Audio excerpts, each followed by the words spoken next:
January 1st, 1999 was the first day I stepped into the food industry. And I'm sure it was similar with you. It was everything new, everything excited. We want to have an impact.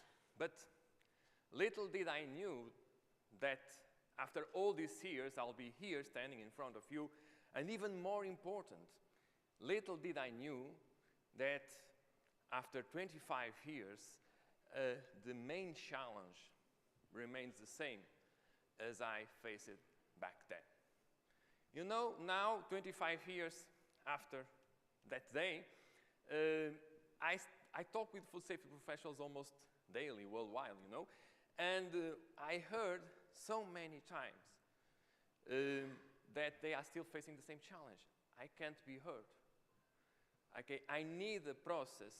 I need a process to persuade our colleagues of the importance of food safety. I need a process to persuade top management that food safety matters and that they should support our efforts. So that's what I still hear. So I've been talking, and you have seen this picture, hopefully. And tell me, is just me? Is just in my experience? Or have you ever faced a situation similar to this one? It's just me, or it's so common that when we go to talk with our colleagues, with top management, it seems like they are just waiting for us to finish as quickly as they can so we can go back to what is really important, to go back to what's the work they have to do. And of course, there are exceptions. I've seen some along my journey, but I hear very commonly. I hear so many times people saying to me, Nuno, that's exactly how I feel. Even when people don't show outwardly, that's exactly how they seem to feel. So, the main challenge I still hear every day from food safety professionals is I'm struggling to be heard. I'm struggling to get top management on board. And believe me, when we fail to do that, we are closer to produce and safe food. And that's just not acceptable, right? We may be facing even another challenge, because I see these faces so many times, right? I see them. I see people telling me, no, I try, I explain everything. I do my work, but I just cannot get support, so maybe I should quit. After all, we have a perfectly good excuse, right? Many times you don't have the support we need to advance food safety. But let me tell you something about excuses.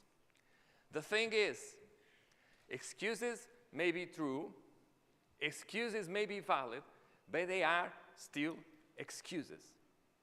And we need a process. We need a process that we can use to increase our ability to be heard, to get top management support. And let me tell you, it's far from being magic. And you know this, because I was watching the poll I made in the app, and I get that 85% is saying that this is the main challenge, get top management support, right? So it's not just me, okay? But I know this. I know that it seems like food safety professionals, we want to do more, yes? Most of us, I believe everyone here, I believe everyone worldwide, they want to do more, they want to achieve more, but it seems like we are dragging with us a heavy weight.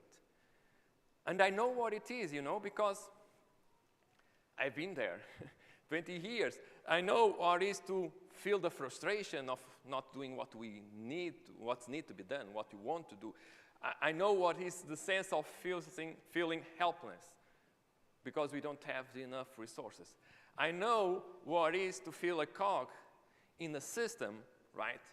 Like a cog in a system where our word, our message is seldom heard, seldom appreciated, right? So I believe most probably you have wondered what I have wondered before. Do I have what it takes?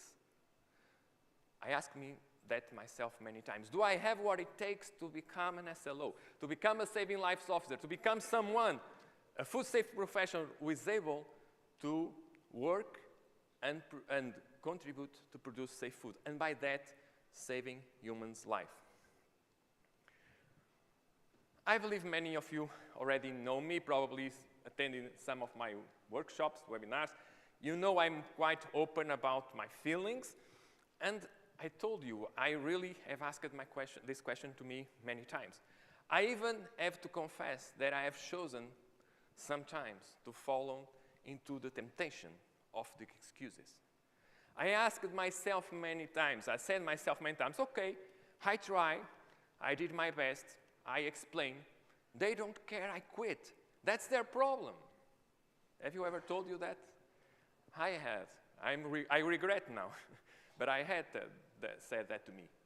But the issue is the following. That's not only their problem. Believe me, when we fail to persuade top managers to do what's supposed to be done, it's more than the problem of top managers. It's the problem of the entire business because we are closer to produce unsafe food, so I'm not sure if the business is going to hold many years. And ultimately, is the problem of consumers because unsafe food is closer to reach their tables. And we all want this, right? Having a meal in family is a bless. Who in the room hasn't a good memory of having a meal with our family, right? And a meal doesn't have to end up with someone sick. A meal can't end up with someone in the hospital. So please, we have to do more, right? You have to go further than you have been before. We can't settle with our good excuses and don't go to the next step, right? Let me tell you something. You don't want to end up your 40-plus years career in the food industry, or as a food safety professional, just to look back and think that, well, I was most of the time running on the treadmill, trying to get a little bit support here and there. Okay? That's not how you want to look back to your career in a couple of years. In my case, in some years still. So, what do you have to do? Talking about career, as I told you before, I started 25 years ago. I started in the industry, but then I decided to move out because I needed and I wanted to support food safety professionals into an impactful and fulfilled career. So what I did, I tried to find out solutions, things that support you. So that's why you know me probably from some workshops, masterclass, the Food for Us, the Food Defense, the Food Safety Culture, the ISO, the FSSA, okay, all of that. I keep producing tools to help you, but the problem is I still hear I don't have support, right? I still hear this problem. So I decided, I believe I should try to do something to help you on that also. And I have to give credit to Donald Miller, right? So credit to you, Donald, because the pivotal moment came when I was watching a session from Donald Miller about communication. Then I read his book, and at the end, I have a pivotal moment. So I can combine what I learned from him and what I learned from my time in the industry, because of course, after 20 years, believe me, you learn something about how you can approach top management to be more successful. And so I came up to something that will help me reply this question. How they will listen to me. How they will listen to me. So I came up with 3.5 steps, and believe me, I just wish it that back in 1999, I knew what I'm going to share with you today.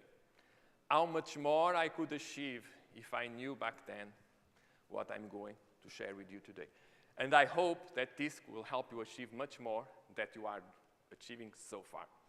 Okay, but before going deeply, not deeply because we don't have time to go deeply, but before I explain you what are the 3.5 steps that I'm going to propose, first, I want to share with you some tricks, some suggestions.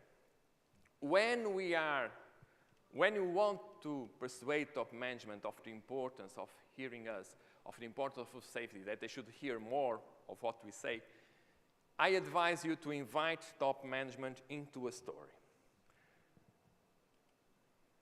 Okay, let you settle down with this idea. I'm not asking you to go and ask your top management to come and read them a bedtime story. But why we read bedtime stories? Why we love so much stories? Do you know why stories are so compelling for the brain? The thing is, before we had all these gadgets, right? Now we have AI, we have internet, we have TV, we have books. But before all of that, before printed press, what happened? People gather at the end of the day, they probably around the fireplace, and they talk, they tell stories about what they did this day, what they did 20 years ago. And that's why knowledge was passed through generations to generations. So as an evolutionary purpose, stories are really important because they are the few things that can trigger our attention easily, right? Now you are asking, but Nuno, what kind of stories? I have a problem. I don't want to ruin stories for you today, but I want you to remember, please remember a good story you love. A story, a book, a movie, someone, each of you think to yourself, remember of the movie that you saw, that you loved, and you saw until the end of the movie, or the story, the book, and think if in that movie, in that book, there wasn't a character that had a problem that needed to be solved. I can bet that you will find someone there that had a problem that needed to be solved. That character is usually called the hero. The hero of the story is the person who needs to solve a problem, who needs to solve an issue, right? So you are thinking, well, I'm a food safety professional. We are talking about food safety story, so I must be the hero. That's where I disappoint you. That's your problem. Most of the times, food safety professionals believe they are the heroes. They should do everything. They can handle everything. They should save the day. You shouldn't. That's not your role in this story. I will explain what's your role. I suggest you invite top management into a story where they are the hero. Okay? Now you are thinking, okay, Nuno, there is a story, there is a hero. So what is my role? Well, our role is much more important than the hero. Because go back to your story, go back to your movie, and I could bet there is someone there that helped the hero achieve the goal.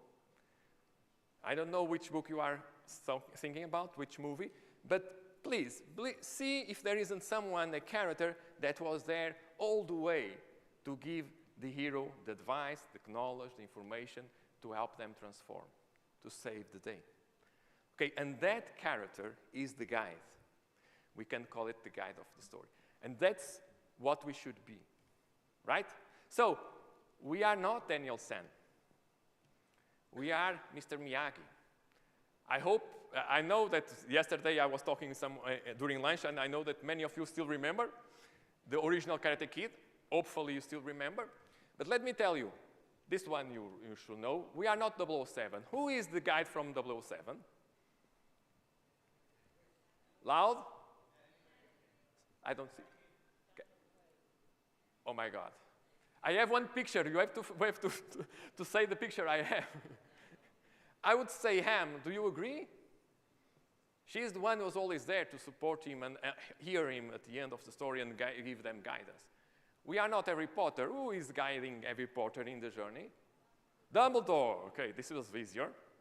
If you think that Mary Poppins is the hero of a story, she is not the hero. Mary Poppins came into this story to help a transformation in that family. The family is the ones who are the hero, who did the transformation. She was there only to support them. Hunger Games, you know, Katniss need Hamish to win Hunger Games. Of course, Hamish is a special guy, a little trouble in the beginning, but Hamish needed him. Katniss needed him. So, I'm telling you several examples where stories, where you can find that guides are much more important to the happy ending than the hero, despite they are not so much on the spotlight. So today I'm releasing you, all right? I'm releasing you from the burden of believing that you should be the hero of this story. You should be the hero to hold on your shoulders everything and every concerns and every problems. We are not the hero, we are the guides of a story. Now, hopefully you are understanding a little bit where I'm going, but still maybe you are asking, okay, I can understand this. We have a story. There is a hero that is top management. I am the guy to support. But how this is going to help me to persuade top management to hear me more, okay? To listen to me, to hear my voice. For that, I have to try to do again another exercise without spoiling stories for you. Because I want to share with you some specific things that all stories have. What makes a good story good? Have you ever questioned why sometimes you read the book until the end and sometimes you don't, you stop it after the first chapter? There are some characteristics that stories have that make us read until the end, watch until the end. And many of those characters are related with the 3.5 steps that I want to share with you today. Okay? So, hopefully you are ready to know about these 3.5 steps. I'm sure you are, because I believe you got also a big percentage of people telling, I need these 3.5 steps in my survey. So hopefully you are looking forward. Now, everyone, you still remember the story, right? I asked you to think about it. I tried to explain you that you probably have a hero, you probably have a guide, and now I have another guess I can make. I'm pretty sure that at the start of the story, right at the beginning, the first pages, at the first moments of the movie, you were presented with the problem. If you start reading a book, if you start watching a movie and you don't see, well, but what's this about? What's the problem, right? If you say there is a rock coming to eat the earth, now you have a problem, okay? Now let's see how they are going to solve that problem. So I'm sure at the beginning there should be something there explaining you we have a problem here, and start to hook you to the story. So my first step, and start taking notes because I'm asking the steps in 5 minutes. My first step is start with the problem. But now we have a very important detail that distinguishes food safety from stories, common stories. Of course, when you have a common story, you can start by the problem, so you get the reader hooked. The issue with top management and our colleagues is that if we go there and start with the problem, with a tangible problem, what it is, the concrete problem. So for example, we need to be certified. What is the issue? Is that a business has many needs, right? You're just presenting a problem. They have many problems to solve every day. So that's not the way you are going to be listened. You have to present the problem in a different approach, what we can call the intangible problem or the aspirational problem. What this means? For example, the intangible problem is when instead of saying, we need to be certified, you can say, I believe we are getting behind of competition because you are not certified. What's the difference now? You are not giving him a new problem. You are giving them a feeling. They are feeling bad because they are not certified and they can fall behind the other people. Okay? I'm using the certifying example, but you can use this for gloves or something else. Okay? So start with the problem, but not the tangible. Give them an approach where the problem is indeed making them feel something, right? You can even go further and present as an aspirational problem. What's the trick with the aspirational problem? The aspirational problem is the following.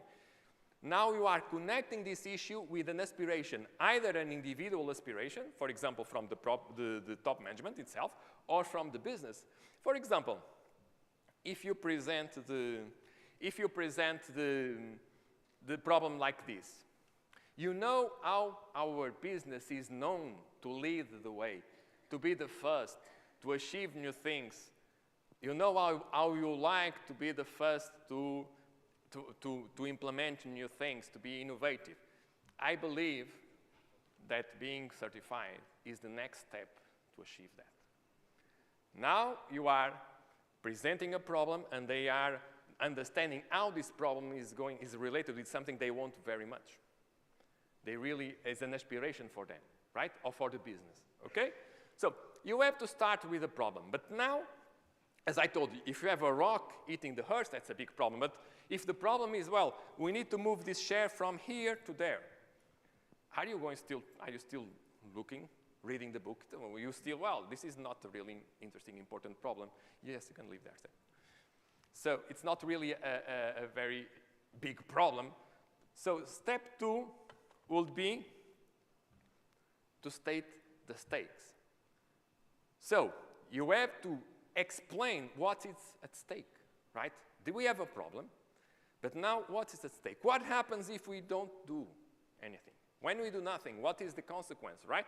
So now what's happening? Now you have to explain that off. If you don't do this, maybe we are going to miss some clients because they are making it mandatory now, right? Makes sense? Or you can go for the other way, because top management, a lot of times they work better when you are optimistic. To own a business, I can tell you by experience, 5 years experience, you have to be a little bit optimistic. Otherwise, if you are always focusing on the bad side, on negative side, it's not so good. So you can go and share with them what happens if nothing is done, or also what happens if something is done. So if we are certified, in 1 year, maybe you are open a new market. In 1 year, maybe you can recruit new people, or even better, we can retain talent, because this is the kind of business new generations want to work with, right? So give them the stakes and give them the negative and the positive things, right? So we have already 2 steps, right? And what's the difference now? Remember these guys? They now want to hear more because they know they have a problem. They know what is at stake. But now you have to finish it. You still need a 3rd step. Why? I have told you that heroes, they are on the spotlight. They save the day, but they need help to do that. They need the guy to do that. So the 3rd step we need to give them is give them the plan. So prepare the plan for them. Okay? So they know a problem, they understand it's important. Now I'm explaining, okay, if you want to be the hero, here is my plan. Give them something simple, step 1, step 2, step 3. Okay, don't give them 20 steps, because otherwise they'll freak out, right? So give them 3 steps. Don't make it look easy. Make it look simple, okay? You not promise to be easy, promise to be simple, because you are going to be there with them all the way. So step 1, choose the certification and choose the team to do it. Step 2, do a gap analysis, implement what's needed. Step 3, get the certification and brag on social media. Okay, give them a 3-step plan. Okay, so are you ready? Step 1, start. Again, let me go back. Step 1, start with the problem. Step 2, state. Step 3, give them a plan. Is that enough? What's missing? Half step. Why it's missing half step? It's not half because it's less important or it's easier. It's because I don't like to have 4 steps plan. So I needed to have 1 more step, and so I call it half step. That's only the reason, okay? If you like 4 steps plan, you can use it. I like only 3 steps. So 3.5 steps, what's missing? Yeah, we have to solve another problem that top management and our colleagues have. That is procrastination, okay? Even when they know it's important, even when they understand what is at stake, even when you give them the plan, they may still say, okay, come back next week, next month. You know, I'm attending now to the Dubai International Food Safety Conference, so I don't have time. Don't leave the room without call them to action. Don't leave the room without initiate the plan for them. You are the guide. You are giving everything on the silver plate so they can be the hero, right? So you tell them, you know, I already have talked with the certification body, and they are ready to come here next week on these days, which one you are available. Don't let them leave the room until you start initiating the plan for them. I have talked with the consultant, so which day is best for you? Try to start a plan for them already. Okay? Is this making sense? Yes? Amazing. Now, I don't have time. I precisely have 4 minutes, 25 seconds now. But it wasn't my plan to try to go deep in what are the characters, what makes a good guide good. That is something that I'm going to do in the workshops that we are having Thursday and Friday. But I don't want to leave you before I share with you that this hasn't to be you. Okay? This hasn't to be you. It's hard, it's difficult, but if we prepare ourselves, if we use the correct tools, we can get more from our colleagues, we can get more from top management. We don't have to live a life where we are always frustrated because we don't have what we need. What I'm sharing to you today are tools, right? It's just tools. As someone was sharing yesterday, it's different from skills, right? You still need to acquire the skills to implement these 3.5 steps. And I'm trying to help you in the workshops on that. But this is far from being magic, right? Now it's not working. This is far from being magic. Because sometimes when we change little things in the way we say things, it looks like magic, but it's not. It's just a better approach to do things, okay? Can you try to move the slide to the next one? It's not working. So this is it. It's far from being magic, right? It's far from being something that a silver bullet or a button that you press and does everything for himself, okay? But one thing you have to be knowledgeable. Don't let that valid excuse that you have stop you, okay? It has stopped me before.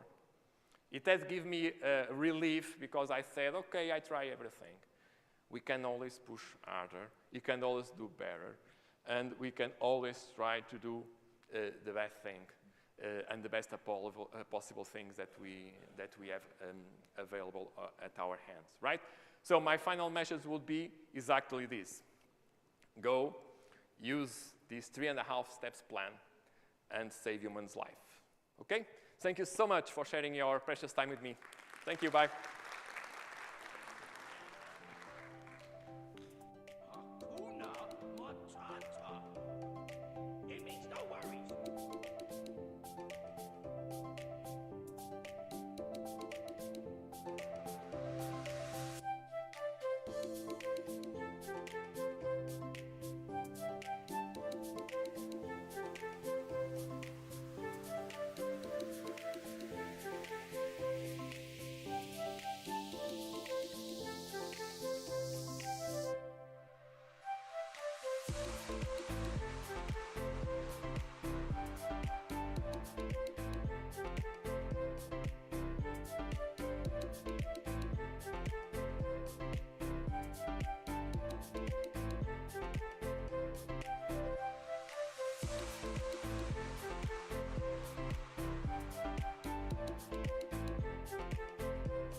Good morning, everyone.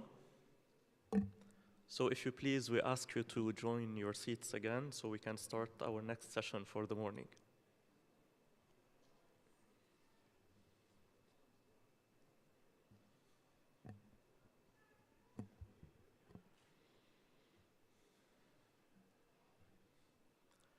So good morning, everyone. First, allow me to present myself. My name is Amin Kassouf, and I'm delighted to moderate both sessions for this morning in this hall, the Sheikh Rashid Hall D. So for the first session, we will be starting with a very interesting session on laboratory testing and capacity building for better food safety outcomes. So we will have 3 presentations in this session, going from 9 a.m. or approximately 9 a.m. till 10:30 for the morning. So this first session of the day will dive into the analytical world of Shiga toxin-producing E. coli, the STEC. We will be tackling methodological aspects of testing strategies, discussing difficulties and challenges for developing food testing assays, but also some advanced testing strategies for enhanced precision. Moreover, and in our last presentation, we will be covering acid-tolerant spoilage microorganisms in fruits. So hope you will enjoy the session with us. And without any further ado, I'm glad to welcome Dr. Stefano Morabito for the stage. Dr. Morabito is the director of the Unit of Foodborne Diseases of the Food Safety, Nutrition, and Veterinary Public Health Department of the National Institute of Health in Rome, Italy, and the director of the European Union Reference Laboratory for E. coli. Dr. Morabito is active in the field of genomics-based solutions to study the genomic asset of foodborne bacterial pathogens. He authored no less than 100 peer-reviewed publications, including articles and books, and we are honored to welcome you today, Dr. Morabito, to share with us a presentation titled The STEC Galaxy and the Dilemma of the Detection and the Vehicles of Infections, a Thorny Journey Between Evolution and Pathogenicity Assessment. So the floor is yours, Dr. Morabito.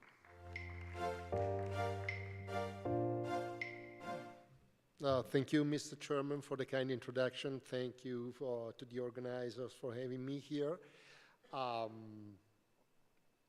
I'm really happy to have had the opportunity to come here and to share, quite a few thoughts on Shiga toxin-producing E. coli with you. Well, as a kind of a tribute to the previous talk, I will start with the problem. And what's the problem? I will try to draw the boundaries, the perimeter of the problem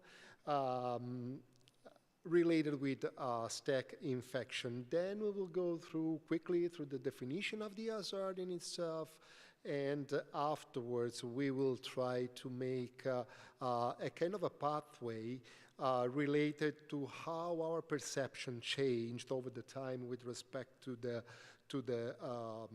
pathogenicity of Shiga toxin-producing E. coli.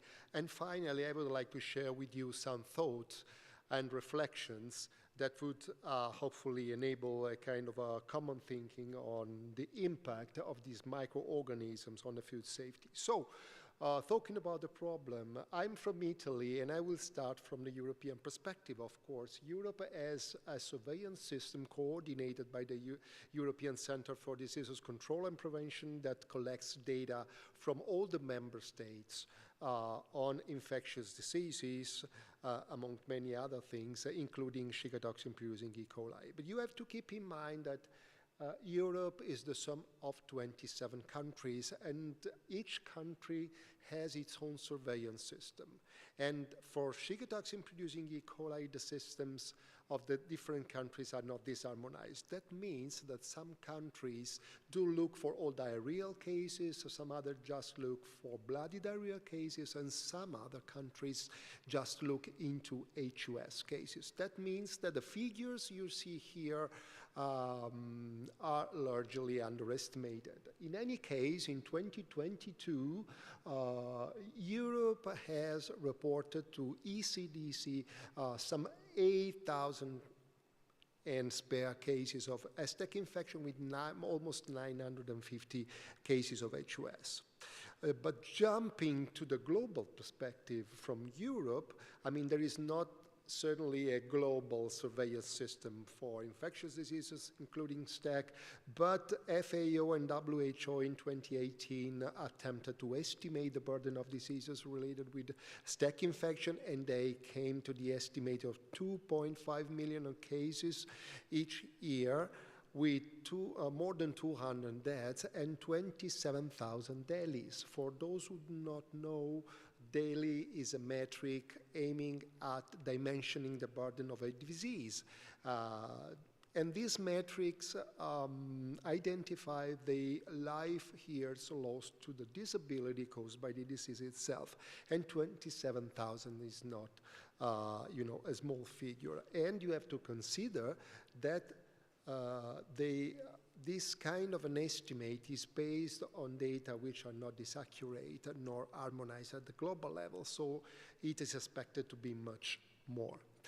But it's STEC infection is STEC is an infection disease. That means that once the organism enters the human body, it causes a certain number of effects, which start with diarrhea normally, which might progress to bloody diarrhea, not always, and in a certain percentage of cases, it evolves towards hemolytic uremic syndromes, which is the most severe forms of the infection, is the main cause of renal failure in a child below 5, and it has a 10 to 13% of death. And all of this is due to the action of the Shiga toxin on the renal endothelium. But what are STEC? STEC are one of the many pathogenic E. coli types, which are divided into diarrheagenic pathotypes, which include the Shiga toxin-producing E. coli, among the others, and 3 pathotypes causing infection in body compartments other than the intestine, which include the meningitis-associated E. coli, uropathogenic E. coli, and septicemia-associated E. coli. And this large division into many groups is in turn related with the genomic complexity of E. coli species. As a matter of fact, the species has a very plastic genome able to exchange a lot of mobile genetic elements and acquire and display different assets of virulence genes, and these mobile genetic elements will include bacteriophages, genomic islands, and plasmids, which for STEC, it is translated into a huge diversity. As a matter of fact, almost all the serogroups of E. coli have been shown to produce Shiga toxin, and if we look at the Shiga toxin coding genes, these have evolved at a high number of different subtypes, with more than 12 subtypes for the Shiga toxin type 2 and 4 subtypes for the Shiga toxin type 1. Historically, it is believed that the different diarrheagenic E. coli infection have different, let's say, epidemiology, with most of the pathogenic types transmitted through interhuman contacts through the classical oral fecal route, and the Shiga toxin-producing E. coli being the only zoonotic group of diarrheagenic E. coli with a known animal reservoir, which is the gastrointestinal tract of ruminants. And these is also reflected into the identification of the sources. As a matter of fact, as a foodborne pathogen, Shiga toxin-producing E. coli is mainly transmitted by food of animal origin, including meat and meat product, milk and dairy product. But what is really interesting is that you can see the produce here, which has the highest column. And this is the result of a source attribution exercise published into the report from FAO and WHO, which I've shown you, but very recently the European Food Safety Authority also released the dashboards illustrating the data collected annually at the European level, and also in this case you can see the produce here or the vegetables here, and it's interesting to note that also obviously also for Europe stands what it has been observed for the rest of the world. And this is quite, puzzling, because you may remember that when STEC have been first described, it was in the early 80s. The infection cause was identified as Hamburger disease because these microorganisms were identified in the course of a large outbreak of hemorrhagic colitis in the United States linked to the consumption of hamburger at a fast food chain. But, 20 years later, the perception started to change, and as a matter of fact, you can see here the extract from a report of the CDC where they started talking about a number of serogroups. 7 in particular, which are those highlighted in the test, which were also known as the Gang of 7 or the Bunch of 7. All of these were positive for the presence of a gene which is called EAE, encoding an adhesion factor, aiding the colonization of the intestine. Things were not going differently in Europe. You can see a picture from the data from 2010 in Europe, and also in these case, other serogroups appeared, and as a matter of fact, the paradigm was coined with, let's say, dangerous Shikataxin-producing E. coli being EAE positive and belonging to the top 5, top 7 serogroups, which were also called enterohemorrhagic E. coli. And these held true up to 2011. When something happened that changed completely the perception of the risk associated with Shikataxin-producing E. coli. As a matter of fact, Europe was struck by a huge outbreak, mainly in Germany, where some 4,000 cases occurred, with almost 900 HUS cases and more than 50 deaths. And in that case, the organism was identified, and it was a peculiar one. And, everyone started to interrogate, are we facing a change in the STEC evolution that is leading to, make new types emerging with a higher potential to cause disease in human? Well, actually, no. The first report of an enteraggregative E. coli producing STX dates back to the beginning of the 90s, when we had published that, and at that time it was an episodic finding, but afterwards, after the German crisis, we could retrospectively spot that in between the two events, and in the beginning of the 90s and the 2011 outbreaks, and even beyond that, an enteraggregative E. coli producing STX have been identified in causing diseases in humans. So the point is that this peculiar, this strange type of STEC was already out there. It's simply we didn't look for it. But the real important point is that this kind of strain didn't fit the paradigm because it was not EAE positive, and it did not belong to any of the serogroup included in the Gang of 5, the top 5, top 7, or whatever you want to call it. And afterwards, we started looking at strange type of STEC out there, and we indeed could find other different types. For instance, the Shikataxin-producing enterotoxigenic E. coli.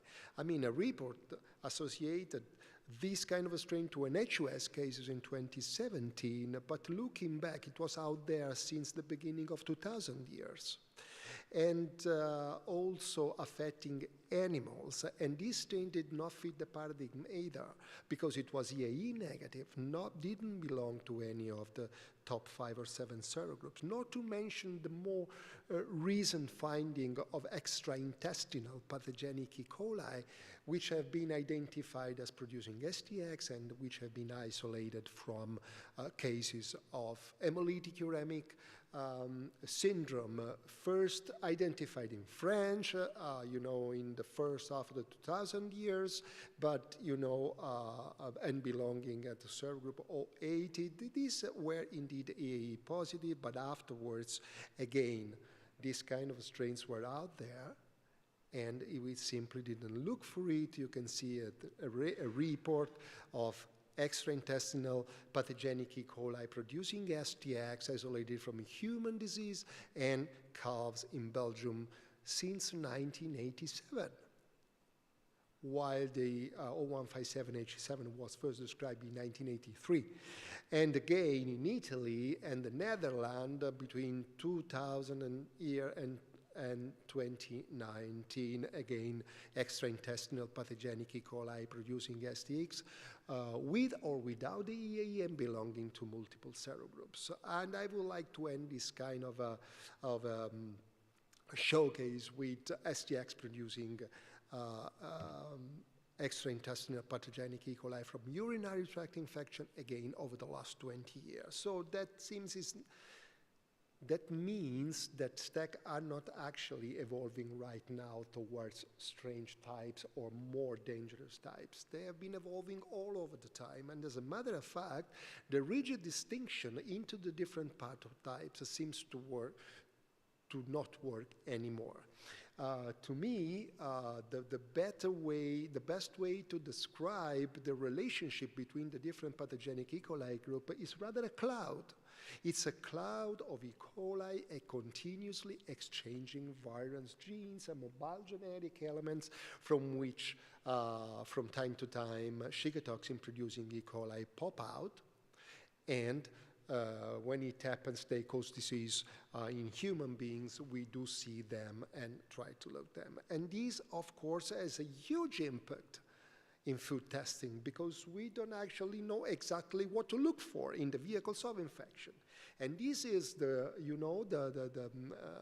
points around which the European Food Safety Authority was mandated to produce a pathogenicity assessment, which was published at the beginning of 2020. It's a very long document. I'm not going to go through it, but I would like to highlight quite a few hints. The first one is that there has been done a thorough assessment of the variant gene asset of the isolates, taken from human cases of diseases communicated to ECDC, the European CDC, between 2012 and 2017. It's a very large bulk of data, and a bit less than 10,000 cases. And you can see here the distribution of the different Shiga toxin subtypes with the 3 major categories, which is hospitalization, bloody diarrhea, and HUS. Probably is more easily visible in this table, where you can see the different Shiga toxin subtypes here, the HUS, hospitalization, and bloody diarrhea, with and without the EAE, and the yellowish coloring of the cells identify the distribution.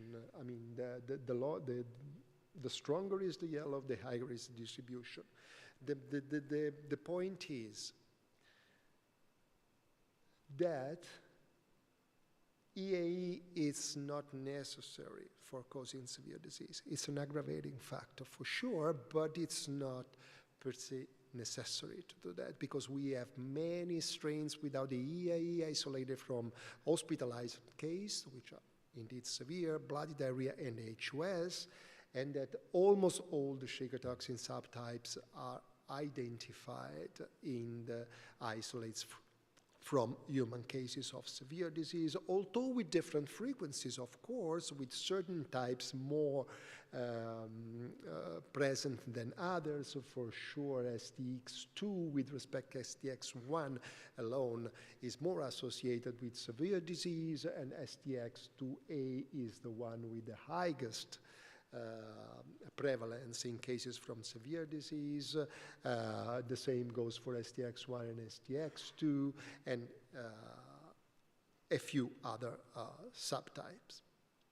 So the document that I've been mentioning you concluded with respect to this exercise that all STEC are pathogenic. So Shiga toxin producing E. coli are a hazard.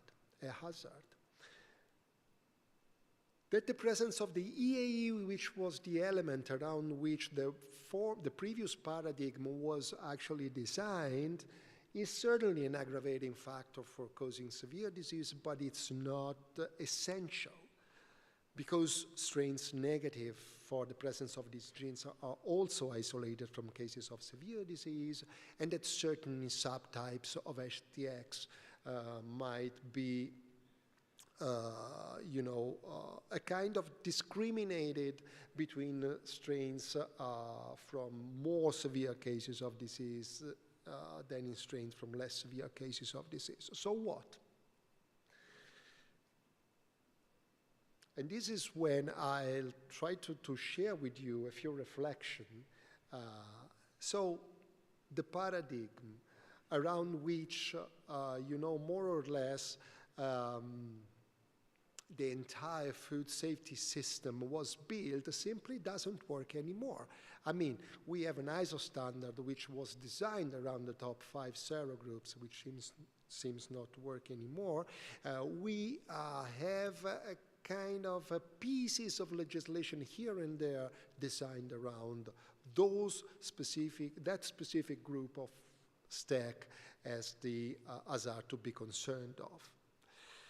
On the other hand, if it's true that all STEC are all pathogenic to humans, we must be aware that the zero tolerance may not be feasible nor sustainable for the food production system, because that would mean that probably we might get rid of, a large part of what is being produced. And similarly, it doesn't work, in my opinion, to add more and more features and genetic features to the strain to be concerned of, because if we increase the number of variables into the equation, probably we are not to get any results. STX subtyping seems to be promising, and there are quite a few technological innovation on the way, specific real-time PCR for the different Shiga toxin genes subtypes, but also some very promising and interesting biosensors able to spot different types of toxin in a very short time. So, as a general, I'm saying that a risk-based approach would be probably more efficacious and acceptable by the food industry, while still effective in protecting consumer health. That means that there are certain foods that are more at risk than other food. Think of the RTE, for instance. But an efficient communication campaign should not be neglected, because people need to be informed on the risk that they are undertaking by consuming certain type of food. And particularly, it's important that the message is delivered that there are categories such as the children below 5 and the elderly that are fragile categories, so should not be exposed to the risk of acquiring Shiga toxin-producing infection. So thank you very much for your kind attention, and I'd be happy to take any question.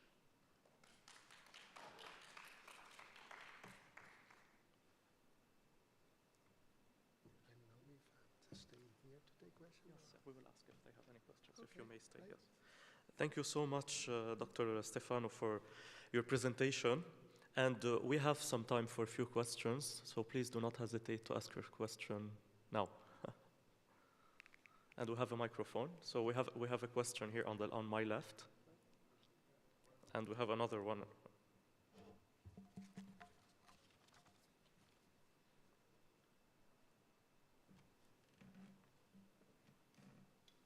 Good morning. Morning. In one of your slides, you were showing the percentage attributes to certain foods. In that, eggs was like 0%, and poultry also like 0%, but chicken had 1 or 2%. Is it eggs and poultry generally don't get the sugar toxin E. coli, or the incidences were not enough to put a dot on the, get a mean average? I'm yeah. interested particularly in eggs, sorry. Okay, thank you for your question. Yeah, it's right in the retina. The point is that Shiga toxin producing E. coli have a natural reservoir which is in the gastrointestinal tract of ruminants. And this is why the infection related with these organisms are mostly associated to meat, a meat product from ruminants, particularly from bovine, while they don't seem to be able to efficiently colonize poultry. And as a matter of fact, the prevalence in poultry are approximately at a 0 level. And to the best of my knowledge, there are no outbreaks reported in the literature associated with the consumption of poultry. And probably because these strains do not have the potential to establish permanently or at least efficaciously into the poultry intestine.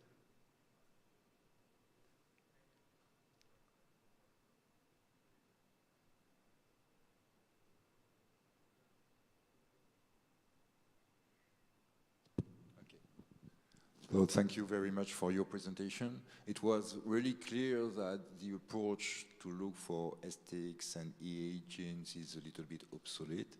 You introduced a new approach with toxins.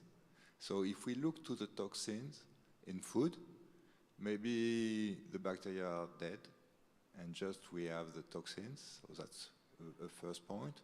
And my questions was more regarding the approach. Are we looking for the toxins only, or like Staph aureus, where we look first for the number of bacteria and then we look for the presence of the toxins? So I wanted to know what could be the next approach.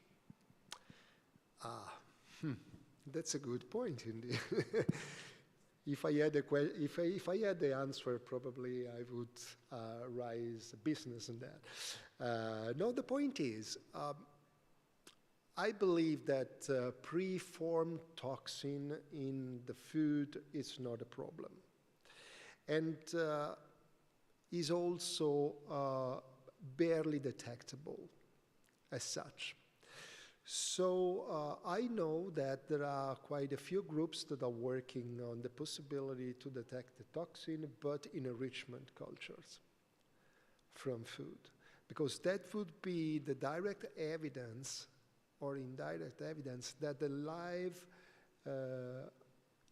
strain able to produce the Shiga toxin is present in the, community of bacteria that are resident on a given food types. And this, to me, is quite a good example of how effective it could be to look for the toxin. Similarly, I know that I guess a Spanish company is about to release a medium able to spot the colonies able to produce Shiga toxin.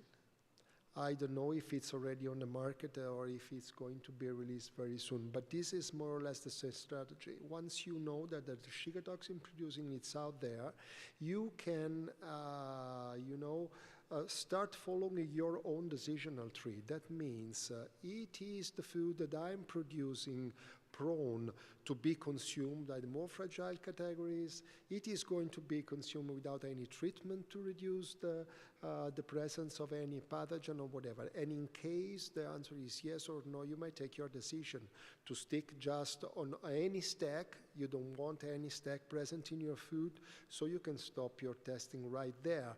If you want to, look more deeper into the toxin subtypes, you can do it with many technological developments on the way. So I really think that indeed looking for the toxin, it could be more effective than looking for the bacterium itself, provided you can look at it into a Richmond culture rather than looking to perform toxin, which it might be not detectable. Okay. Okay, so we will take just one more questions from our colleague here on the right for Dr. Morabito, and then we will be moving to, yes, please, if we can have the mic. Just for one more question, and we will be moving to our next presentation.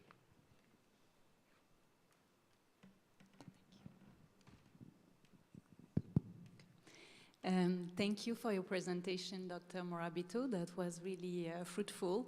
I had a question regarding the testing strategy. If I understood well, so STEC would be, STX genes would be really the first priority when it comes to testing. This would be really the characteristic of the STEC. But then if we were to look at a second approach, let's say we have as a first stage the STX gene determination, and then which one would be a priority for you? Should we go to EAE? Because at some point, so I understand maybe EAE is not the best criteria when it comes to, let's say, very toxic STEC. But would you then recommend to go to, if we stay in the molecular testing area, would you recommend then to go more into the subtyping of STX? STX1, STX2, maybe you have other ideas or which STX we should go for testing? Yeah. I mean, I believe that the priorities should be set by the food industry and should be related to the type of food they are going to produce and the type of target consumers. I mean, if I was a cheese producer, okay, I would just look for STEC and without going into, you know, any STX subtypes, EAE or whatever, because in my opinion, I do stick on the opinion published by the European Food Safety Authority, all STEC are pathogenic. And cheeses are ready to eat food, so they are going to consume as such. So the choice, it could be either I will launch a campaign informing people about the risk, informing people not to give those kind of cheese, especially raw milk cheese, of course, because if the cheeses are made with pasteurized milk, there are no risks associated. Not to give raw milk cheeses to children below 5. For instance, that could be an option. And that option would allow me as a producer to have a more relaxed, let's say, strategy towards. Otherwise, I might decide to go with the Shiga toxin subtyping because I could see that there are some subtypes which are more prone to cause severe disease. So I would take the risk anyway as a producer, but I would mitigate the impact of that risk by targeting just the STX2 strains. Or you can indeed introduce more steps, STX2A and the EAE or whatever. But I think the choice is to be assigned to who is responsible for the food and who is taking the risk of causing diseases or not. This is the point. To me, STEC are pathogens. I simply wouldn't see any STEC in any product, but I'm an adult and fortunately I'm in good health and I'm still eating raw milk cheeses because the risk, I take the risk. It's a kind of a balance. Now, I don't know if I answered to your question. Thank you.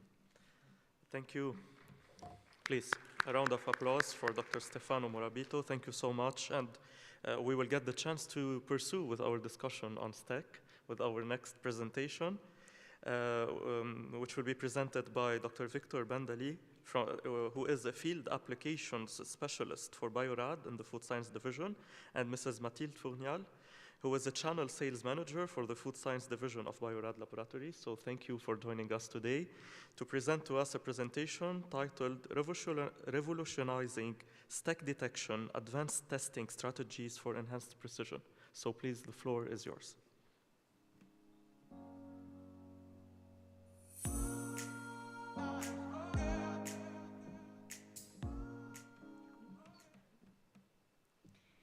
Hello, everyone, and thanks for being here today. It's our pleasure to attend for the 6th time in a row the IFSC. The presentation, it looks like there is a strong highlight on STEC testing, not only for the Middle East, but overall in the world. Actually, we decided that we would go for that particular topic due to the recent crisis in Europe. Actually, that was very interesting to see that this pathogenic bacteria was linked to some new matrices, such as the pizza dough. And we decided that we would have to, as a company, as Biorad, we would have to work on this to be able to support the industry when it comes to testing that particular pathogen. So I'm Mathilde Fournials. I'm from the Food Science Division of Biorad, and I'm based in Dubai. It's my pleasure to present here today. So coming back to STEC, I think we had a very, very nice presentation from Dr. Morabito on the STEC particular bacteria, but I will just give you a quick summary on the profile of the bacteria. So it's this Shiga toxin producing E. coli is an enterohemorrhagic E. coli. It's a gram-negative road. And there are a lot of different serotypes, as we were discussing before, and not all of them are pathogenic. More than 400 different species have been reported so far. So how do we define if a strain is pathogenic or not?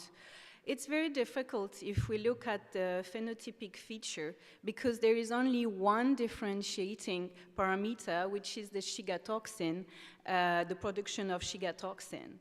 So what we decided at Biorad is to go to the molecular level and then look into the genes of the strains. And we developed method that could identify co-occurrence of two virulence factors, as we discussed earlier, the famous STX 1 and 2, which is responsible for the toxin production, as well as the EE gene that is responsible for the adhesion determinants. This classification is very interesting. It really shows that the enterohemorrhagic E. coli you see in the red circle over there, it's a combination of, STX gene as well as EAE, but we can also see atypical E. coli enterohemorrhagic that are out of this particular EAE gene expression. So the leading cause of STEC infections in human used to be the O157H7 serotype. In Europe, it has been for a long time one of the very important criteria tested. More recently, I would say, it switched to STEC testing itself, so non-O157 serogroups. It's interesting to see that so those STEC are actually mutating, changing. Also, this has been said by Dr. Morabito before. And the common patterns in Europe are a little bit different than the patterns in US. We can see similarities if you look at the serogroup that are described here, but we also have very typical serogroup linked to each territory. So maybe is it a way then to define a new strategy for testing? Maybe. where do we find STEC? So actually, it's very common to find them in undercooked or raw food, such as the meat, raw meat, also raw milk product. We talked about non-pasteurized cheese before. It can also be found in fruit and vegetables. Interestingly, we understand as well in the US, it has been found in tap water. And water is the new gold, right? So this is also, we believe, a very important topic and a very important trend for the future. It can also be found in herbs and spices. And as I said at the beginning of this presentation, it has recently been found in flour, so in pizza dough. So it's a strain that is very powerful and that can mutate from one to another type of strain, and then its adaptation and versatility makes it important for manufacturer to find testing approach that are actually suited for this particular risk. So the detection of the STX gene is really the true determinant between E. coli and STEC, as we discussed before. There are currently different testing methods in place. And what we can notice here is that there is a high percentage of presentive positive samples. And when it comes to confirmation, it can take up to 5 days to be able to confirm. For a manufacturer, this is a very long time to wait to be able to get actually the discrimination, to get an answer of a true positive. So the immunological methods are based more on the detection of the Shiga toxin, but they provide then an indirect evidence of the presence of STEC. Bio-Rad has decided to go more on the molecular side, where really we would look for the genes that are linked to the STEC. And with PCR, we can also go into complex matrices, which is not always possible with immunological methods. So as a first stage, of course, we can go with the STX detection, and then again, with molecular approach, afterwards, we can define if we have also the presence of EAE gene, which makes it maybe a good strategy then to define what type of STEC we have in front of us in the sample. Today, it looks like there is more than 40 million tests performed annually. Out of those tests, a little bit more than a third of them are done using rapid methods such as PCR, immunoassays, even lateral flow. And out of those, about 6 to 8 million tests are done for confirmation. And as we were saying before, a lot of them are very difficult to confirm. Only 20% of the presentive positive are really confirmed positive. So we can say that the current methods are of difficulty to define from the very beginning if it's a really true positive that we have in front of us, which makes for the manufacturer, of course, a higher cost because they need to go step by step. They finally define a positive, but in the end of the day, it was not a real positive. So my colleague Victor will now take the mic and explain the Bio-Rad solution for STEC testing. Thank you.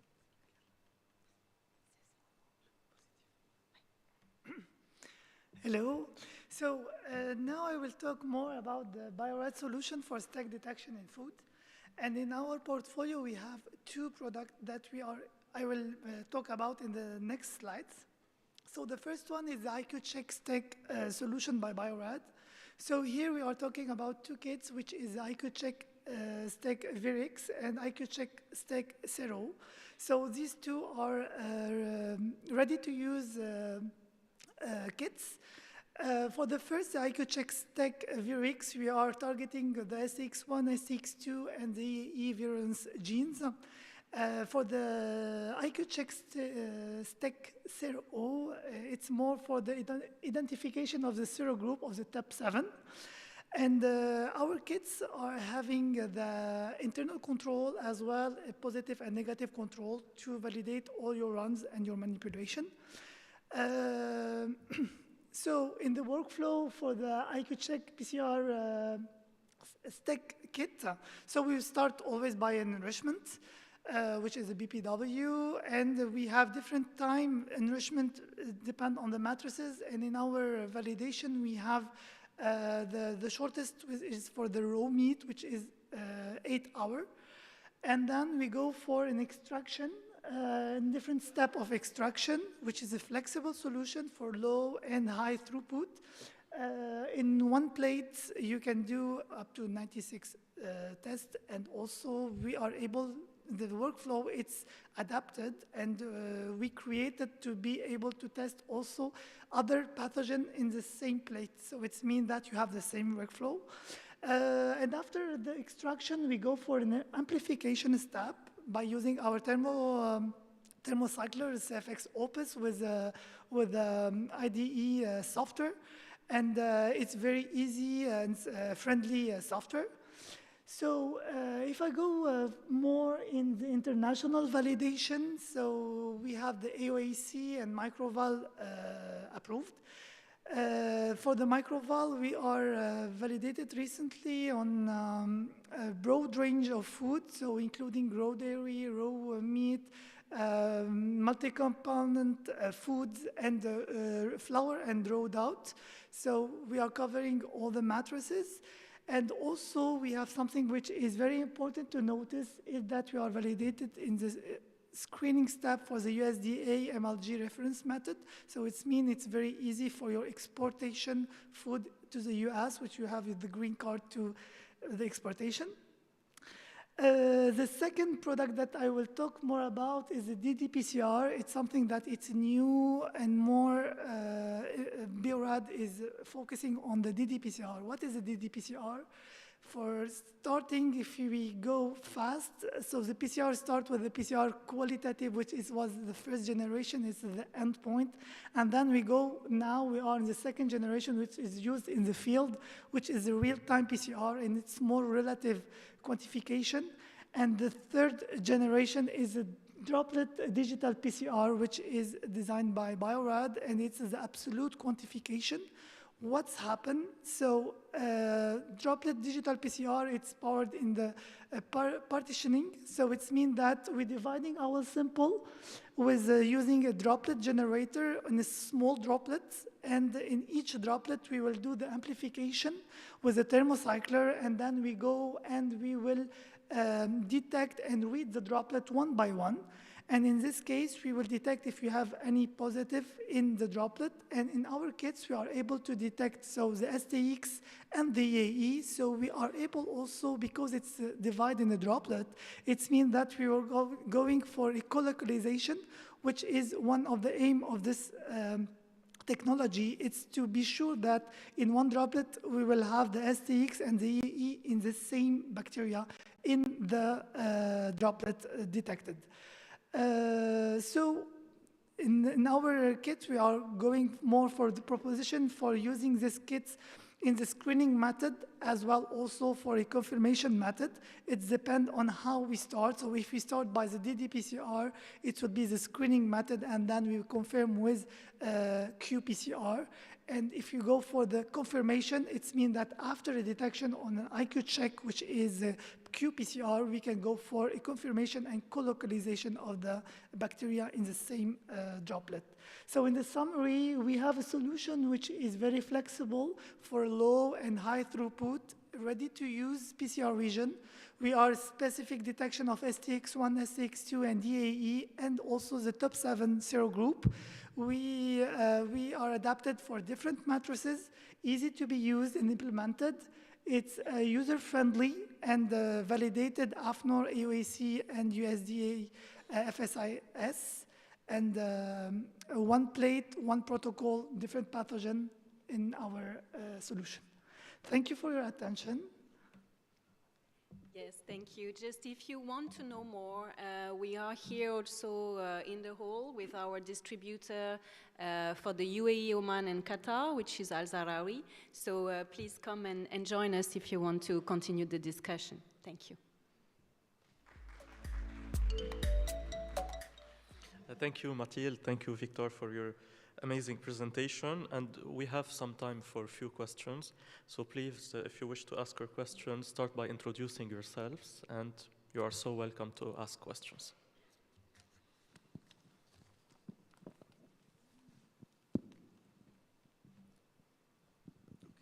Good morning, and thank you very much for the interesting lecture. My question regarding to the presence of ISTAC in vegetable and flour and so on. Do you think this the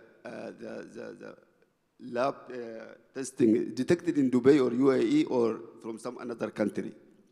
If it is some another country, it is not necessary we have to do the same test in Dubai, because I think many factors will be affected that, maybe the agriculturing or the culturing or farming method, fertilizers they are using, and so there are many factors will be really show us this stack is present or not. It is necessarily we have to do this in Dubai if it's the statistical or the number of tests you are sharing, as you say, million of tests. Do out of this million of tests, something is in UAE or in the region specifically? Thank you. Thank you for the question.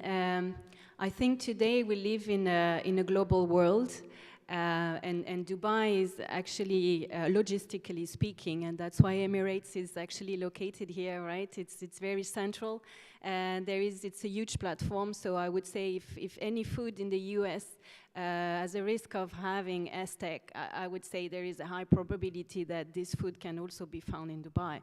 So I'm from the manufacturing area, so I cannot tell you, sir, if there was this STEC detected in Dubai. I don't know that, but what I can say is with the trend we're seeing, there must be a higher risk of finding a STEC strain in any food here, yes.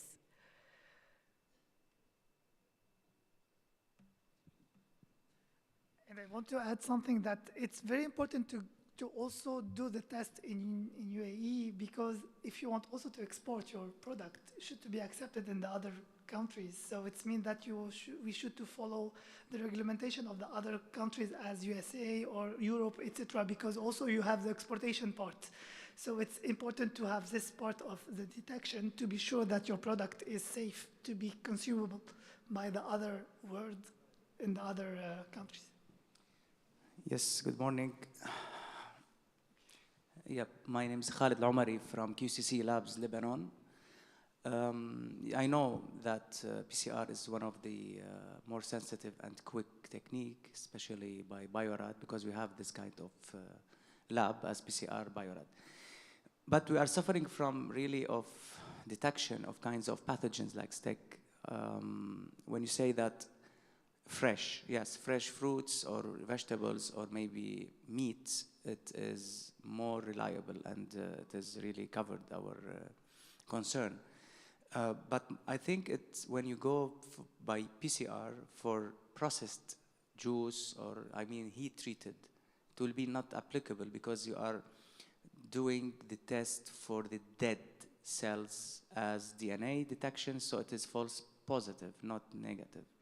So what do you think about this really to find something? I think in our lab we will lose 1 day or 2 days to make culture before. If there is no culture growth, we go, we don't know PCR because it will be dead. If it is live, right, we go to the PCR. But at the end of the day, we lose 1 day. Yeah, thank you. Thanks for the question.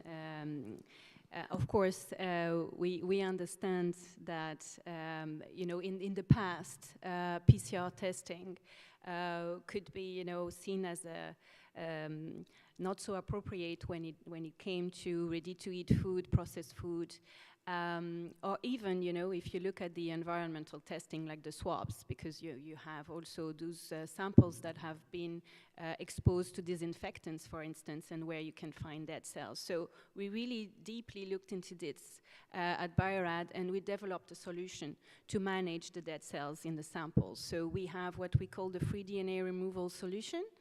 It's a product that we cannot explain exactly what's inside.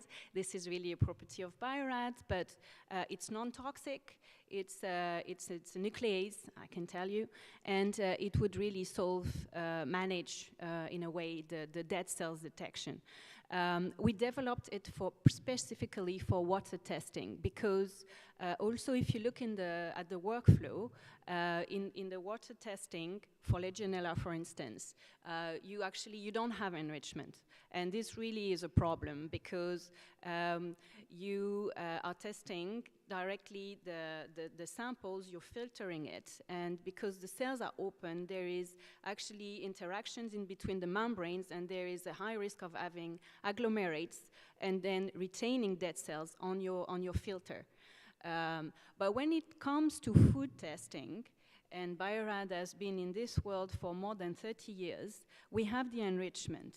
So for raw products, you need to enrich, right? And if the living bacteria is there, because you're doing that enrichment, you will revive it only the living bacteria.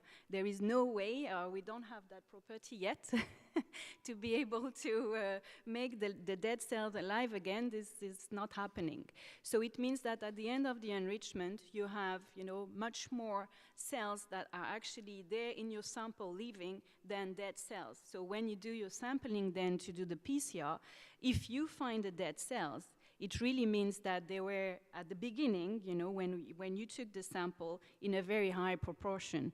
But having said that, as you said, for ready-to-eat food, for processed food, it's actually, there is a risk of having a lot of dead cells there. And this is where then we propose our end user to use our FDRS solution and manage this risk of detecting dead cells.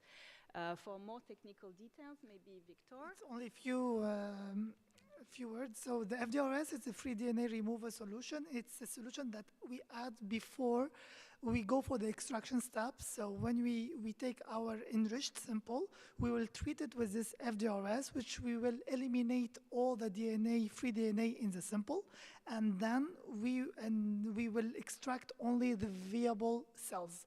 So in this case, we are able to eliminate up to 3 logs of the DNA, free DNA in the sample, which is such amount, huge amount, to eliminate it, and then we do the extraction only for the viable cells, and we will have, so if you have any positive in here, we have a real positive and non-dead cells.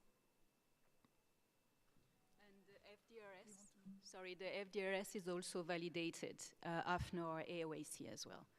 You have another question, I see. I don't know if we have time for additional questions. We will kindly invite our audience to pursue the very interesting discussion with you at your booth here in the exhibition hall, because we will have to move to our next presentation. So thank you, Victor. Thank you, Mathilde, for your kind presence. Please, a round of applause. So with that, we will be moving to our third and last session last presentation for this session, which will be presented to us by Mr. Frédéric Martinez. Hello. Mr. Martinez is a Regulatory Affairs and Strategic Director at Neogen, where he provides leadership to global teams to engage in strategic local regulatory activities to drive recognition and acceptance of methods, and partners with government and non-government organizations in development of standards and methods. He is also involved to develop partnerships with scientifics and the food industry in order to increase the food microbiology knowledge. So Mr. Martinez will present to us today a presentation titled Validated Rapid Methods and Standards for Testing of Fruit Juices. So thank you, Mr. Martinez, and the floor is yours.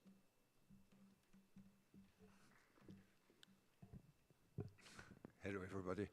Okay, so today I'm going to talk about standards validation. And it's also because I am part of certification bodies such as Microvol, we heard about AFNOR, such kind of bodies, but also I am in the ISO working group for validations, and when we talk about validations, we talk about validations for alternative methods, rapid methods, and standards. So now we are validating absolutely everything, and I have such expertise in that, but I am also in the Federation of Fruit Juices as a microbiology expert, and within the Federation of Fruit Juice, we validated the standards with alternative methods. So I'm going to introduce first what is microbiology within the fruit juices, and then I'm going to focus on the most important criteria in the fruit juices, such as the acid-tolerant bacteria, Acetylobacillus, and then at the end we will have a discussion regarding validation of methods. So regarding fruit juice contamination, the microorganisms, the contamination, they can come from different parts, such as the fruit itself, the production environment, the processing equipment, and the human manipulation. So absolutely at every stage of the production of fruit juice, you can have a contamination, but during the production, we usually have a heat process with a 5-log reduction. That's the most common way to produce fruit juices. And this is very important because this 5-log reduction has a huge impact on pathogens, decreasing a lot the risk to have a pathogen detection. So the processes, we have a pasteurization, as I said, requiring a 5-log reduction. This is really described in the FDA 21. And the purpose of this pasteurization is twofold. First, we want to deactivate the enzymes. And the second thing is also to make the fruit juice safer. Be aware that single-strain fruit juice is more sensitive to contamination versus concentrates. The second thing is now we have emerging fruit juices that are not following such pasteurization process. They are stored in the fridge, and the goal of these new fruit juices is to save the vitamins. And these fruit juices, if they don't have this 5-log process, they could have a higher risk of contamination. But what is really important for fruit juices, it's not really the pathogens, because the process kills them most of the time, and the conditions are not the best for the pathogens to grow because of acidic conditions. The major risk in fruit juices is the contamination with spoilages. And as you can see on the slides here, it's disgusting when you have a contamination with such kind of molds. And now with the social media, you can have very bad communications, and it could damage a brand.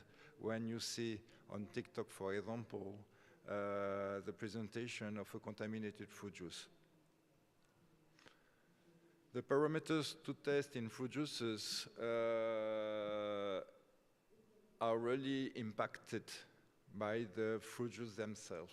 Fruit juices are acidic and with a high sugar content. And most of the spoilages, they can survive in such conditions, but not the pathogens. Very often the pathogens, after pasteurization and in acidic conditions, they are very difficult. The conditions are very difficult for them to permit the growth. So these are the routine parameters to test in fruit juices. As you can see, there is a focus on spoilage organisms. You have yeast and molds. Of course, most of you know them. They could have a very bad impact regarding visual and sensory degradation. The yeast, they could make your package like a balloon, and it's not always the best when you want to sell it, or if you want to protect your brand. Acid-tolerant bacteria, in fact, it's something you look to anything that can grow in the fruit juice. So you have to pre-incubate the package itself, and then you test to see what could grow in these acidic and high sugar conditions. Lactic acid bacteria could also cause some spoilages, but they are included in the acid-tolerant bacteria. So depending on the criteria that could be defined, some people, they prefer to focus on lactic acid, some others, they prefer acid-tolerant bacteria. Alicyclobacillus, they give a very bad taste, like a medical food. That's very weird. The tests are done mostly in the plants where they had to face an issue with Alicyclobacillus before. The testing is a little bit difficult. It takes a lot of time. If the plant never had to face an issue with Alicyclobacillus, usually they don't test. But when they had an issue, the recall is so huge, the costs are so high, then it becomes routine testing. For pathogens, we were talking just before about STEC. I do believe that STEC could be an issue on some juices, not all, but some of them could have an issue with STEC, but it's more the E. coli 0157H7 that is tested in fruit juices for the time being. But really, the most important pathogen is Listeria monocytogenes because it is required, it's required criteria for ready-to-eat food. Salmonella is sometimes tested, but the risk for Salmonella is very low. Quality indicators for E. coli, particularly because E. coli is a very good signal regarding fecal contamination. So when during the process, if someone didn't wash his hands, it's a very good way to see that there is some cross-contamination and a higher risk regarding pathogens. Commercial sterility testing. Commercial sterility testing, it is when you look for anything that can grow into the package after a huge process. The fruit juices are just with a 5-log reduction. It's not a huge process. It's not like UHT, but in some cases, you can have UHT fruit juices, and then the commercial sterility testing should be applied. So in bold, you have the most important criteria: acid-tolerant bacteria, Alicyclobacillus, sometimes also Listeria monocytogenes. But with the Federation of Fruit Juices, it was decided that the most important criteria are spoilages, and it was decided to validate first the standard dedicated to spoilages. So the Federation of Fruit Juices is IFU, and within the IFU, you have a group of microbiologists, international, coming from absolutely everywhere all over the world where the fruit juices are important. And it is a place to discuss about the methods, to discuss about anything that could be an issue into the lab, and you could have answers from a lot of different companies. So if you are interested, you can join us. Most of the meetings are remote. Only once a year you have a meeting face-to-face. And it's a really nice place to discuss about fruit juice analysis. Here you have the list of the IFU standards.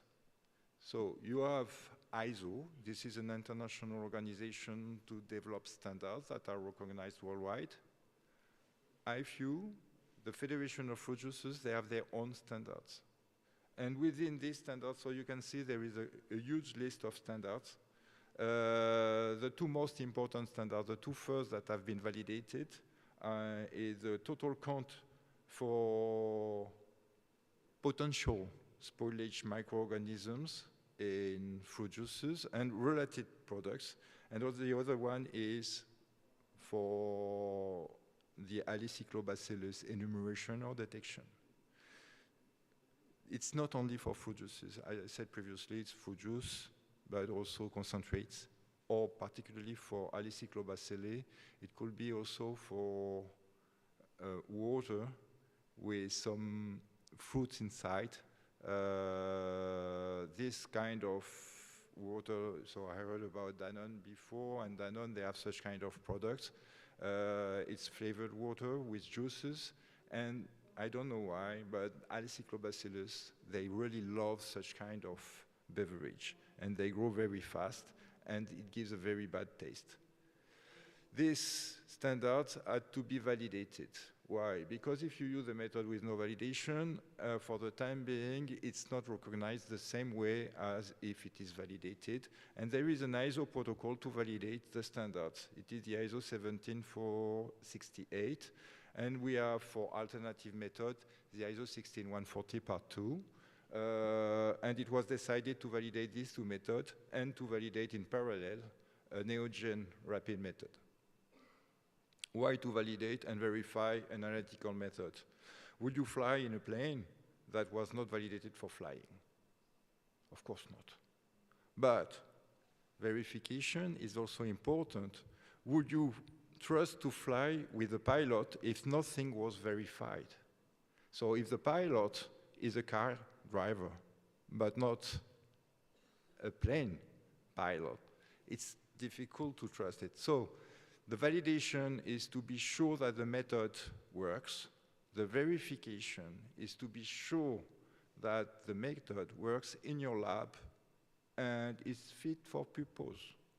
So the path of trust is to start with a validation. It could be done by an expert lab. It could be done by a kit supplier or by an inter-lab study. For standards, that's what we do. Then it's very good for the lab to verify that the technicians into the lab are able to use the method correctly. And then, if it is an alternative method, we can go to an accreditation body to be sure that everything is done correctly. We could have a certification body for alternative method in the middle, but the global path is validation, verification, accreditation, to demonstrate everything has been done correctly. And then the people are protected. So I go now to acid-tolerant bacteria. For acid-tolerant bacteria, it is the IFU number 2. So to detect lactic acid or anything that can grow in acidic conditions, plus sugar. You could have yeast and molds. So depending on the acidity, you could detect only yeast and molds, or yeast and molds plus bacilli that could be seen as lactic acid bacteria. We have different procedures. The different procedures, they all use orange serum agar, as you can see on the picture here. The different procedures are enumeration or detection. But most of the procedures, as you can see on the screen, it takes quite a lot of time.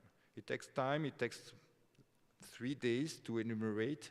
It takes 6 days if you want present substance. These 3 days is because these microorganisms are slow growers. We are looking for orange serum agar or a broth with a huge amount of sugar, acidic condition, and the goal is to be sure that we can detect anything that can grow in the fruit juice itself.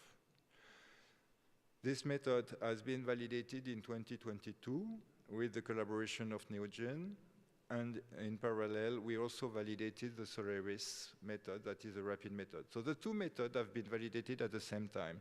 What is Solaris? Solaris is an automated system. It's a drawer, an incubator, and you have vials. You inoculate the vials. You can put a filter into the vial for some fruit juices that can be filtered, and you place the vial into the drawer. It's incubated, and during the incubation, you have a detection. If the contamination is high, you have an early detection time. You can see the curve. The curve here shows the change of color of the vial. The change of color of the vial is due to the fact that you have microorganisms into the vial. They grow, and when they grow, they breathe, and they produce CO2. And the CO2 makes the bottom of the vial changing color. And this change of color can be detected. Early detection means a lot of microorganisms. Late detection, you don't have a lot. So it's quite easy, and it takes only 48 hours, so you have some time savings. As you can see here, the validation permitted to demonstrate equivalent results with a shorter time to results, and different protocols have been validated in parallel with the standard. If we increase the acidification into the vial, we can select the microorganisms we want to look at. When you have an agar, like orange serum agar, you cannot change the pH. But if you look at the pH into a broth, you can decrease the pH, and then you focus mostly on yeast and mold. If you let the pH as it is, you can also detect the lactic acid, the bacilli, similar to orange serum agar. These are the results of the validation. The two methods have been tested in parallel. Inclusivity, it was good with the two methods. Regarding exclusivity, it will depend on the acidification of the pH. We could see false positive into the standard on bacilli and enterococci. LOD50 is very similar with the two methods. It permits to detect a very low level of presence of microorganisms, 0.5 per milliliter for 50% of detection is perfect. Sensitivity 100%, and the interlaboratory with 12 labs gave good results.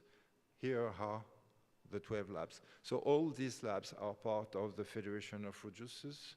So I come back if you really want to discuss with these people, to understand what are the needs, and particularly if you have questions regarding testing or analytical method or whatever related to microbiology with fruit juices, you can discuss with the experts from these labs, and not only. Quantitative summary, as you can see here, this is the accuracy profile. We have three levels of inoculations, and we can see that both the IFU2 standard and Solaris, they gave similar results. We are within the acceptability limits, with always results within plus or minus 0.5 logs, so that's very good. So both methods gave similar results, Solaris faster than the IFU2. And the two methods have been validated. Alicyclobacillus, as I said, Alicyclobacillus is really an issue regarding the flavor of the fruit juice when you have the contamination. And you can see it's a slow grower and very difficult to detect. The medium to enumerate or to detect is the BAT. The BAT agar is very specific to Alicyclobacillus. Unfortunately, it takes 5 days. So if you are looking for present substance because you want to decrease your limit of detection, so you need to have a pre-enrichment in BAT broth. The total time to results is 10 days. It's huge. By chance, when you have the 5 log reduction, it permits to increase a lot the shelf life of the product. So 10 days is okay, but you need a huge storage. So it's better to go to a faster method.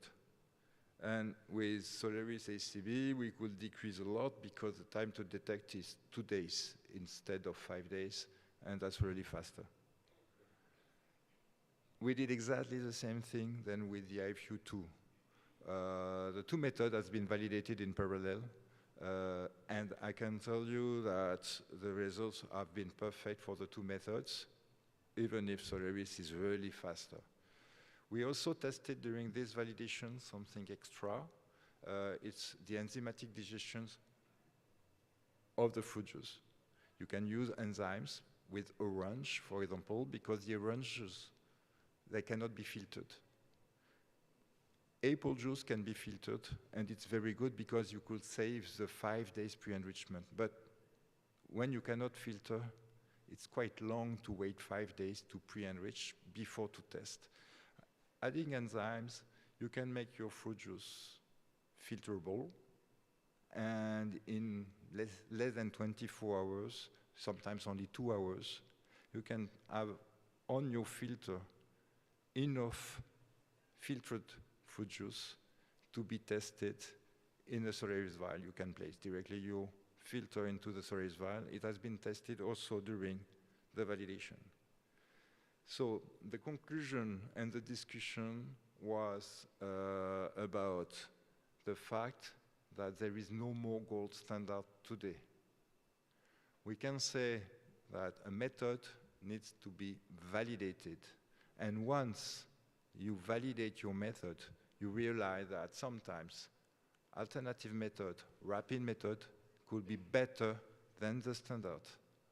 So previously, Bio-Rad presented the STEC PCR solution, and during the validation of Bio-Rad STEC, it was demonstrated that this solution gave better sensitivity than the ISO standard. Here, we demonstrated that with Solaris, it's possible to have better results than the IFU standard. So now, we cannot say that ISO or IFU is the gold standard. It's a method. Some methods have been developed 50 years ago, 60 years ago and more. The knowledge, the science, we are always moving, we are always innovative, and we can be now better with alternative method, with faster method, but also more sensitive than the standard. So this is a change of paradigm, because even for outbreak and for, I would say, official labs to investigate outbreaks, these labs, they can move from standard to rapid method because they could be faster to identify what could happen with the outbreaks. But it is also the same for the food industry. If we want to protect a brand, regarding spoilage contamination. So if you have questions, we have a few minutes remaining. And thank you for listening.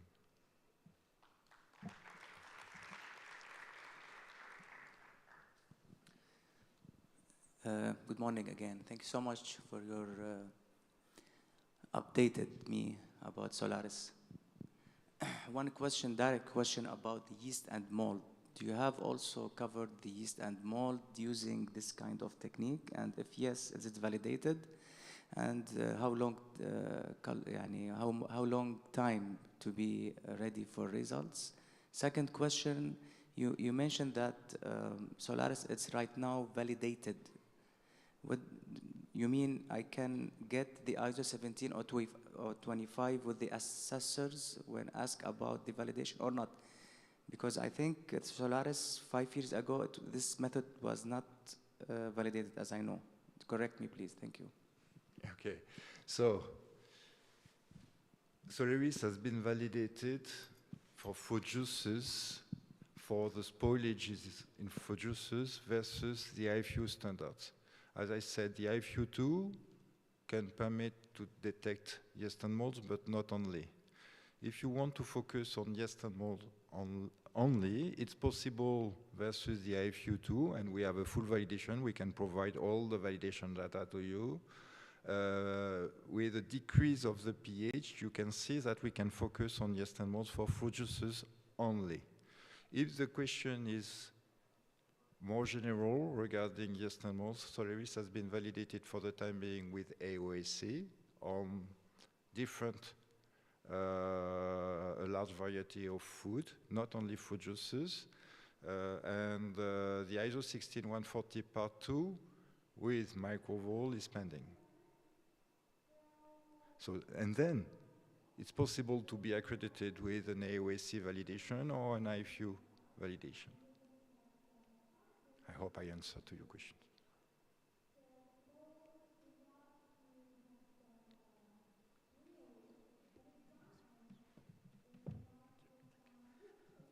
So, any other questions?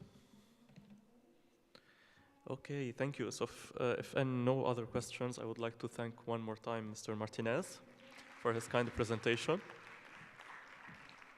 And I would like to wrap up and thank all the speakers of this first session of the morning. And now we will have a health break for 30 minutes, and we will kindly ask you to be back to this hall at 11, because we will start with a very interesting session of 6 presentations on very interesting and up-to-date research work with very key and esteemed personalities from the region and worldwide. So thank you so much, and we will be waiting for you back to this session or to this hall in 30 minutes.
Just wanna be alone with you.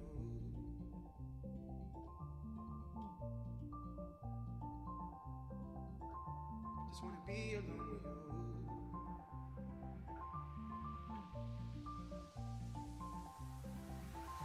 Just wanna be alone with you. Same old thing that keeps me around. If you wanna come around, baby, it's cool. And if you wanna fuck around, baby, I do. Just wanna be alone with you. With you.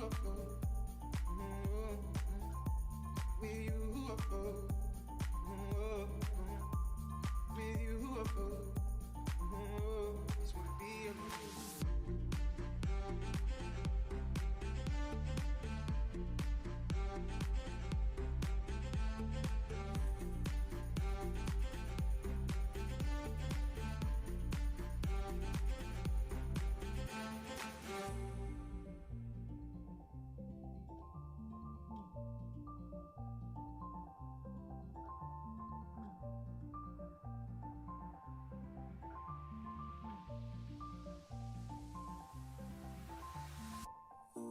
What was your name again? I've seen so many of them come. Want me just play pretend?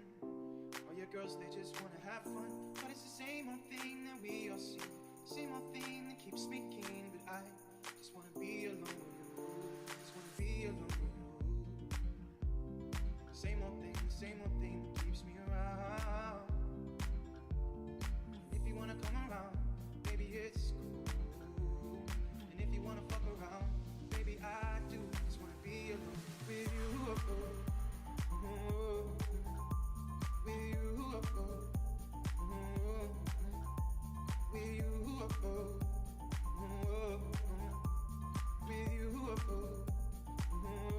just wanna be alone.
So, hello again, good morning everyone. We kindly ask everyone to join the room and to join their seats because we will be starting right away.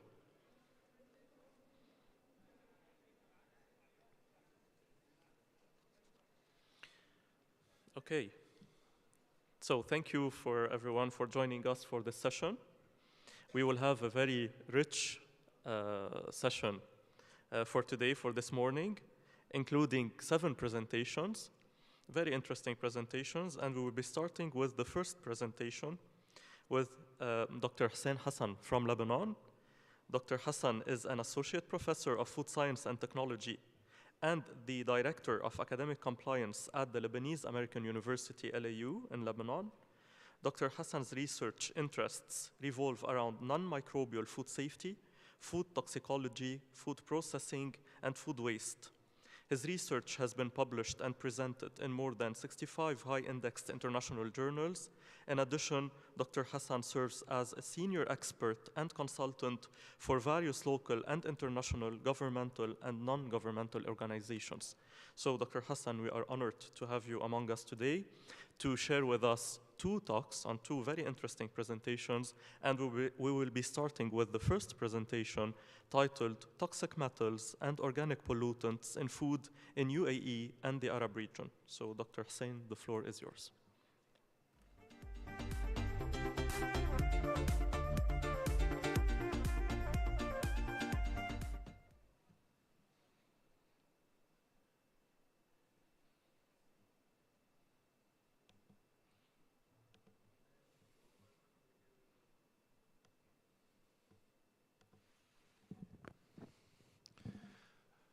Good morning, everyone. Thank you, Dr. Amin, for the introduction. Thank you for having me here. Our first talk is on toxic metals in rice and the exposure to them in both Lebanon and UAE.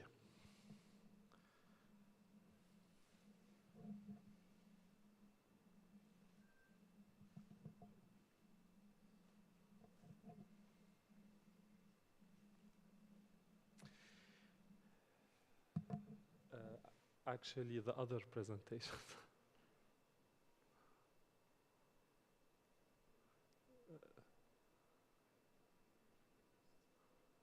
It starts with exposure to toxic metals.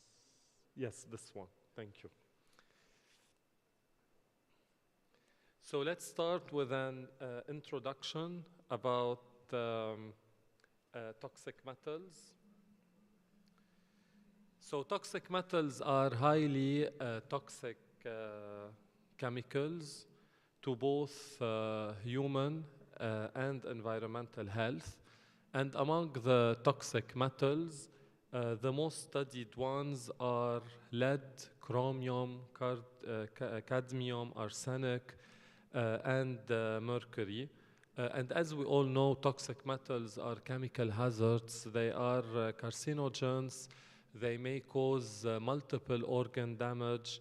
They may deplete the body stores of iron, vitamin C, resulting in vitamin deficiencies and their associated diseases.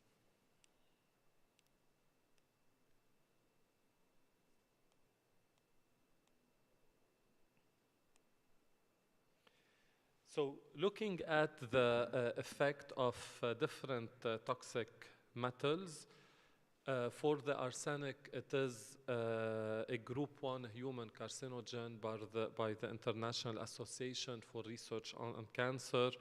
We're talking about lung, skin, bladder, kidney, and liver cancers.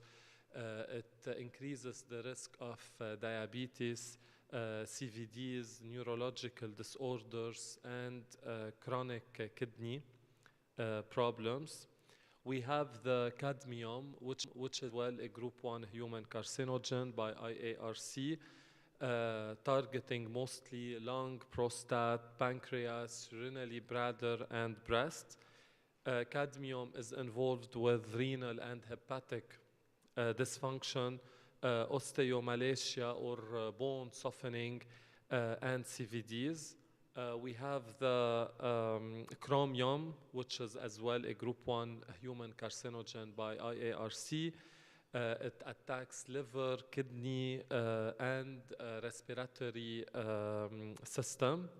We have the mercury, which is highly associated with the nervous system.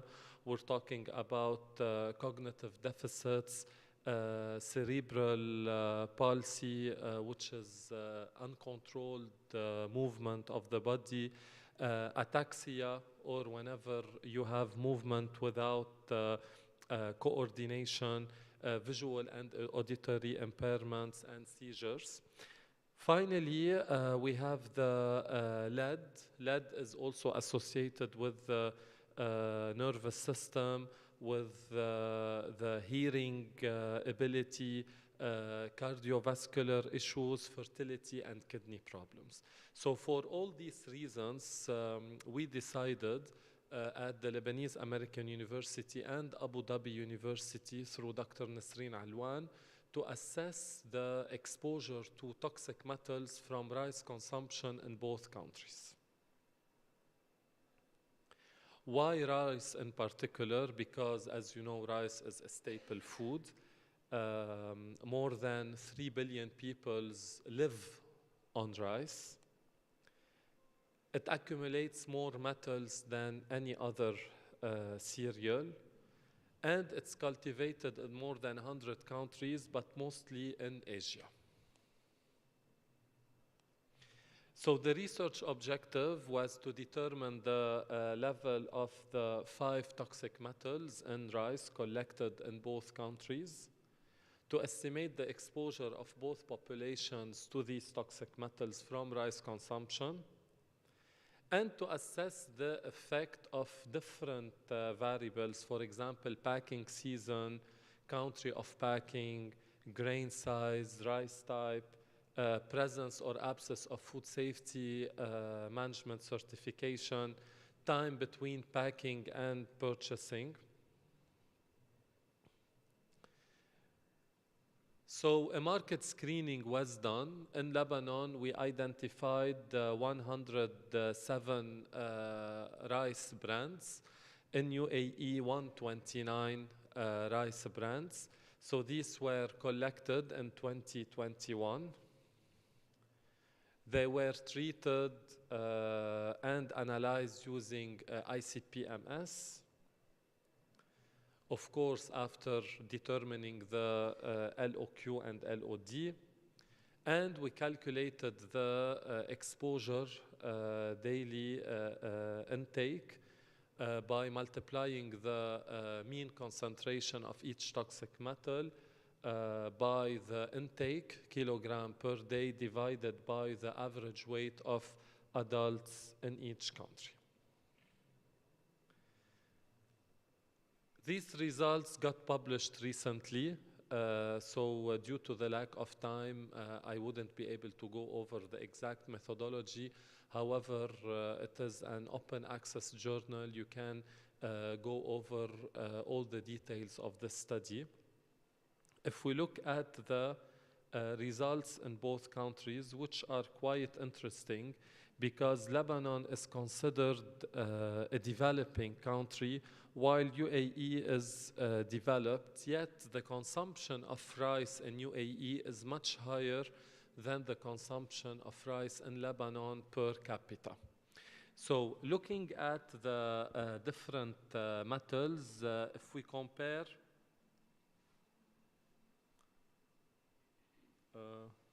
something wrong with the screen.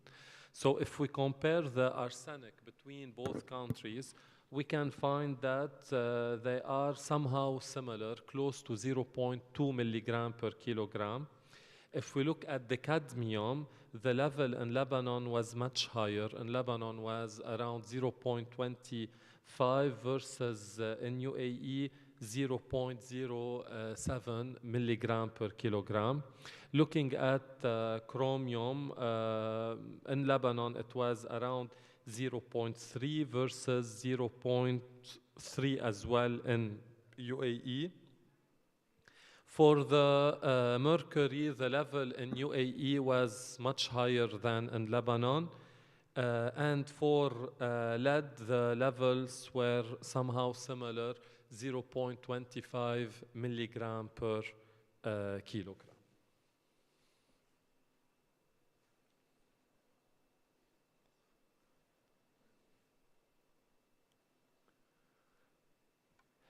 If we want to compare the results to the Codex Alimentarius limits and to the EC limits, looking at Lebanon, we had 25% of the brands exceeding the Codex limits in terms of arsenic and cadmium. For the chromium and mercury, it wasn't applicable because there is no limit, whether by Codex or EC, for the chromium. For the lead, in Lebanon, 69% exceeded the Codex and EC limits. Moving to UAE, we found that for Codex limits, 9% of the brands exceeded the arsenic limit, and 64% of the samples exceeded the Codex limits. Looking at the EC limits, all rice collected in UAE exceeded the EC limit for the mercury. For the lead, 64% of the rice packs exceeded the limit. So in other words, in both countries, in Lebanon and in UAE, the mercury level was somehow alarming.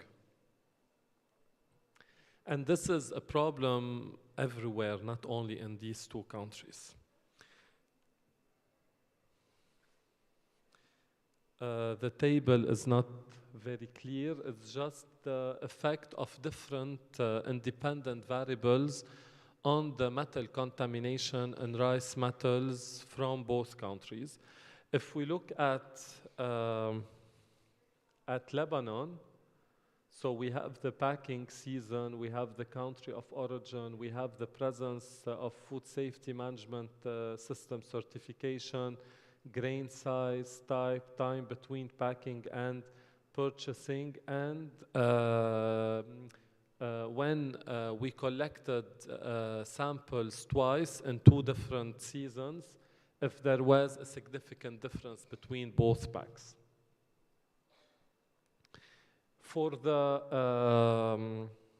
packing season, whether it's fall or summer, there was no significant difference between different packs.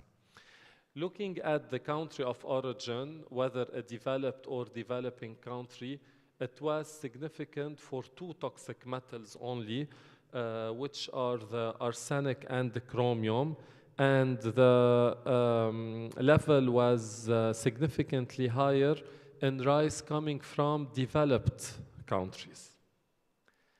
Looking at the grain size, long versus short or medium, the difference was significant in almost all the toxic metals. Long rice particles had significantly higher toxic metals. This is due to the larger surface area. Looking at the type, brown versus parboiled and white, the brown was significantly higher among three toxic metals, and this was expected since white rice is refined versus the brown still has the bran, which accumulates all the chemical contaminants. Looking at the time between packing and purchasing, the effect in general was not significant.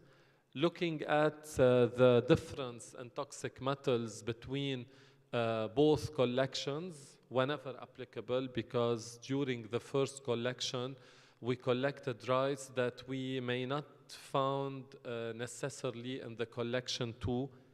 So the effect was significant in 3 toxic metals.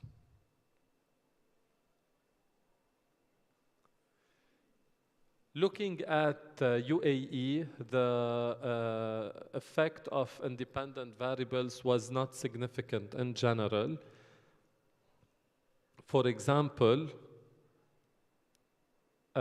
fall versus spring for the packing season, the p-value was significant only for the arsenic. Looking at the country of origin, developed versus developing, the effect was significant only for the arsenic. Looking at all other p-values, they were above 0.05, meaning the effect was not significant, except for the difference between both collections. There was a significant effect for 4 toxic metals. In other words, there was no consistency in good manufacturing practices from the suppliers of rice, justifying why we had this significant difference in toxic metals between collection 1 and collection 2.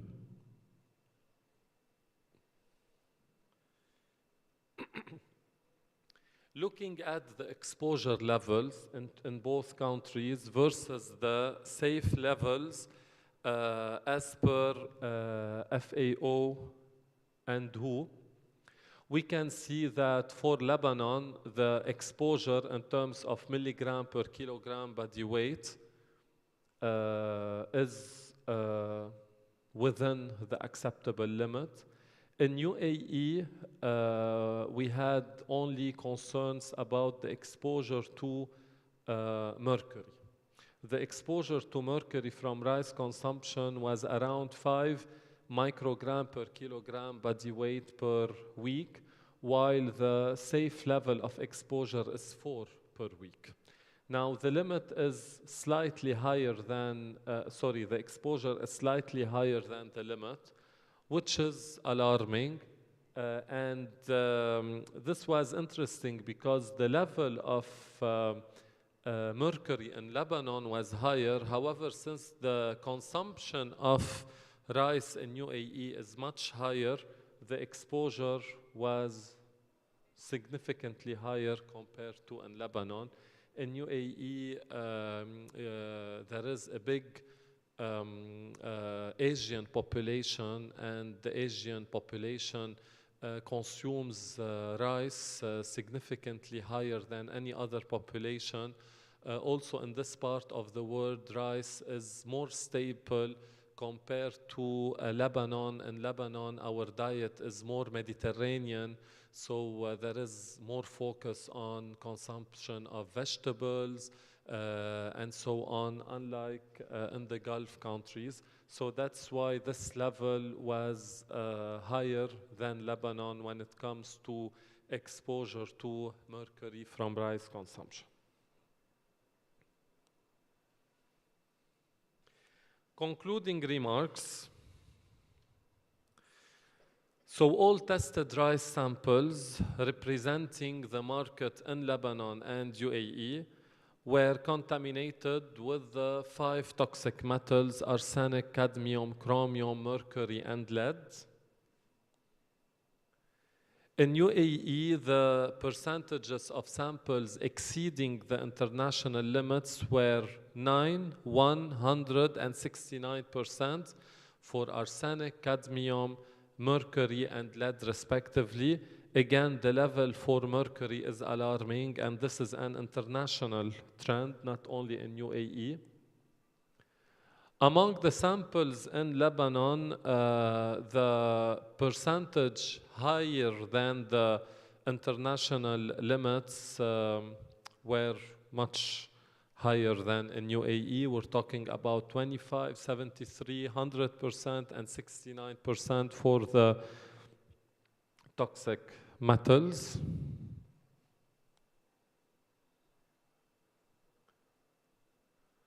Average concentrations of mercury and lead in both countries exceeded international limit. In Lebanon, only cadmium exceeded the European limit. So the exposure to mercury and lead together are alarming for the UAE population, again due to the high rice consumption. In Lebanon, the situation was not that alarming for mercury, cadmium, and chromium, given that our consumption there is lower than in UAE.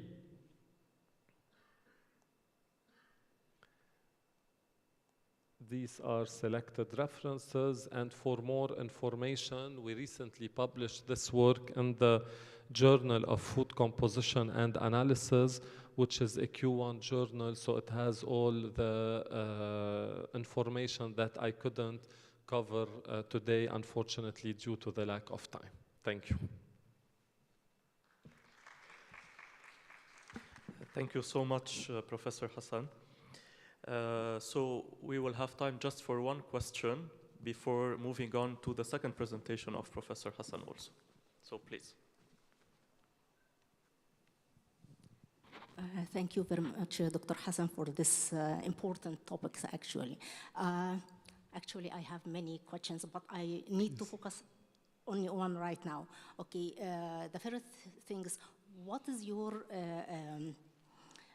explanation that the percentage of contaminants in Lebanese samples is higher than UAE. However, what I know that both countries are imported rice from outside. True. And actually it is coming from the same sources. So why the Lebanese rice is higher in contamination than UAE? This is one. Very simple question about the food intake. Yes. From where you got the food intake for UAE population and Lebanese population? Because we are working right now to calculate it, so we don't have data about actual food consumption of rice. Thank you very much. Thank you, excellent questions. So for the differences between Lebanon and UAE, I believe that the control measures that UAE have are much more stringent than what we have in Lebanon. Both countries import rice from the same countries in Asia, but in UAE there is a better control at the ports of entry. So samples are taken, analyzed, and in case toxic metals exceed the limits, the rice shipments are rejected. Unfortunately, in Lebanon, the control is not this strict, so this is one reason. Second, the storage conditions. So in Lebanon, the storage facilities are not as good as the storage facilities in UAE. So the contamination could be not only from the source, but also from Lebanon, from the environmental contamination, since these toxic metals come from poor agricultural practices, but also poor storage conditions, which will be more probable in Lebanon than in UAE. Moving to the exposure. In Lebanon, we actually did a food frequency questionnaire because we did the study not only on toxic metals, we did it on mycotoxins as well. So we had a sample of around 1,500 participants filling their consumption patterns of rice. In UAE, there is no such data. Now Dr. Nasreen is trying to collect it, so if you're doing it in UAE, maybe you can collaborate to avoid duplication of work. So what we did for UAE was somehow a limitation, because we reached out to the customs and received the level of imports per year in UAE, and we divided it over the population in UAE, which is an estimate. So that's why in our publication we put as recommendation for future research to recalculate the exposure based on the findings of the food frequency questionnaire, because our estimates may not accurately represent the real exposure. But in several countries where they couldn't have the food frequency questionnaire study, they based their exposure calculation on this method. But definitely, once you have a consumption pattern study in UAE about rice, we can recalculate the exposure, because now that we know the level of contamination, knowing the updated consumption per capita in UAE can be used to update the exposure. Thank you.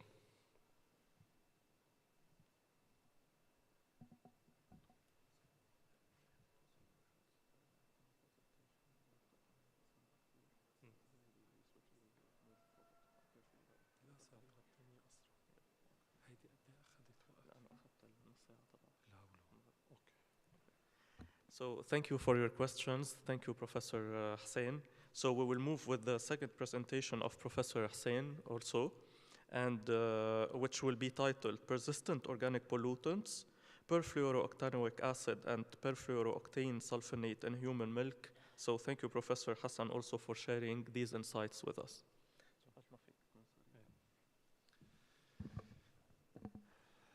Thank you, Dr. Amin. So the second presentation will be shorter than the first one. It's very interesting because it was the first of its kind in the Arab region, and it resulted in 2 publications as well. We did the study 2 years ago.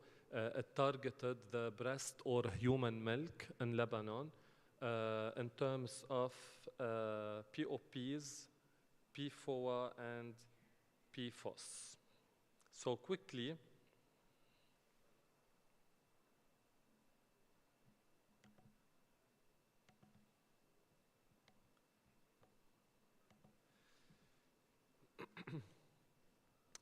persistent organic pollutants, these are chemical hazards that everyone is talking about recently. They are synthetic, and they are highly used in the industry equipment and as part of the pesticides. They are very stable. They can travel up to the food chain and bioaccumulate in our body after being consumed and stored. Usually they get stored in our body fat. So the higher our BMI, the more POPs we'll have in our body.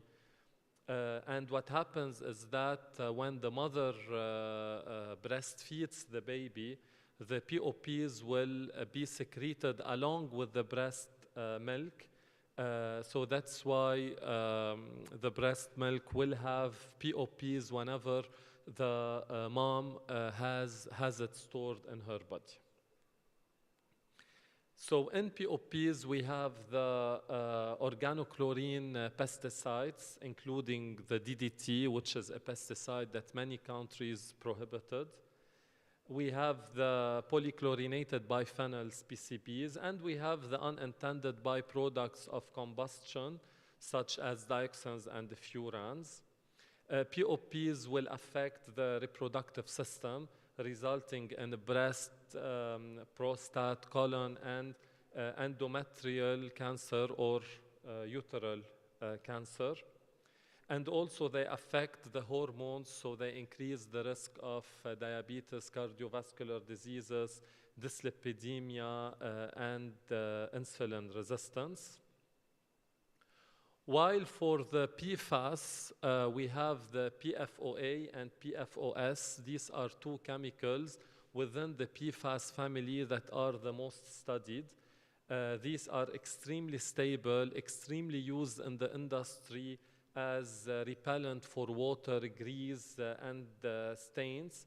So we find them in a wide range of industrial products around us, and can affect the expression of genes, resulting in many diseases, including nephrotoxicity, hepatotoxicity, immunotoxicity and developmental toxicity.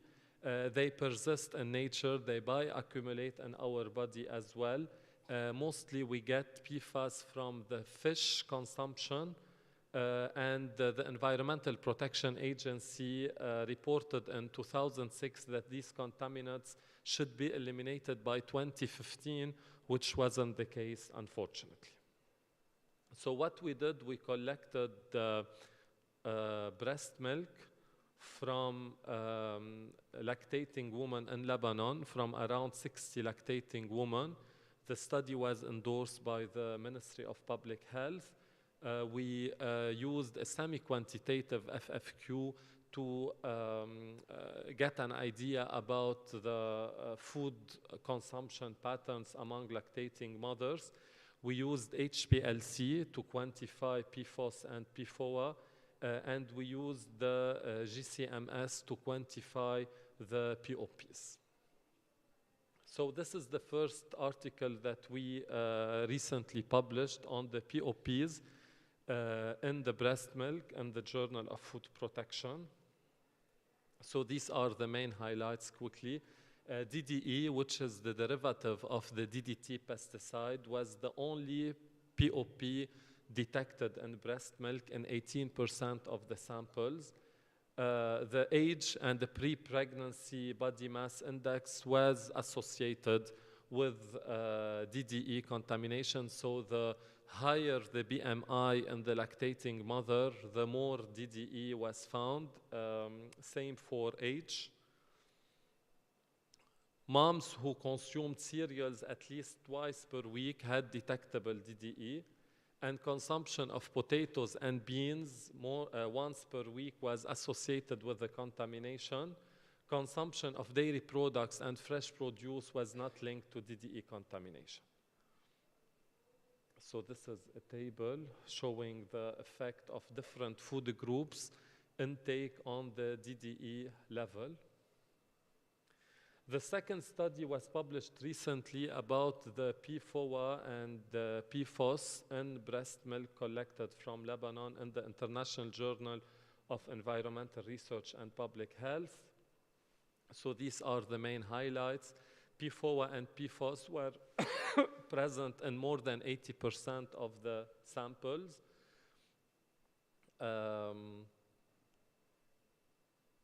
The median contamination of PFOA exceeded the EFSA limit, 60 picogram per milliliter. However, for PFOS, the median was below the threshold.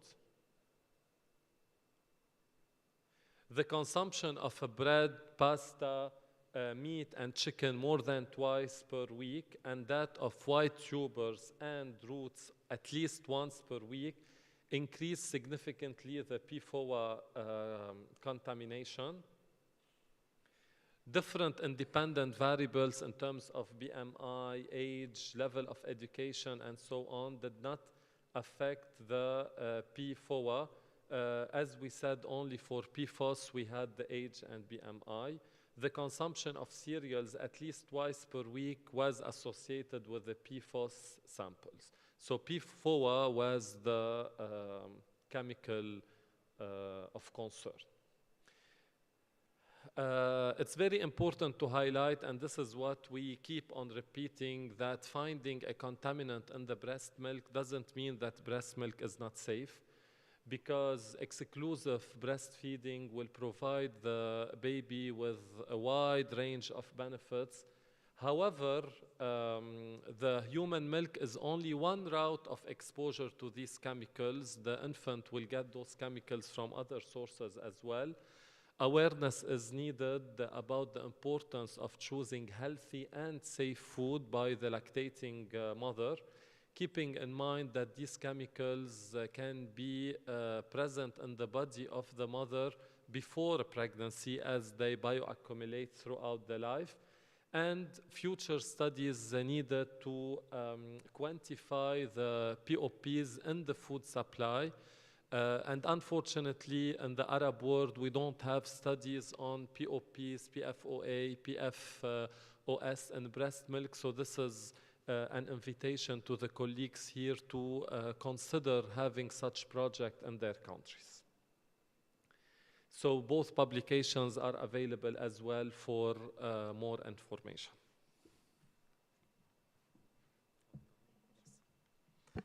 Thank you, Professor. A round of applause for Professor Hussein. Unfortunately, we don't have any more time to take questions, but I kindly invite you to connect with Professor Hussein during the conference to have more discussions about the very interesting topics and very interesting emerging contaminants he is currently working on. Thank you so much. So we will be moving right away to our next presentation, which will be presented by Ms. Rubina Sabir. Welcome, Ms. Rubina. So the presentation will be entitled Validation of a Newly Developed Questionnaire to Assess Knowledge, Attitude, and Current Practices Related to Sustainable Diet among the UAEU community. Ms. Rubina holds qualifications from both Pakistan and Australia, establishing her expertise in the field of nutrition and dietetics. With a background as a clinical dietitian and manager of food services, she has accumulated extensive experience in various national and international hospitals. Ms. Sabir is a registered dietitian in Pakistan and currently serves as an instructor in the Department of Nutrition and Health at United Arab Emirates University. So, Ms. Rubina, the floor is yours.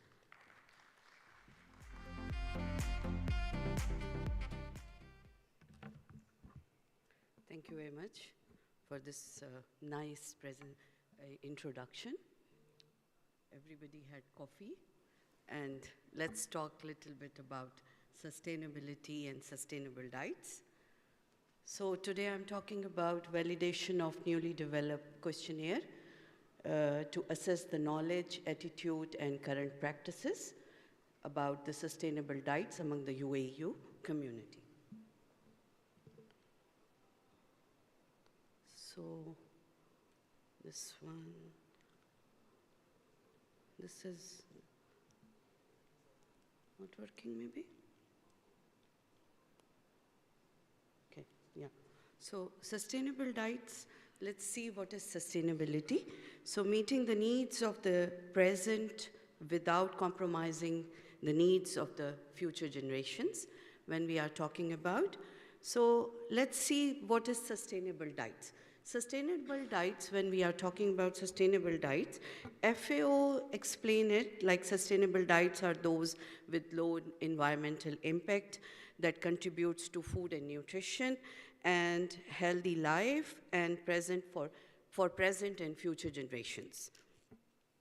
And the concept that how our current practices been affecting our environment, it was actually explained in 1986 when research explained that our current practices actually affecting our environment. How it is affecting our environment, this is very important to understand. There is two types of impact. One is environmental impact when we are making unsustainable agriculture practices, or this is like when our trade, food trade is more worldwide, and increase of production is increase of food waste.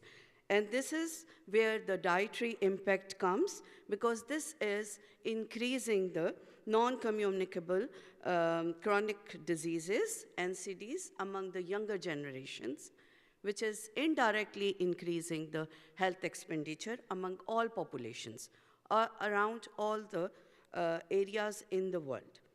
So the concept of now, it's not only sustainable diets, it's about sustainable healthy diets. So diet should not only be sustainable, but it should provide the health aspect for all the generations and for all the populations, and also reduce the NCDs. How it can reduce? So aim is to provide the healthy, nutritious meal to all the generations and all the populations with the social, mental well-beings, and also to preventing the future and present generations and preventing our planet. So this planet health is also important now, and also reduction in NCDs. So the concept of sustainable diets is not so straightforward. There are many dimensions in it. When we are looking at health and well-being, we have to look for the biodiversity, we have to look for the equity, we have to look for the eco-friendly, we have to look the culture, the social norms, the skills, and also how the diet and nutrient supply is continuous and providing the nutritious diets and meals to all the generations. How our diet is impacting. It's the greenhouse gas emissions which is impacting our environment. So look at how when we are looking at animal and vegetable greenhouse gas emissions, if we are consuming around 1 kg of beef, it is almost generating 60% more than 1 kg of any vegetable. This greenhouse gas emissions, which is impacting badly on our environment. So what is the solution? How can we solve this problem? By the help of sustainable diets, healthy sustainable diets. So to understand how our populations are knowing about these sustainable diets, we need to have some validated tools. So we thought like now the tools which is available are not so much validated. So we think like this new tool maybe it's more validated and it's more usable for the UAE population. So our objective is to test the validity and reliability of newly developed sustainable diet questionnaire. When we are looking at any questionnaire, when we are developing a new questionnaire, we have to look what is available right now and which is in the practice. So when we look at the literature, we found 2 questionnaires. One is by Califord and one is by Gonzalez. So these 2 questionnaires was looked by our panel of experts, and they give the color coding. They look at questionnaire 1 and 2, and they give this, the last one is our expert panel, which they add some more questions. So at the end, we get the questionnaire in this shape, which we have, like for knowledge, we have 8 questions where we assess the knowledge of the population. We ask them about different concepts, like for example, what is the footprint, what is the carbon footprint, how our diets are, is it like serious or is it like not serious, what is your opinion about it?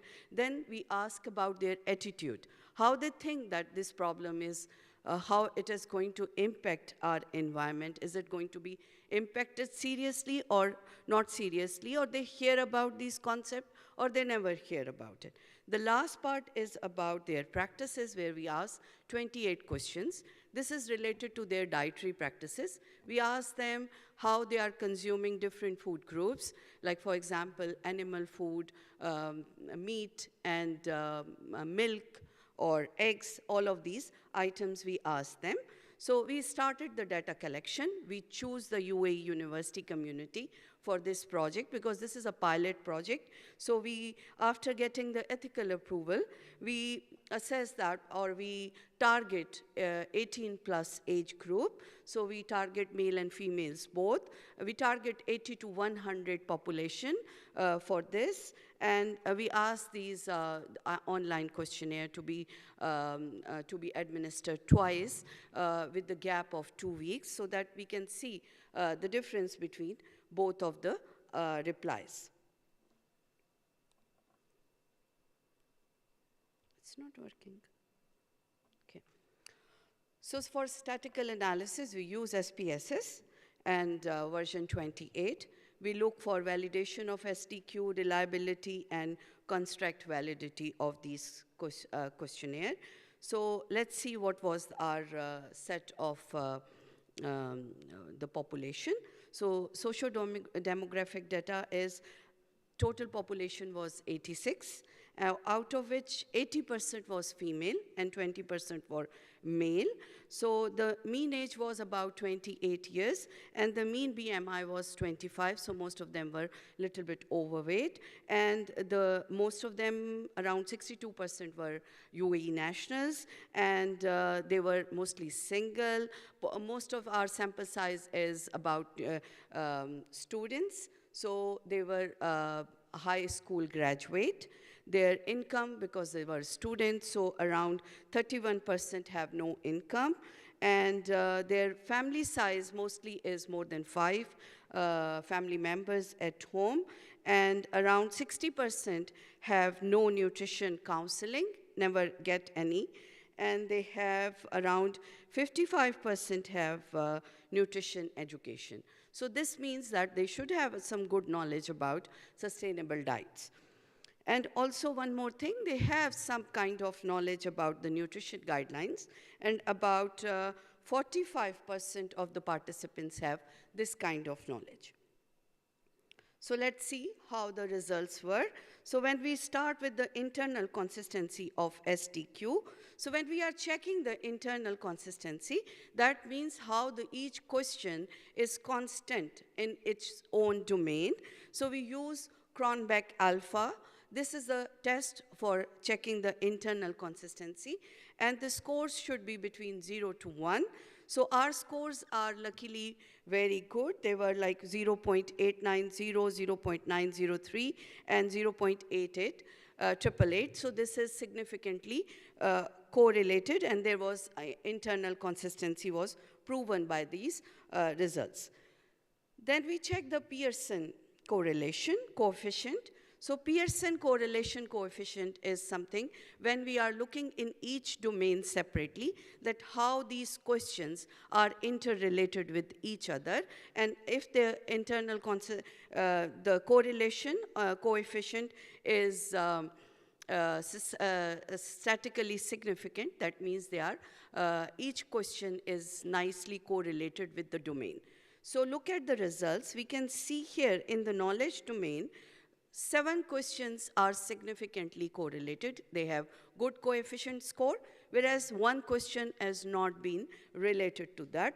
In attitude, all the questions has significant correlation, whereas in the practice, we found 3 questions which has not been, which does not have Pearson correlation coefficient significantly. We'll discuss these in our discussion part, that why there is a difference between these results.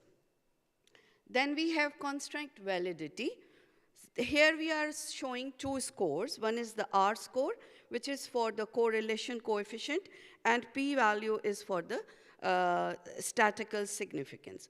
So here you can see in the knowledge, and when we are looking at the construct validity, we look at the results and we check that how it is related to the each variable. So here you can see the age is it's statistically significant with knowledge and with and this is the positive correlation, whereas in practice this is the negative correlation.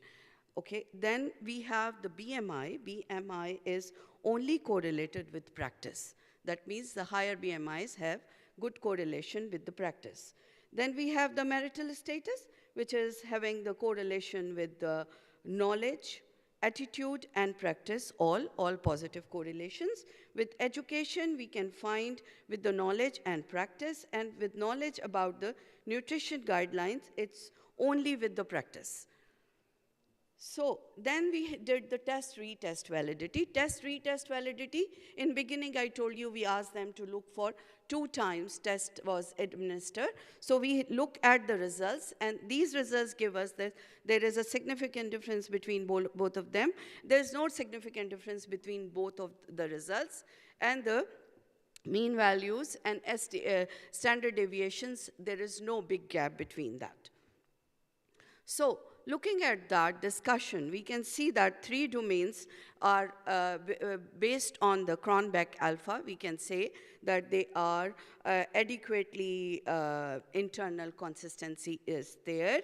And then the question number, practice question 5, knowledge question 8 was not correlated because the question was little bit different.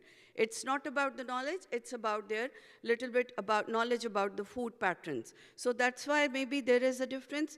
And their practice question number 18, 22, and 25, this is about the meat consumption. So this is related to the cultural practices, that's why there is a difference.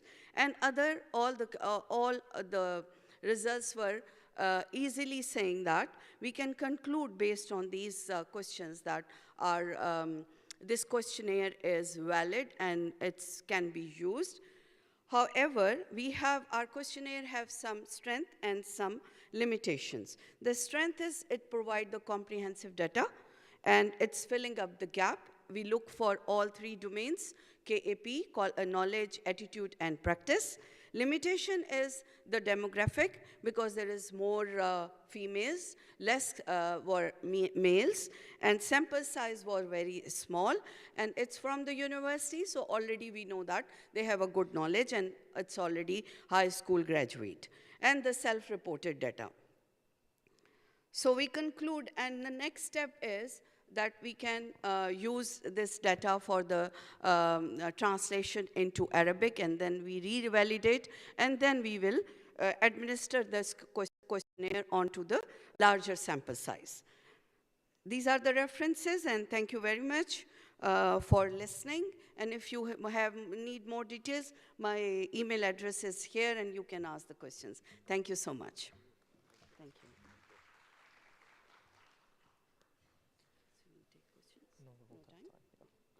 Thank you, Ms. Rubina, for your amazing respect of time. Thank you so much. So your presentation took exactly 15 minutes. Thank you so much. So unfortunately, we won't have time because we have 7 presentations to manage within this session. So we won't have time to take questions and answers. But again, I kindly ask you to reach out to speakers, even through the app, to the Hoover app, to ask them questions and interact with them. So we will be moving to our 4th presentation of the day, which will be presented to us by Professor Habiba Ali and Dr. Hanan Afifi. So welcome to the stage. Professor Ali is the Vice Dean of the College of Medicine and Health Sciences at United Arab Emirates University and a professor in nutrition and dietetics in the Department of Nutrition and Health. Welcome, Professor. Dr. Afifi has been a lead researcher at Research and Development Division at Abu Dhabi Agriculture and Food Safety Authority, ADAFSA, since 2014. Dr. Afifi is a member of numerous committees, including Abu Dhabi Food Safety Index and Food Codex teams, and has a recognized record of scientific publications. So welcome, Dr. Afifi. They will be presenting to us a presentation titled Insight in Abu Dhabi Total Diet Study, Setting the Foundations for Enhanced Food Safety. So the floor is yours. Thank you very much, Mr. Chair. So can we have our presentation on the screen, please?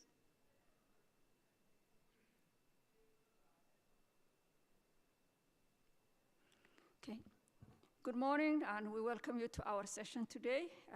Dr. Hanan and I are going to share with you our presentation, which is about insight in Abu Dhabi Total Diet Study, setting the foundation for enhanced food safety.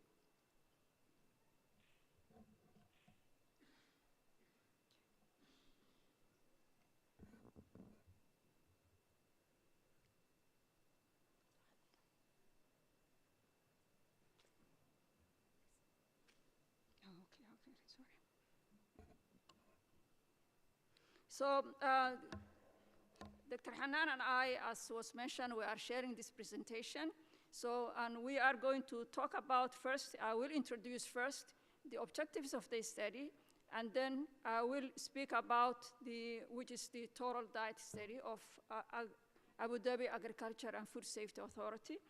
And I will start with after the objectives, to talk about the methodology of the food consumption survey. This will be followed by Dr. Hanan, who will provide more details about the procedures for the Total Diet Study.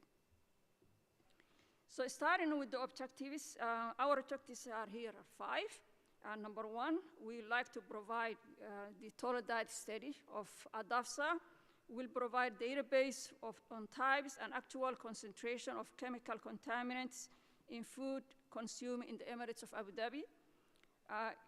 It's also designed to develop a baseline of contaminants in food based in the TDS, which is the Total Diet Study. And number 3, to determine the Abu Dhabi population dietary exposure to certain chemical contaminants, such as listed there.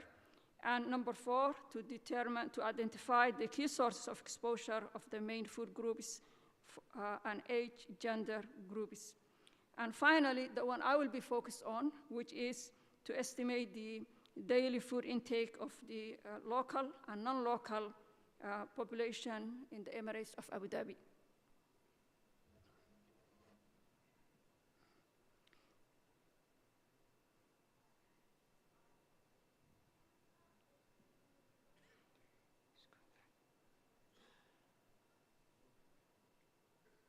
This is going back. What's this?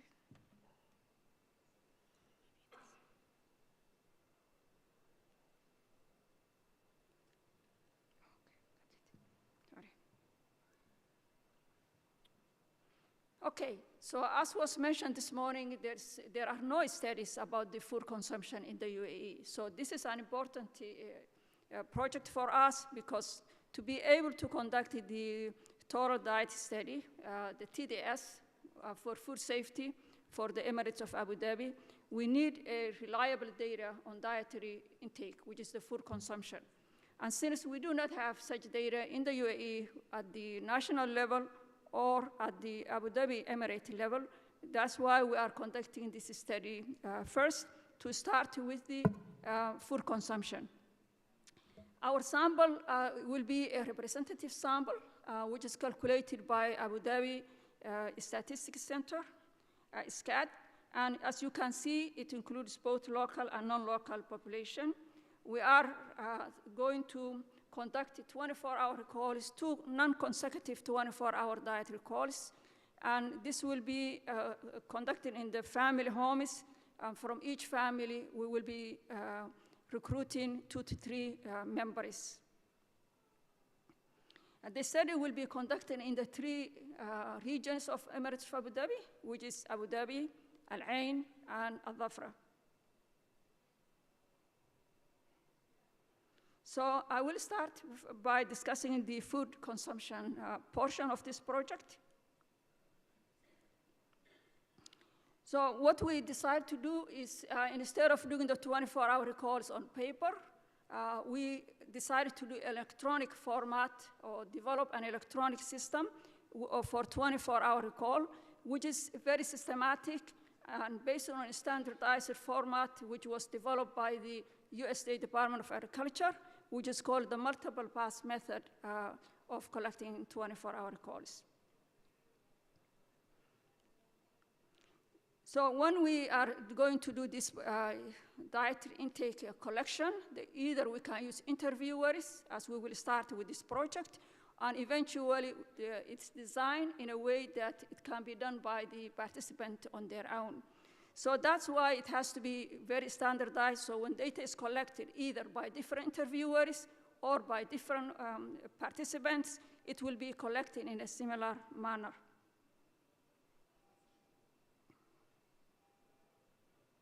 So first, there's an opportunity for the participant. There's a guide for them, what they need to do, the different steps. And after that, they will be able to type the food they have consumed in the past 24 hours, ideally from midnight to midnight. And they will be able to search. So the system is linked to a database, local, USDA, and different types of databases. It's also linked to different food portions, photographs, which was developed by ADAFSA, which is called ADAFSA Food Atlas. And it's also connected to dietary reference intakes to calculate energy recommendations, as well as nutrient intake recommendations. So once the person enters all the food items one by one in the first stage, we call it quick method, in which they will list all the food they have consumed in the previous day. Then the next step is to ask them whether they forgot any common food they normally eat. So that's why you'll see this question. Okay? And then if they consume something they forgot, they can, of course, they have the opportunity to enter. Okay, so we asked them some of the common food. Did you have coffee? Did you have dates? And so on and so on. This is called second step, which is called the forgotten food step. Okay, and in the third step also, we asked them about what's called time and location, whether they have eaten certain things at certain times and on certain occasions. And on the fourth step now is the detailed cycle, in which the participant will be able to add details such as the amounts, the preparation, other additions, and so on. And when they search for the amounts, they will be able to refer to the food photographs that was developed by ADAFSA, and they will be able to select. You will see a video at the end of our presentation that will demonstrate the process.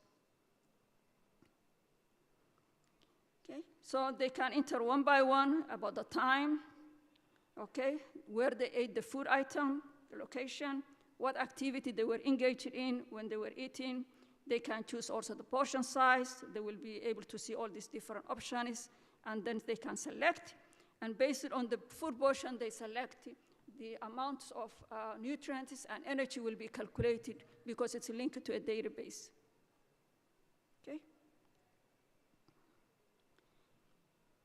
When this finish, the participants, then they will have one of the final review in which they will be able to see the food portions they have seen, they have eaten on the screen, and then if they forgot something else, they will be able to add it. They will be able to also edit the food portions or the food they had consumed. Okay, so that's the last opportunity in which they will be able to see what they have consumed, which is called a final review. Okay.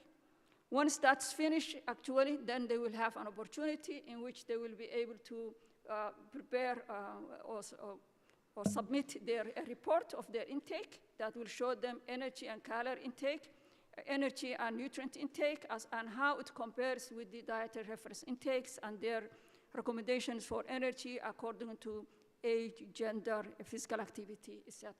So that will be the feedback for the participants. You will be able to see, as I mentioned before, more of this in the video that you will be have an opportunity to see. So at this point, then I will ask my colleague, Dr. Hanan, to take over. Thank you.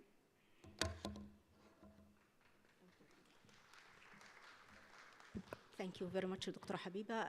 At the beginning, because the time is very short, so I will go directly to the second part, which is the total diet study. Of course, this is a group of team members, which I am very thankful for them. They are part of the R&D and food control sector. They are responsible to collect the food samples. Okay, the total diet study, actually, it will be the first time to be conducted in UAE, and it is the first of its kind to be here. The aim is to control the contaminants in food as it is consumed by population in UAE. So the total diet study will cover a group of contaminants which include pesticide residues, more than 450 compounds, 30 types of heavy metals, minerals, and elements, 13 mycotoxins, 13 types of veterinary drug residues, in addition to acrylamide and nitrite and nitrates. Actually, the sampling plan is very important in such type of studies because it should cover all the variation in the community. So in this case, this study will be done, inshallah, in Abu Dhabi, Emirates, including the 3 areas, Abu Dhabi City, Al Ain City, and also Al Dhafra. The samples, same type of samples, will collected from all the regions, okay? And the numbers of the samples depending on the distribution of the population in this region. So the total number of samples will be collected from each type of food, around 19 samples. 10 will be collected from Abu Dhabi City, 6 from Al Ain, and 3 from Al Dhafra. All of the collected samples after this, it will be mixed together to prepare a composite samples, and these composite samples should be prepared as it is consumed directly, and after this it will send it to analyze all type of contaminants. Of course, laboratories which is responsible to make the detection and the measurements is accredited labs, and we take in consideration, of course, all the guidelines of FAO and WHO regarding the official methodology of analysis, the detection limit, and accuracy of the methods. Of course, in the sampling plan, also we take in consideration all the variation which can affect the result. So we take in consideration the sources of collecting the samples. So we collect the sample from different resources. For example, the retailers, the groceries, supermarket, restaurant, and many places, including also the household. And this is very important source of the food. Also, the samples which will be collected include all forms of food. So the samples will be collected in fresh form, pre-packed, processed, and also ready to eat samples, okay? And also we take in consideration that the raw samples or the the pre-packed should prepared as it is consumed exactly, why to get a realistic data about the level of contaminants, for example, okay? So at the end, or as a conclusion, the sampling plan, around 5,700 samples will collected from, as I mentioned, from Abu Dhabi Emirates, okay? These 5,700, it will be gathered to produce 300 composite samples, and as we mentioned, that the composite samples should represent each type of food, and this composite sample is representing 54 subgroups, and at the end we group it in 18 groups. Of course, the food groups which we selected here, it depending about the common type of food which is consumed in Abu Dhabi Emirates, okay? And we take in consideration, of course, some of the data available, for example, by SCAD, which is the food balance. So this has helped us to make the, or select the food groups. Also, we take in consideration very important points that all the type of food is included in the sampling plan. It should represent the highly consumed type of food which is exposed to high temperature above 120. For example, because as we know, there is some traditional food exposed to high temperature for a long time, and which this is maybe affect the contamination by acrylamide, for example. So we take in consideration this variation. Also, we take in consideration that we need to cover all type of water, bread, coffee, okay? And also we start to prepare, or we included in the composite sample the reference samples. The reference samples, it is a sample which prepared by catering company according to standard methodology and standard recipe. This is also part of the composite sample. The weight of the composite sample around 5 kg. We will send a third of these samples to analyze, and we keep the 2/3 of the samples frozen for instead of we need to repeat the test again.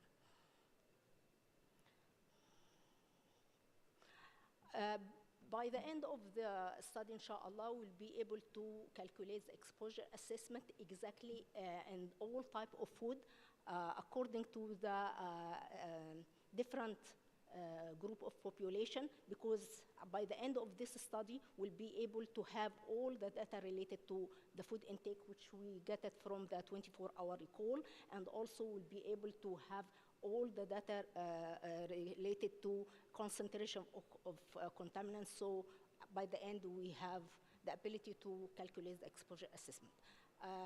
At the end, I will show you the short movie about the software which Dr. Habiba explained. This is what we will use it in the 24-hour recall.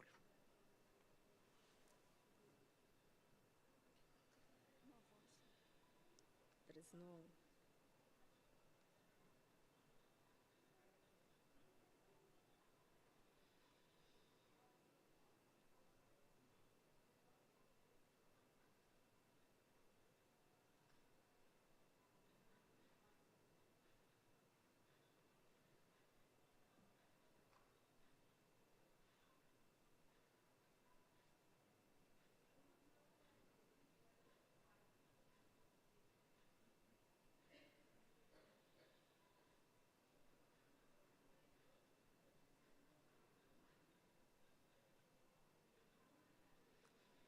as you can see here, the software will help the participant to record all type of food and drinks they consumed in the whole day. So by the end of doing the using the software, they will be able to get a complete file about the nutritive value of what they consumed. This data will help us to calculate exactly the food intake for Abu Dhabi population.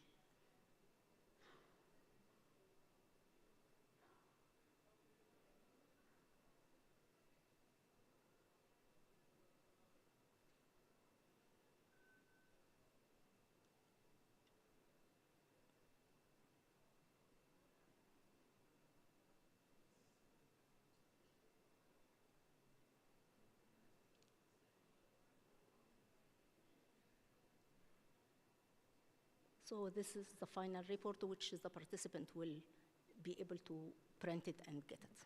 Thank you very much.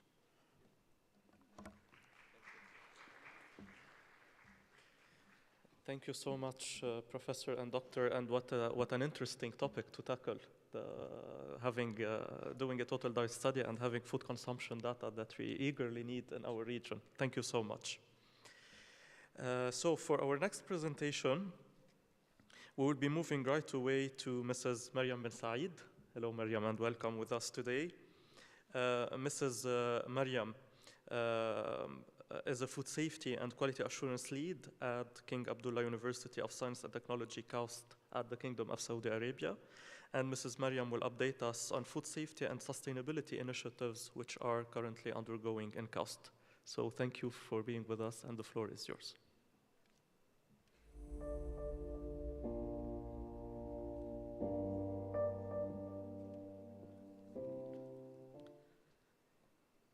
Assalamu alaikum jami'an.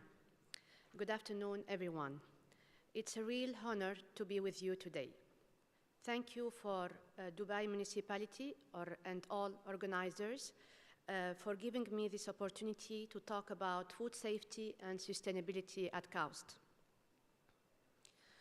I'm glad to be back again to the annual Dubai International Food Safety Conference, but this time as a speaker, to talk about my experience at KAUST in food safety and sustainability from operation side for KAUST community. KAUST is based in Saudi Arabia, 1 hour from Jeddah, Thuwal, a university with almost 9,000 community residents, including faculty, students, staff, researchers, spouses, kids, and so on. I'm Mariam Ben Said, food safety expert, 14 years at KAUST. My main focus is to ensure the food delivered to our community is safe. With more than 40 food outlets at KAUST, from supermarket, canteen, diner, vending machine, restaurant, and so on.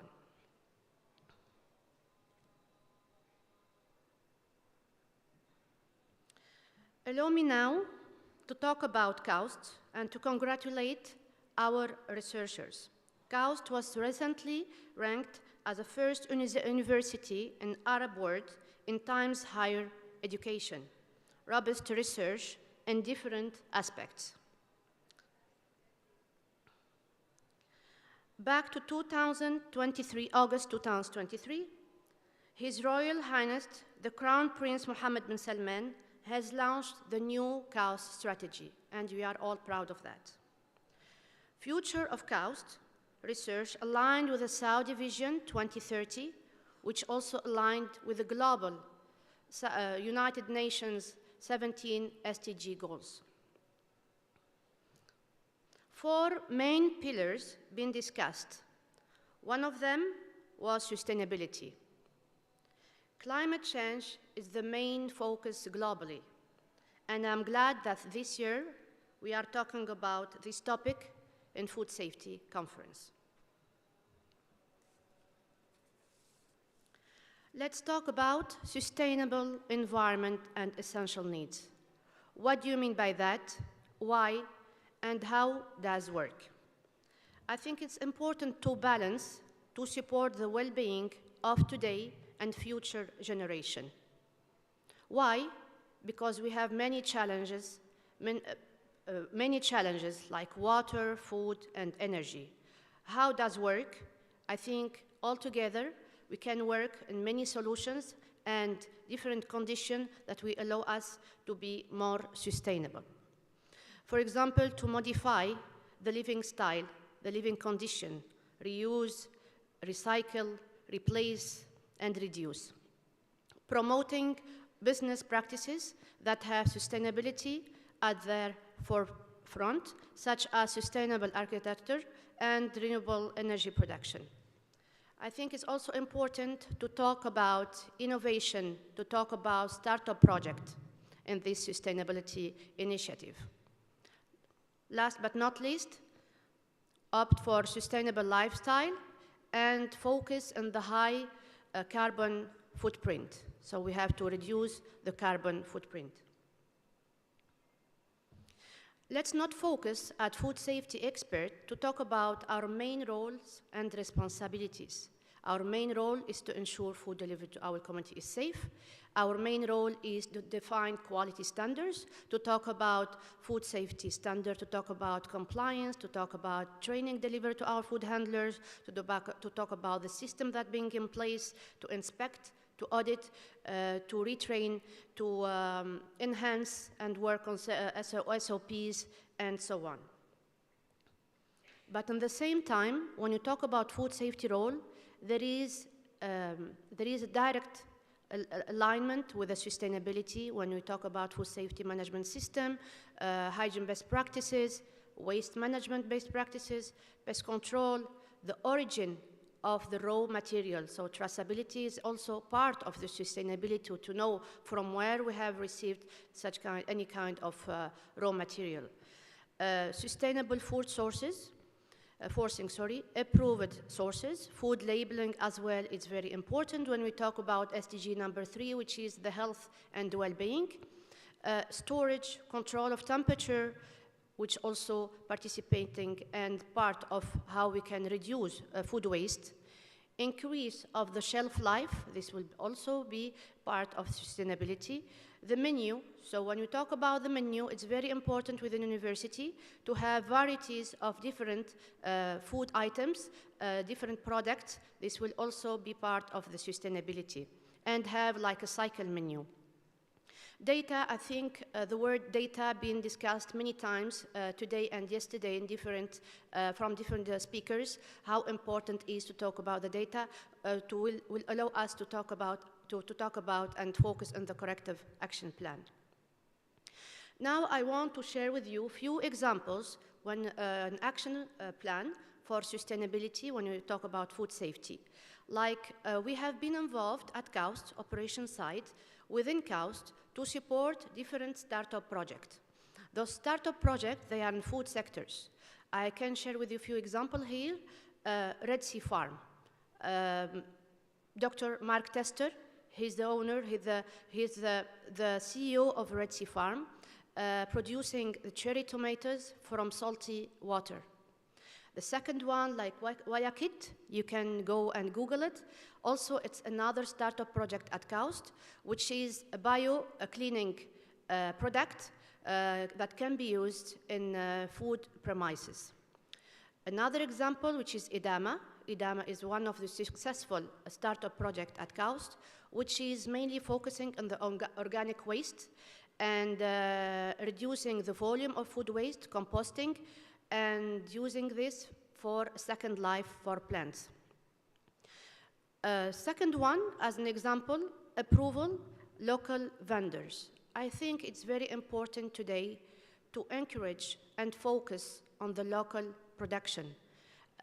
In Saudi Arabia, in Thai, for example, we have strawberry and very good quality of strawberry.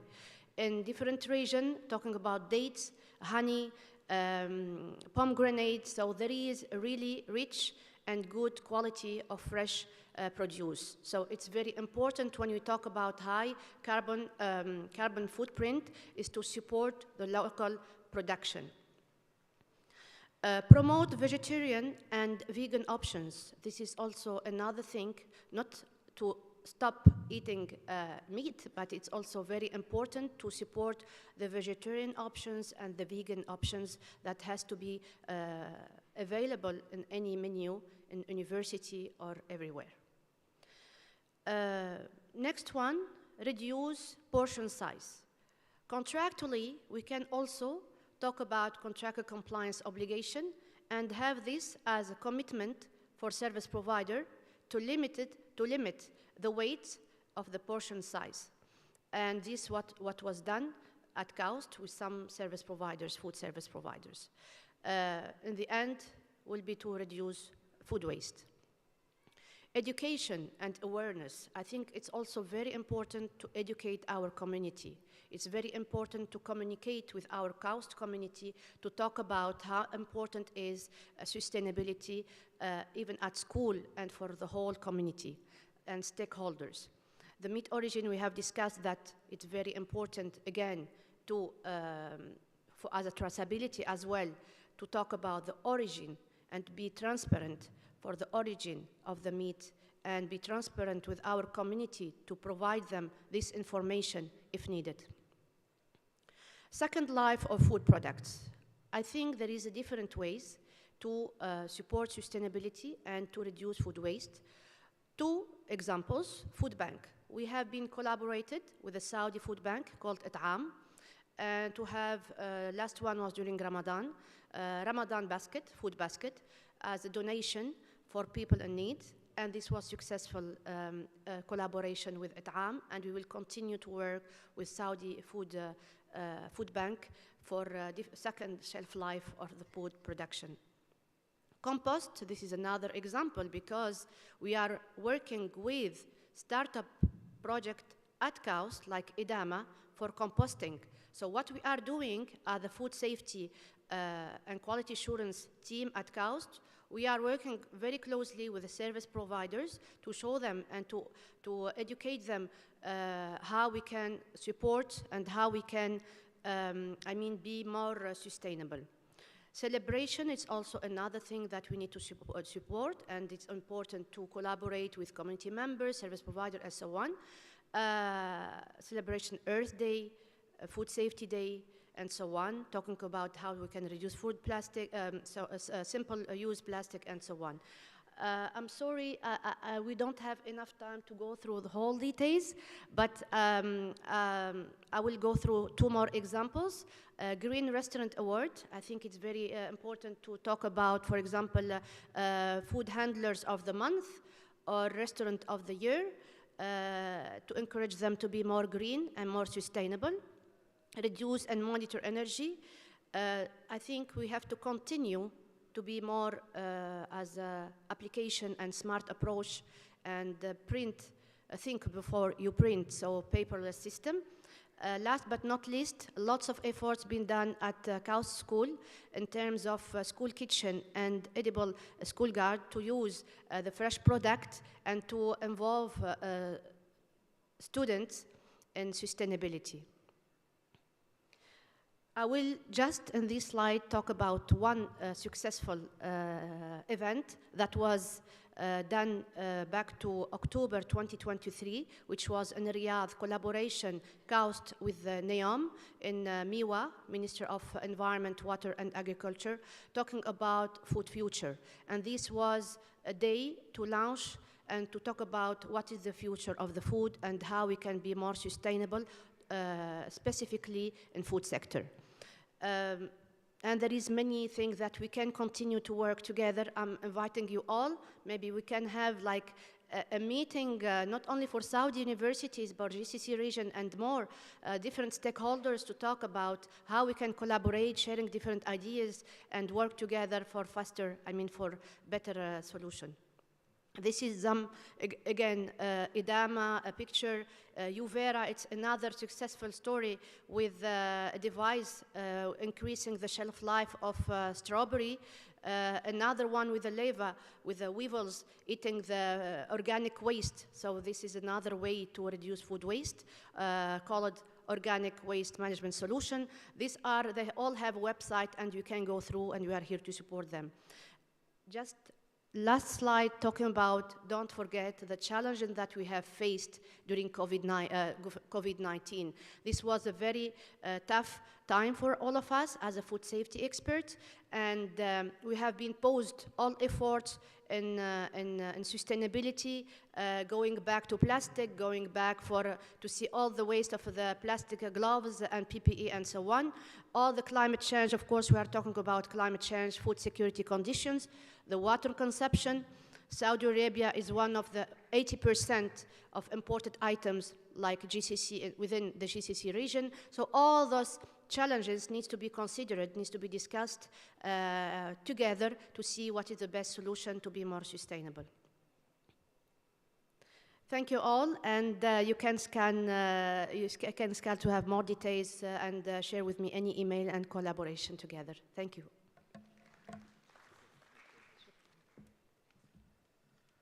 Thank you so much, Mrs. Mariam, and we always look towards KAUST University as a leader and to lead us towards more and more sustainable solutions. So thank you so much. So now we will be closing our session with two very interesting presentations, two remaining very interesting presentations, which will be tackling some innovative food processing approaches. So with the first presentation on this topic, I'm so honored and glad to welcome Professor Tariq Osaili. Welcome, Professor Osaili.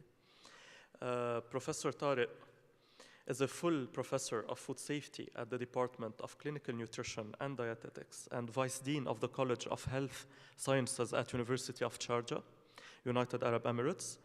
Prof. Osaili has published more than 200 original research articles and has been recently selected as expert at the joint FAO-WHO expert meetings on microbiological risk assessment, the GEMRA. So thank you, Professor Tariq, for being with us. Professor Tariq will be tackling a presentation titled High Pressure Processing, HPP, as Alternative to Environmentally Demanding Conventional Pasteurization in Hummus. So thank you, Professor Tariq. Thank you, Dr. Amin. Hummus. Who doesn't know hummus? Who doesn't eat hummus? All of us? I think this is a timely question just before lunch, yeah? طيب. Hummus is a popular Middle Eastern dip. It's prepared by mixing boiled and mashed chickpeas with tahina, lemon juice, salt. Sometimes we add garlic to it. It depends on the recipe, and served with olive oil. Hummus is a rich source of nutrients. It contains about 12% or 10% fibers, 5% protein, and it contains healthy fatty acid, mono and polyunsaturated fatty acids. It's low in sugar and low in calories. 100 grams of hummus provides us with 170 kilocalories.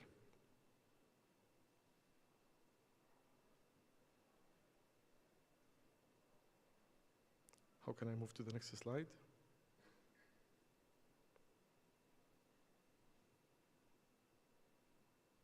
Okay. Hummus has been associated with foodborne illness outbreaks. In the United States alone, between 2000 and 2018, hummus has been linked to about 20 foodborne illnesses, in which we have about 1,132 cases, 65 hospitalization, and 5 deaths. Salmonella and Listeria monocytogenes were the most dominant microorganisms that were isolated from hummus. We have also other pathogenic microorganisms like E. coli and Staphylococcus aureus have also been isolated from hummus. In 4 years, between 2017 and 2020, hummus, tahina, and tahina products have been recalled at least 23 times due to contamination with Salmonella and Listeria monocytogenes. Hummus provide an optimum conditions for the growth of microorganisms. I'm talking here about spoilage-causing microorganisms, and disease-causing microorganisms, because hummus contains high amount of carbs, about 20%. Also, the water activity level is high, 0.98. The shelf life of hummus usually is very limited, up to 3 days at refrigeration temperature at 4 degrees Celsius. However, this time could be more or less. It depends on the ingredients that we add to hummus and the initial level of contamination of the ingredients. So from food safety and the quality perspective, the only antimicrobial treatment that hummus receives is boiling the chickpeas. After this point, hummus may get contaminated from the handlers, from the equipment, from the utensils, from the environment, and the contamination started from this point. After that, we take hummus and we keep it at the refrigerator, which is the typical storage conditions. However, hummus might be exposed to warmer temperature or abuse refrigeration temperature during handling and serving, and that will eventually lead to shortening in the shelf life due to the growth of spoilage-causing microorganisms like lactic acid bacteria, Pseudomonas, yeast, and molds. So because of these reasons, actually, we cannot produce a fresh hummus in large quantities for export purposes. This is because the reasons that we mentioned, the spoilage, early spoilage, especially in hummus. So we need to find a way to extend the shelf life. So what food industry does, they use pasteurization and canning to extend the shelf life.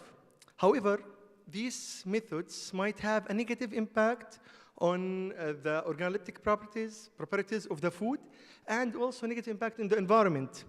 So we need environmentally friendly method that can use to produce hummus in large scale without affecting the quality. So high pressure processing could be the solution.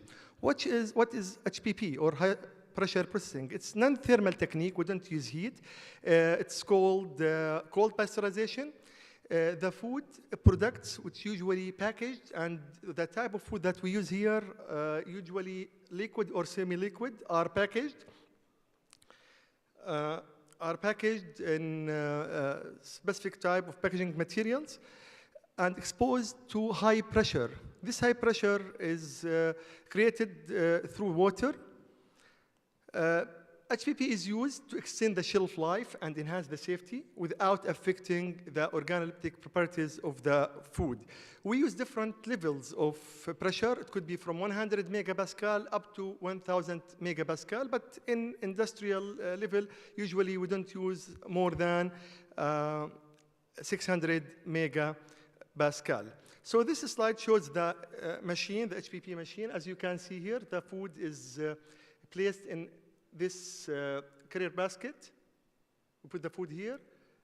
Okay, then the basket is moved into the pressure vessel through the conveyor belt, in which the food is subjected to high hydrostatic pressure to kill the microorganisms. It's applied from all directions and constantly. So this pressure kills microorganisms by different ways, by damaging the electron transport chain, enzyme inactivation, protein denaturation, DNA disruption, so many by different ways. So it seems HPP is a promising method to enhance the safety and increase the shelf life of hummus. So for this, what I mentioned earlier, for these reasons, we studied the HPP. In this study, we have two objectives. We had the first objective to examine the antimicrobial activity of 350 megapascal on foodborne pathogens. We used 3 food pathogens. We used Salmonella, we used E. coli 15787, and we used Listeria mostagenes in hummus at different intervals from 1 to 5 minutes. Also, the second objective was to evaluate the behavior of spoilage-causing microorganisms during the storage. After we subjected the food to HPP, we stored samples at 2 temperatures, 4 and 10 degrees Celsius. 4 because this is the refrigeration temperature, and 10 represent the abuse refrigeration temperature for up to 28 days.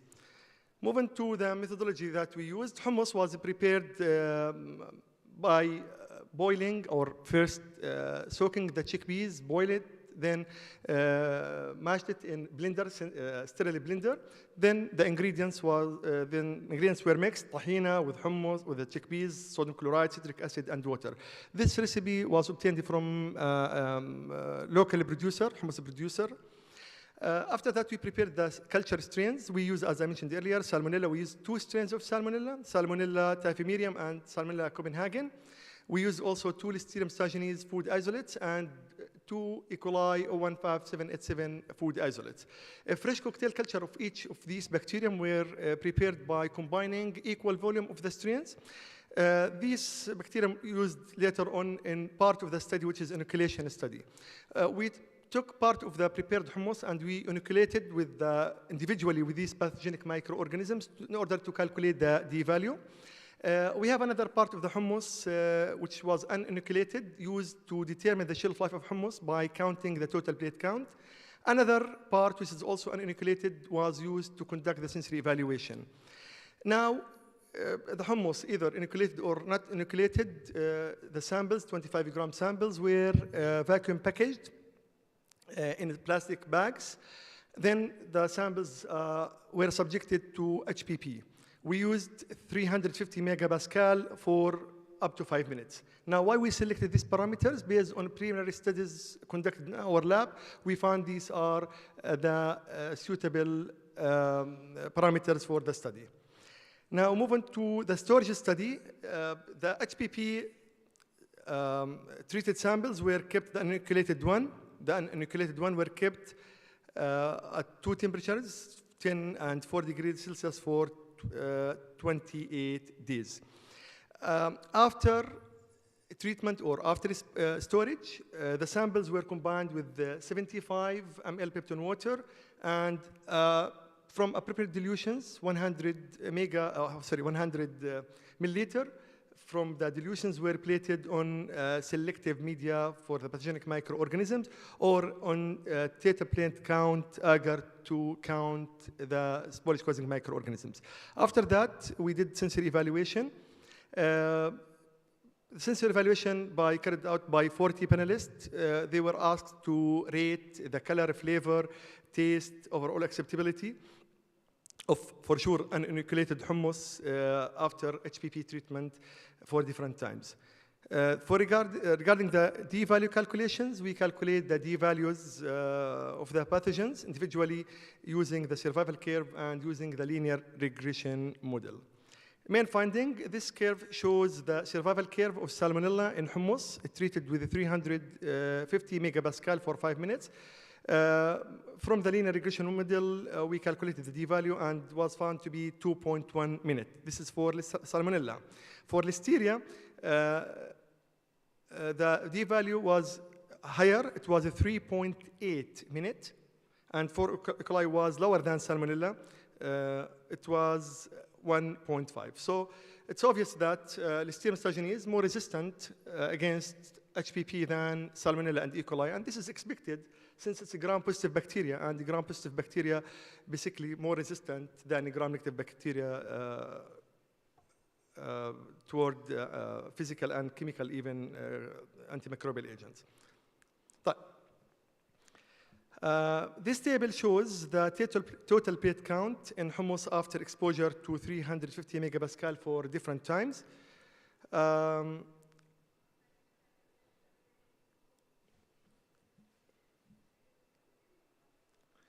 You can see here at 4 degrees Celsius, day 0, the number or total plate count in the HPP treated samples were lower than the control sample by almost 1 to 1.7 log, giving that the initial number of the microorganisms is 4.7. Now, a reduction in the microbial count was observed during storage at 4 degrees Celsius. The total plate count in the HPP treated samples decreased during storage. So, for example, on day 28, on day 28,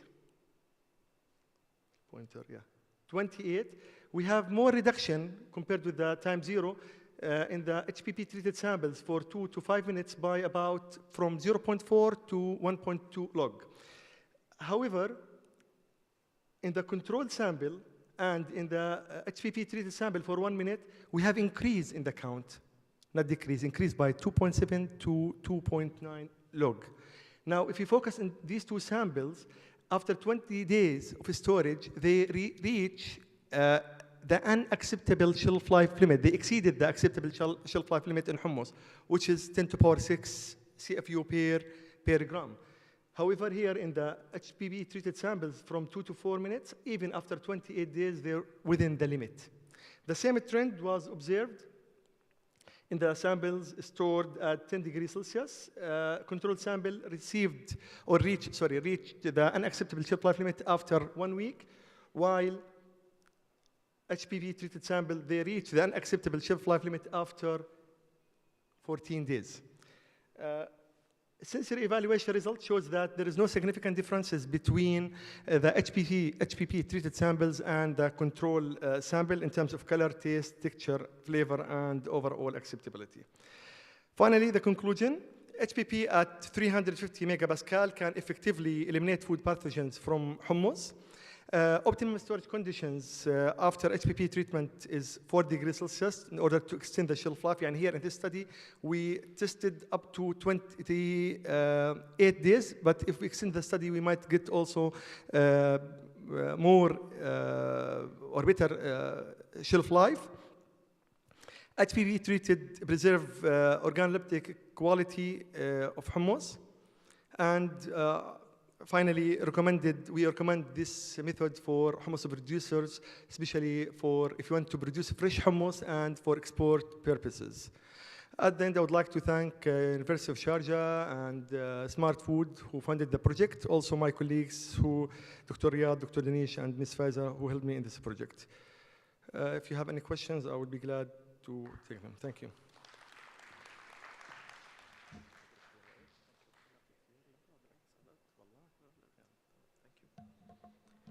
Thank you, Professor Tariq, for your very interesting presentation. And thank you for your audience for staying with us for this very interesting session. And we will be wrapping up with our last presentation. And we are so honored to have among us Dr. Deepti Salvi, who is an assistant professor in the Department of Food, Bioprocessing, and Nutritional Sciences at North Carolina State University.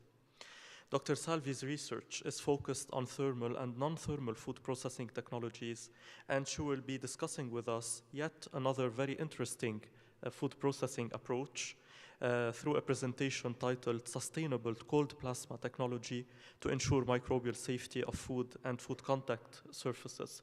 Thank you, Dr. Salvi, for being with us, and the floor is yours.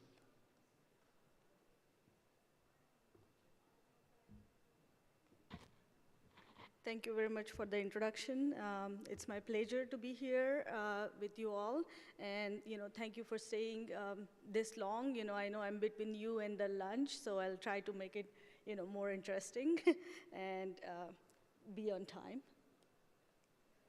Let me just see.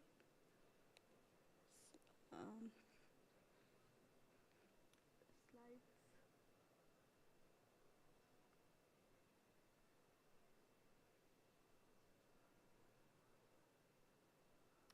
Can we have slides, please?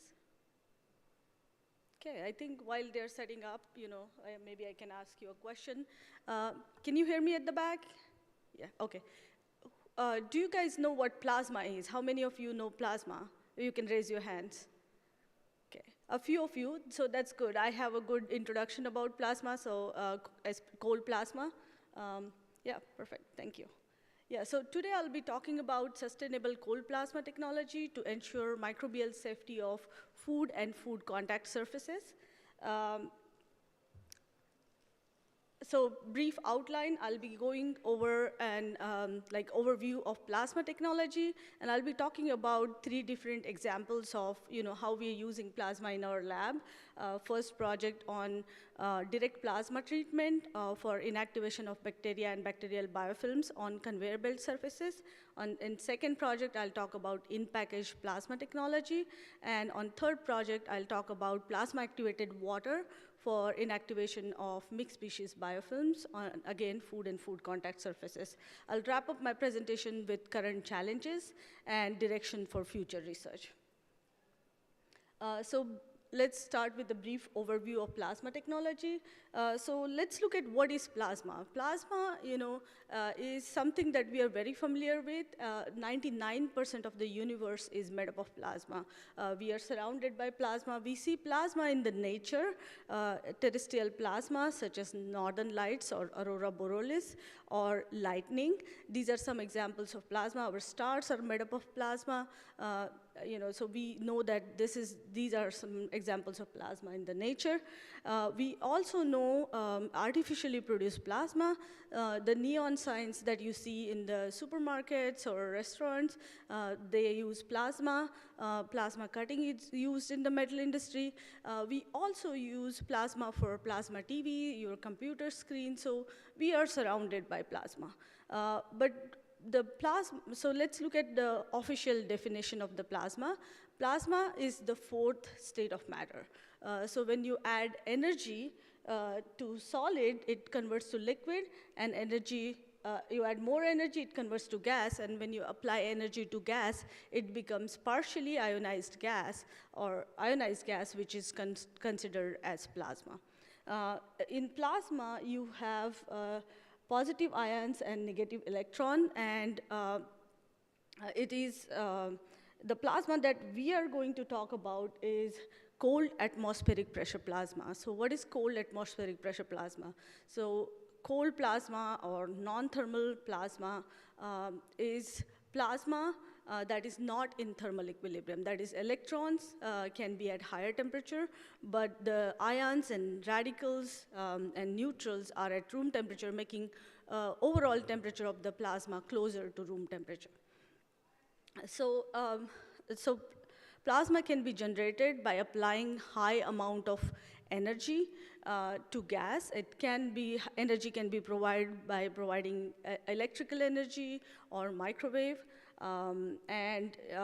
Generally in food processing, we use plasma from air, which has, since air is made up of oxygen and nitrogen mainly, there are oxygen-based species and nitrogen-based species, as well as UV radiation and electric field, which gives plasma some unique properties. So there are different ways plasma can be generated. Here you're seeing some examples of those. There is a plasma jet, dielectric barrier discharge plasma, or DBD plasma, surface dielectric barrier discharge, or SDBD, floating dielectric barrier, corona discharge, gliding arc. So why I'm showing you this picture? Because unlike HPP or some other technologies where only one way you can use that technology, over here in plasma, you can use different methods of generation of plasma. And depending on different methods of generation of plasma, different gas being used, or like the substrate condition, environmental condition, all of that will affect the reactive species that are generated inside the plasma, which eventually will affect whatever outcome you're looking at. So another plasma technology is plasma-activated water. So when you expose water to plasma, these reactive species can be transferred to the water. So again, you get your reactive oxygen species, hydrogen peroxide, reactive nitrogen species in the water. The pH of the water lowers, it's very acidic. And that plasma-treated water also can be used for various applications. And why are we interested in plasma-activated water? Most of our sanitizers used in industry are liquid-based sanitizers, so just direct plasma can be good for dry sanitation purposes, but if we cannot ask fresh produce processors that change your system completely, right? So we already have liquid-based systems, so plasma-activated water can also be used. Plasma-activated water has longer half-life of the species. It slowly degrades. It can be prepared on demand, on location, and it does not form any carcinogenic compounds like chlorine-based sanitizers can form. it is, our studies have shown it's less detrimental to quality of the food, but it's effective on pathogens. So that's why we are interested in plasma activated water. Both plasma and plasma activated water, what all do you need to produce? You need electricity, air, and water. So that there is not a whole lot of chemical being used. And plasma kind of is a metastable state. The gas would like to go back to its original state. So that's why we are calling these more sustainable technologies. So, plasma has drawn a lot of attention in past, 10 years or so. And there are more and more studies on different areas, plasma technology being used in food and agriculture for plant growth and germination enhancement, because you have nitrogen in that plasma-treated water that acts as a fertilizer, enzyme inactivation, pesticide degradation, food packaging, soil remediation, surface and functional properties modification, as well as for microbial inactivation using plasma and plasma-activated water. In our lab, we are using plasma for food safety and improving food quality. There are different projects. The one that I will be talking about is food contact surface decontamination, in-package plasma sanitation, plasma-activated water for sanitation of different things such as fresh produce and eggs, and plasma-activated water as clean in place as solution.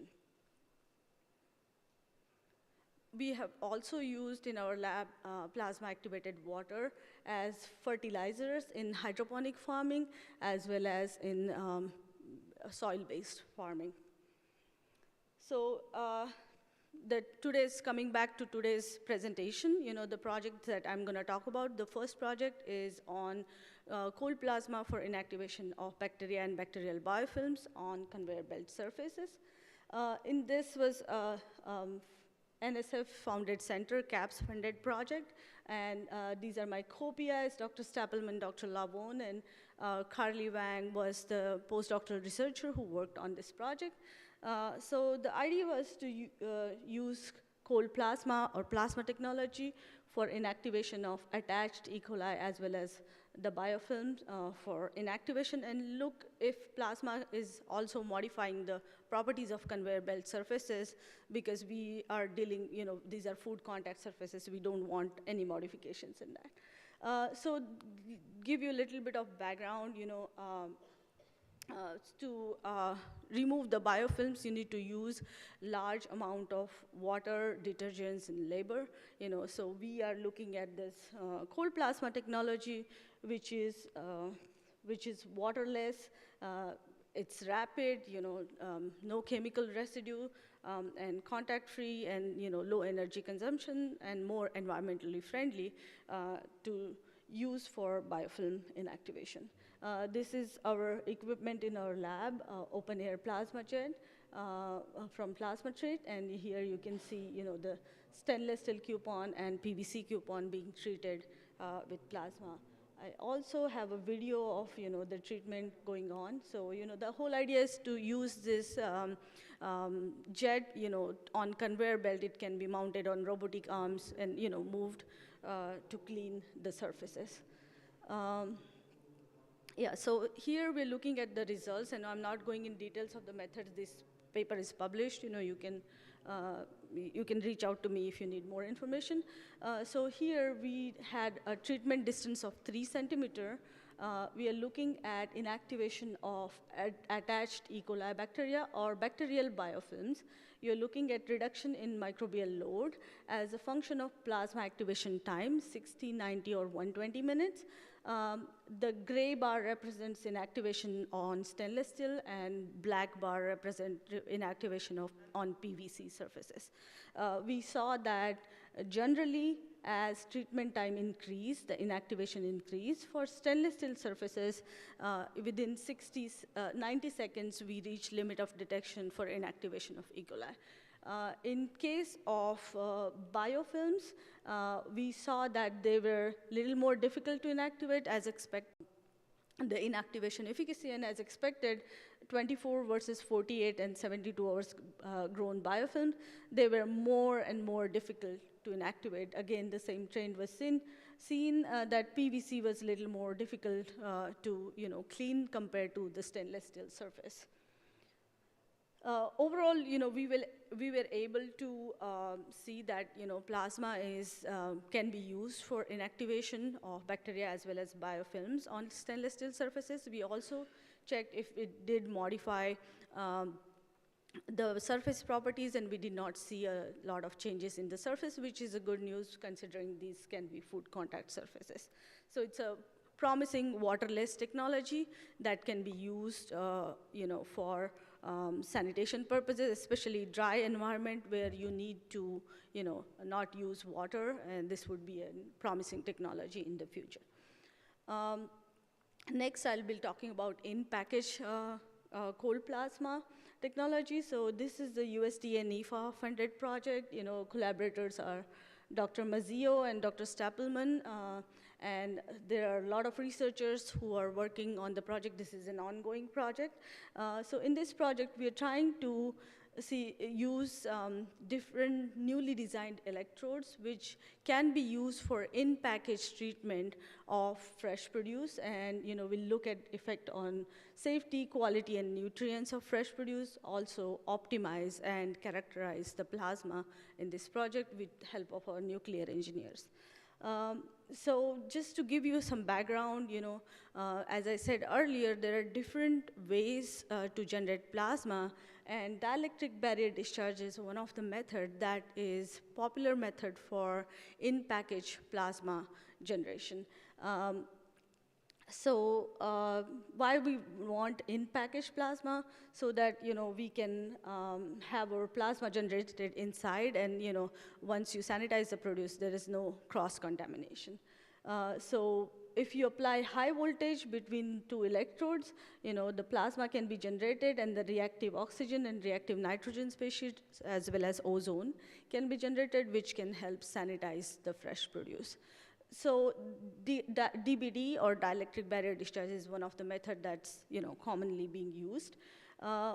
And then there is another method which is called surface dielectric barrier discharge. So let's look at what DBD is. When you have two different electrodes separated by a dielectric barrier, and when you apply high voltage, the plasma is generated inside. Whereas in surface dielectric barrier discharge, you organize electrode in such a way that the plasma is generated on the surface.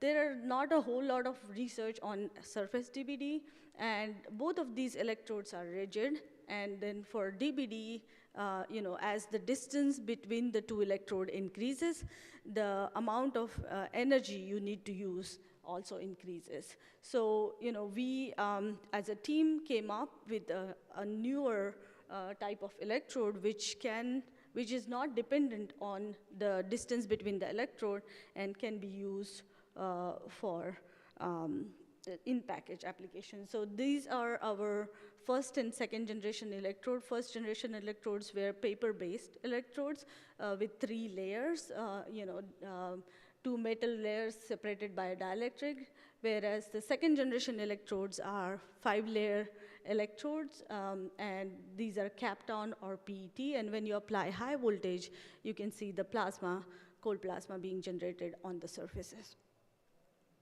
We also, because these electrodes are flexible, we can have 3D structures like this where we can customize the electrode to the surface that we are treating and have a better inactivation efficacy. So this was the experimental setup that we used. This is the plasma generation setup.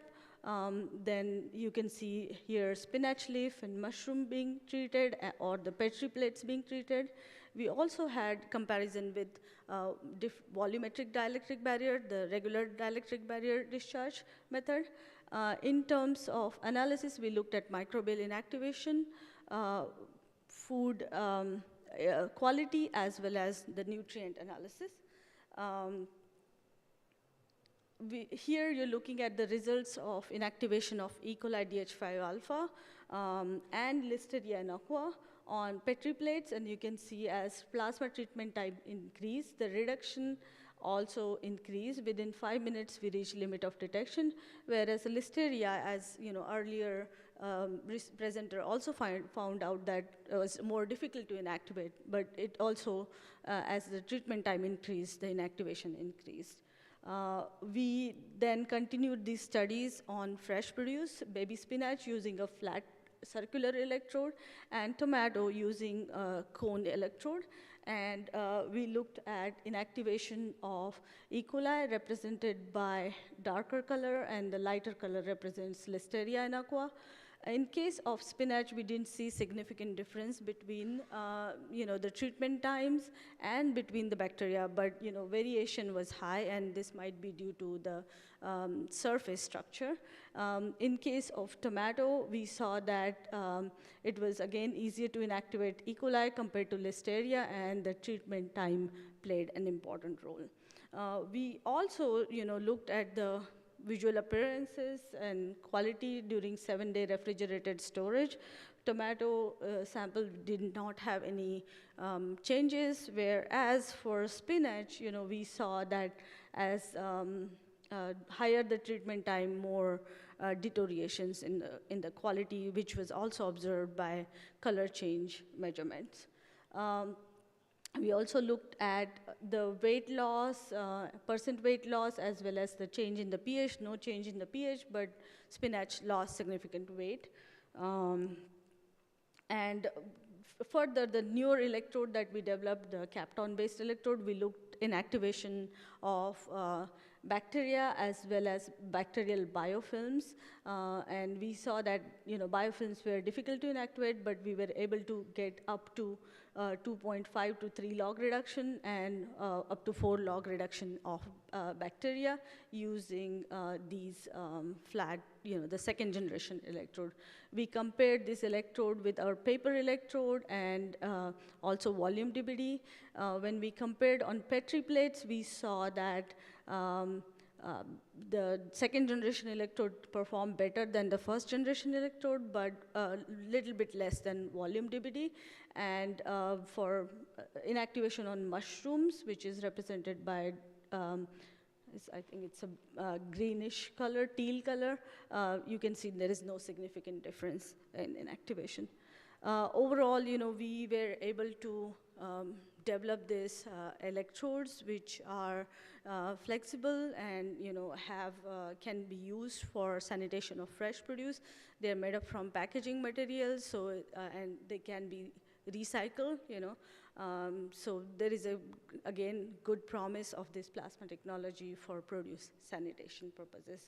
And future work will include, making more packaging-looking materials which can be used for manufacturing. And the last project that I'm going to talk about is using plasma-activated water for inactivation of mixed species biofilms. In this project, again, the researchers are listed here.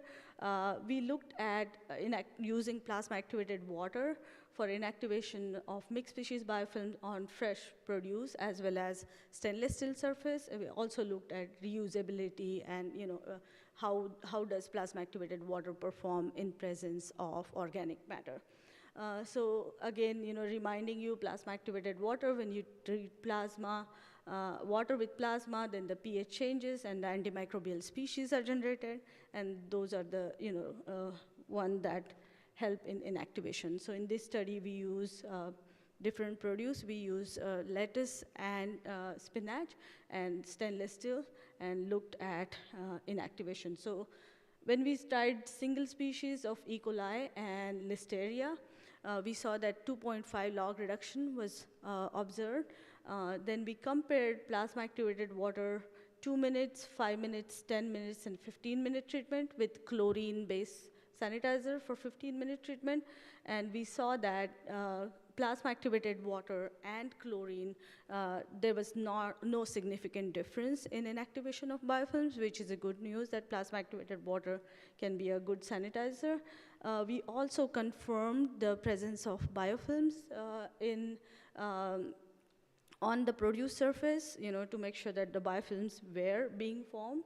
And next part that we use the same plasma activated water treatment for inactivation of biofilm on stainless steel coupons, and which showed that even 2-minute treatment we got 4.8 log reduction, whereas for 5-minute treatment for 24, 48, and 72-hour grown biofilm we saw reduction below detection limit, similar to what chlorine gave.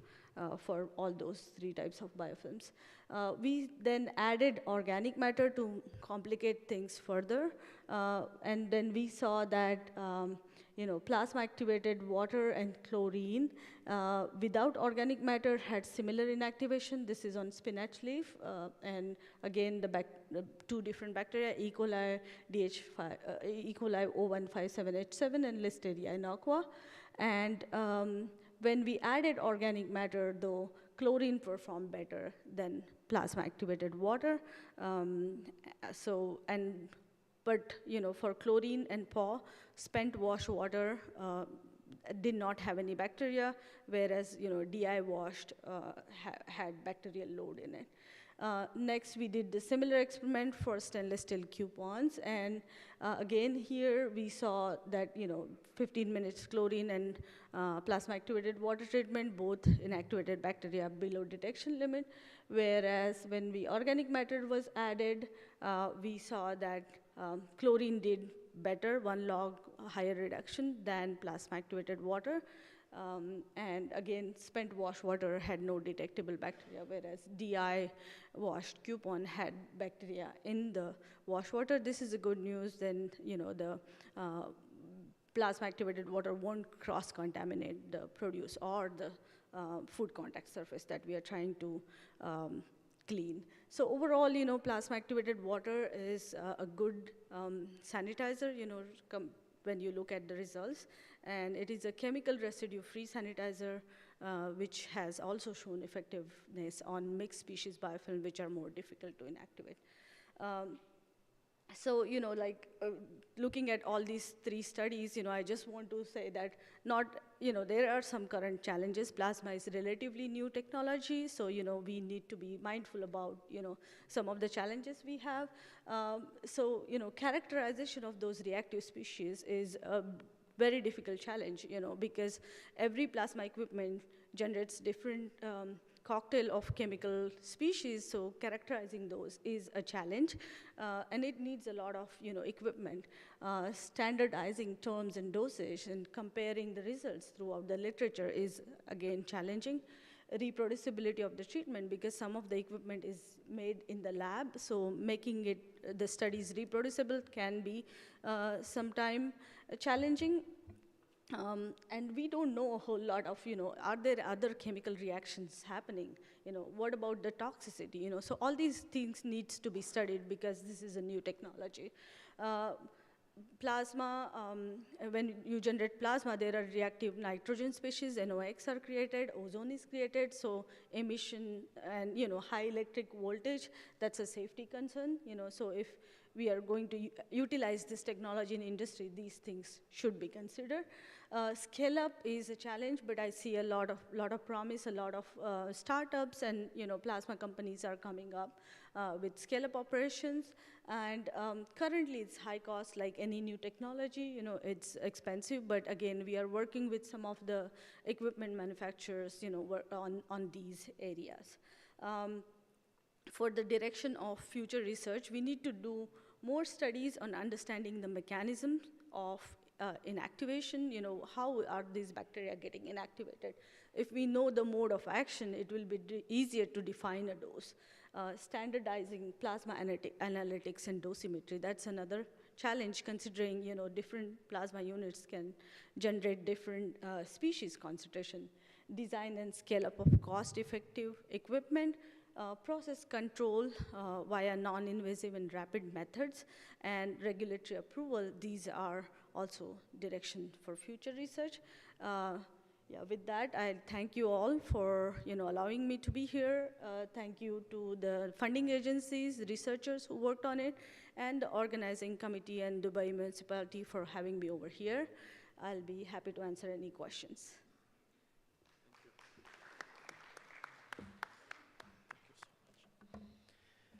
Thank you, Doctor. Thank you for all our audience for staying with us for this session. All our speakers will be delighted to have your questions at any time and to reach out to them to discuss further. Thank you once more. Thank you for our technical team. Thank you for today, and have a great lunch. The same old thing that keeps me around. If you wanna come around, baby, it's cool. And if you wanna fuck around, baby, I do just wanna be alone with you. With you. With you. With you. Just wanna be alone.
Assalamu alaikum wa rahmatullahi wa barakatuh.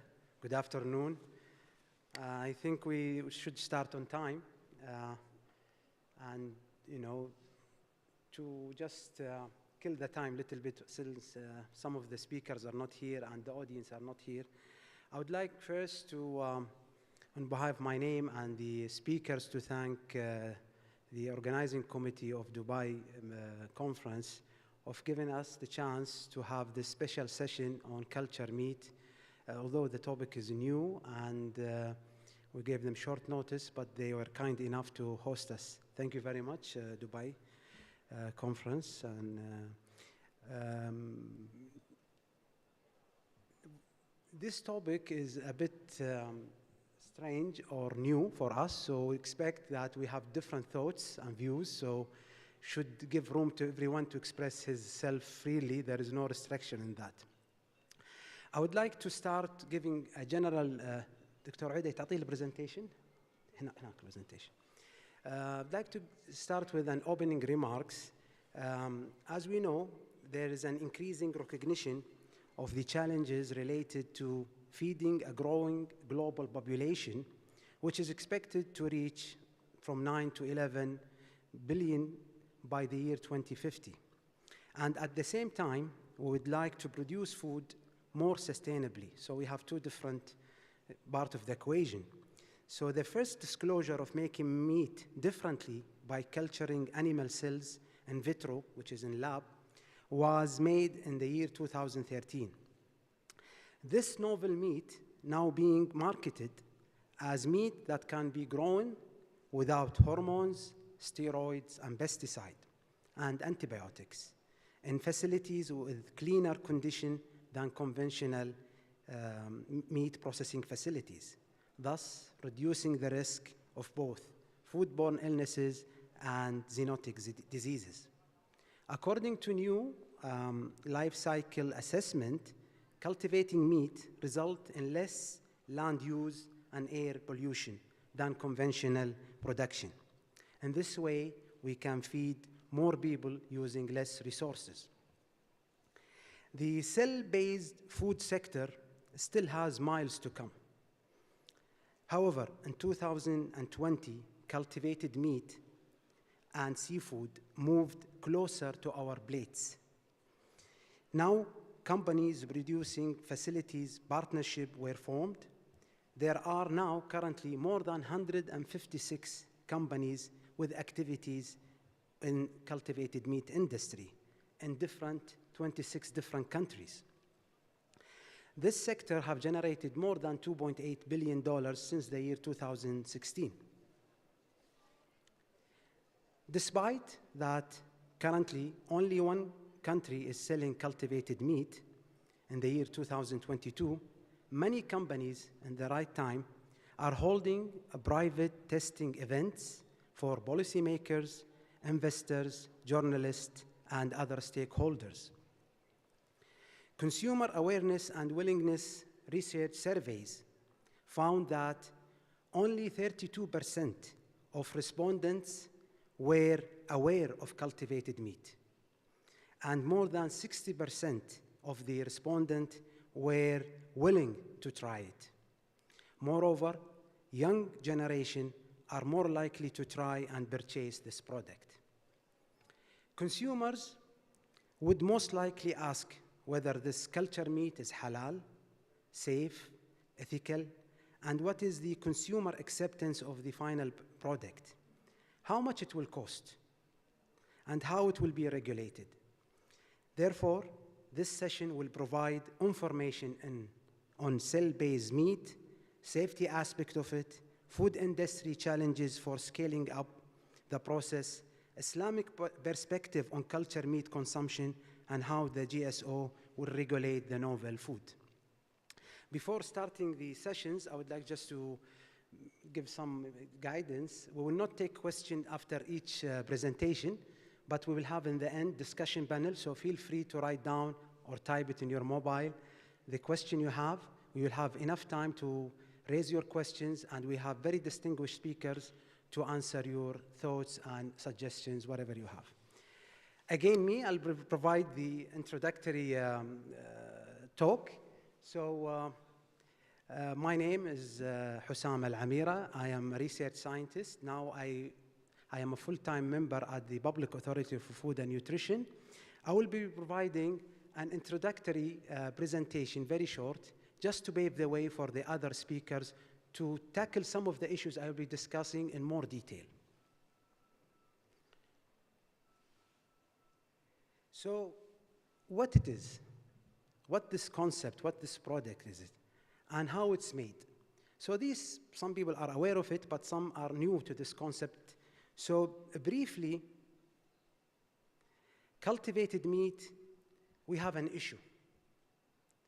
We don't have an agreed name for it. So you might find cultivated meat, culture meat, cell-based meat, novel meat, non-animal meat, lab-generated meat, animal-free meat, fake meat. So there are many, many terms. So we have challenges, not in this lecture, I'm saying in the international arena, for the regulatory bodies, for the research.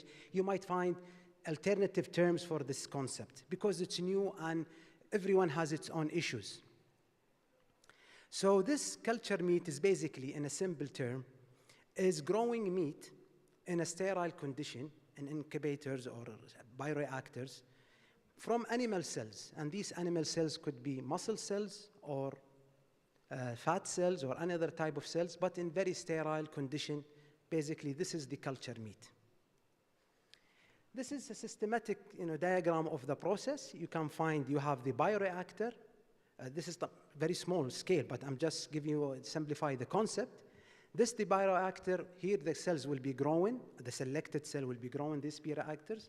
These cells will be continuously fed with oxygen and nutrients and maintain the temperature in that system to be within regular temperature like the body temperature, and all the waste and unwanted cells will be drained from the system.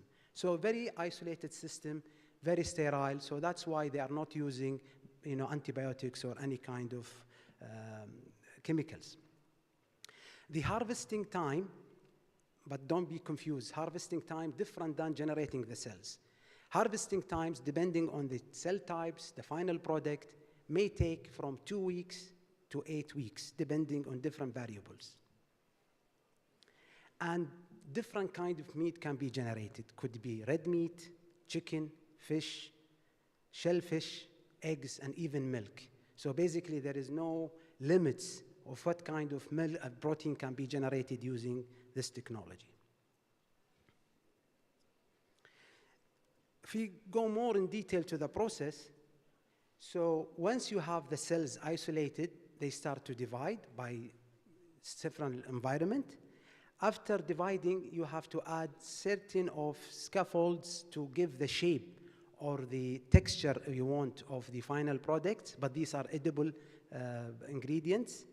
And in the end, these cells has to be mixed with fat cells because in nature you have the meat and fat already mixed in the meat product. So if you'd like to summarize it in more advanced way of mentioning the topic, so basically the overall process of meat or culturing meat or cultivated meat has 4 steps. The most important one and the most difficult one and the most steps that takes the longer time is the first step, selection of cells. This might take from 1 year to 2 years of research and optimization. Basically, it have cell sourcing, so you have to select your source of the cells from which kind of animal and what type. It is muscle cells, fat cells, stem cells. After it's been selected, it goes to the isolation, so by biopsy or by enzymatic digestion, you get the cells of concern. Then you prepare them. This is another step of making them appropriate for the process and storage entire process. Once you have your line cells available, which I mentioned it takes a lot of research, a lot of know-how and optimization, it goes to the production, basically increasing the number and mass of the cells and start to differentiate them because you might be interested in certain cells compared to others. Once you have the cells growing in larger mass, when it reaches critical mass, it goes to the harvesting stage, which is number 3. Harvesting basically using physical means by centrifugation, filtration, precipitation, you get the cells of interest. But these cells are not edible at this stage. So it goes to the food processing and formulation, where you formulate the protein of desired shape and texture you want, or formulation where you add certain additives, color, just to make it more, appealing to the consumers. This Professor Mark Post is the first scientist to announce this technology in 2013. And this beef burger cost $330,000, very expensive beef burger, because this amount of money was required for the research to produce this meat or cultured meat. This is cultured meat, actual cultured meat. So why we are doing this? What are the reasons or justification of having this kind of technology? One, and the most important, is the cost in terms of the traditional way of generating meat. Basically, high terms of natural resources and impact on the environment. For example, if we take this systematic diagram, a quarter pound of burger would require almost 7 pounds of grains and forage to feed the animal to produce this. So if you accumulate all these numbers together, you will see the impact on the resources and the negative impact on the environment. You would require 53 gallons of water to give the animal, or to give or irrigate the plants to raise it for as a feed for the animal. You require 75 square feet of grazing land and more than 1,000 BTU of energy to produce this kind of product. And in the end, you will release around 14 pounds of CO2 to the environment. That's in the normal, conventional way of making meat. And all these numbers for a small burger. Imagine how, if it's bigger, and imagine for the total population of this earth. So basically, we are consuming more than 70% of our agricultural land, basically just to do the grazing and, the feed for the animal. If you can free some of this land for other agricultural activity, you would more enrich the food safety for other countries. So if you are using renewable energy, you would really cut 90% in the green emission in this process, 90% cut or reduction in land use, and 50% cut on the water use. And these numbers, positively impact at least 7 UN SDGs. So if we can summarize why people are interested in this technology: it reduces air and water pollution, it reduces harmful climate change, decrease risk of zoonotic diseases and other animal-related diseases, and no use of pesticide, hormones, and antibiotic, because the system is very sterile. It's good. So will people buy it? That's the question. It's already in the market. So since 2020, Singapore have agreed or approved chicken nuggets using culture technology. It's being served in many restaurants there. Also, the FDA last year, almost the same time last year, they have approved or pre-market approved of another chicken product. It's not approved, it's a big stage for the final approval. So the pre-market consultation means that the FDA does not have any further question to give to the company to investigate the product, which means it's almost there. Several countries, actually, including Netherlands, China, South Korea, they are pumping a lot of money for research in this field. If we look at the process and how fast it's going, so we just remember that the first product was in the market 2013. So since 2013 to 2019, the product have raised from the proof of concept to the lab scale. Now, in the lab scale, from 2019 to 22, they are producing hundreds of metric tons nowadays. Hundreds of metric tons of this technology on this meat. And since last year, end of last year, they are using or reaching thousands of metric tons. So the question, when we will have millions of metric tons, is it next year or year after or more or less? This is still, debatable. Most likely, we will not have pure culture meat. We will have something in between, hybrid. The culture meat will be mixed with other plant-based proteins or fermented proteins, just to give it more, reducing the cost, that's number one, and make it more appealing to the humans or to the consumers. So most likely will be something in between. In terms of investment, as we mentioned in the opening remarks, there is more than 2.8 billion since provided in funds since 2016, and this amount is trebling every year. So in terms of investment and things, is no how to mention, it's not a problem at all. Now, in this part of the world, as a Muslims, and maybe other religions have also concern in this, will be acceptable from the religion point of view. There will be certain critical points. If being handled very carefully, it might be approved. And we will have a separate lecture in this about this topic. But basically, source of cells is very critical. Where we get the cells, this is crucial. And what kind of culture or medium used in this supporting growth is very important. And in the end product, is it safe for a human? This will decide if it's been acceptable from this Islamic point of view or not, and how you handle the certification and the accreditation of that final product. Thank you very much. As I said, we will not have a question in that. Just write anything you have. I would like now to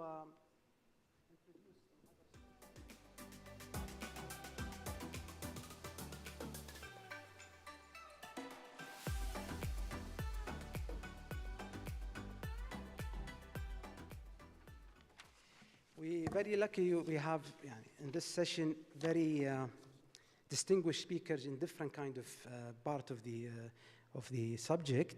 We will start with Dr. Johan Park. He's a professor in the Department of Food and Science and Biotechnology.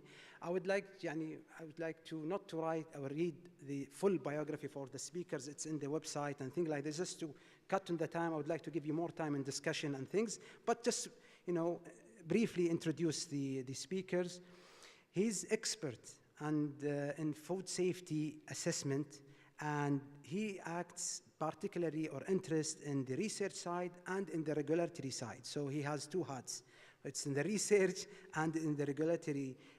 He's helping the government of Korea. He's helping the United Nations and the FAO in particular in this topic in speciality. I would like to call Dr. Park to come and give his presentation. Thank you very much.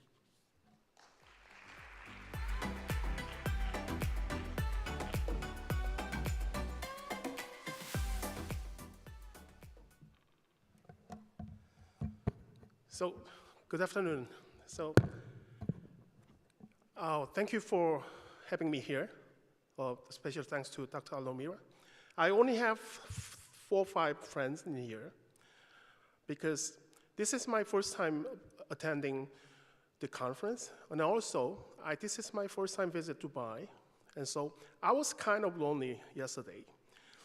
And this morning, after I stumbled for the group photo, now I have 100 friends, and everyone asking me, "Are you okay? Are you okay? Hi," and smiling at me. So I'm happy. I'm having just so much attention. I never get this attention in my life. So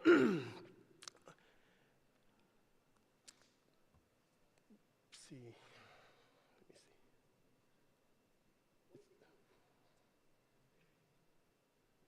Oh. This one, right? Green one. Just pointed, I think not here. Oh, okay. Yes. So, cultivated meat also garnered significant attention these days. So, the graph you are contributing is the market projection for meat alternatives and conventional meat. So, typically, this type of market projection are based on uncertainty, leaving room for debate. So in the case of this predictive graph, it may appear that the growth of cultivated meat, the yellow part, or cultivated market is exaggerated, but that's not the reality. Instead of explaining cultivated meat will grow that much, it would be more accurate to interpret that as this much animal-based protein is necessary at that point, and cultivated meat needs to fulfill this demand in that current situation. So, however, the most crucial factor will be how consumers embrace this new food, novel food. So this is synthetic food. So evaluating and deciding whether to consume cultured meat or cultivated meat will depend on various perspectives. So ethical, or so is it natural, or the price, the expensive, will it be expensive, or is it, but the most important thing is the safety. Is it okay to eat, consume that? So among this, safety is unquestionably the most critical aspect. So today I intend to focus on how we can ensure the safety of cultivated meat. The first step in safety assessment is to identify the potential hazard. The figure you are seeing compares the possible toxicants in conventional meat versus cultivated meat. As you can see, there are significant differences between the two. This underscores the need for an entirely new approach to assess the safety for cultivated meat.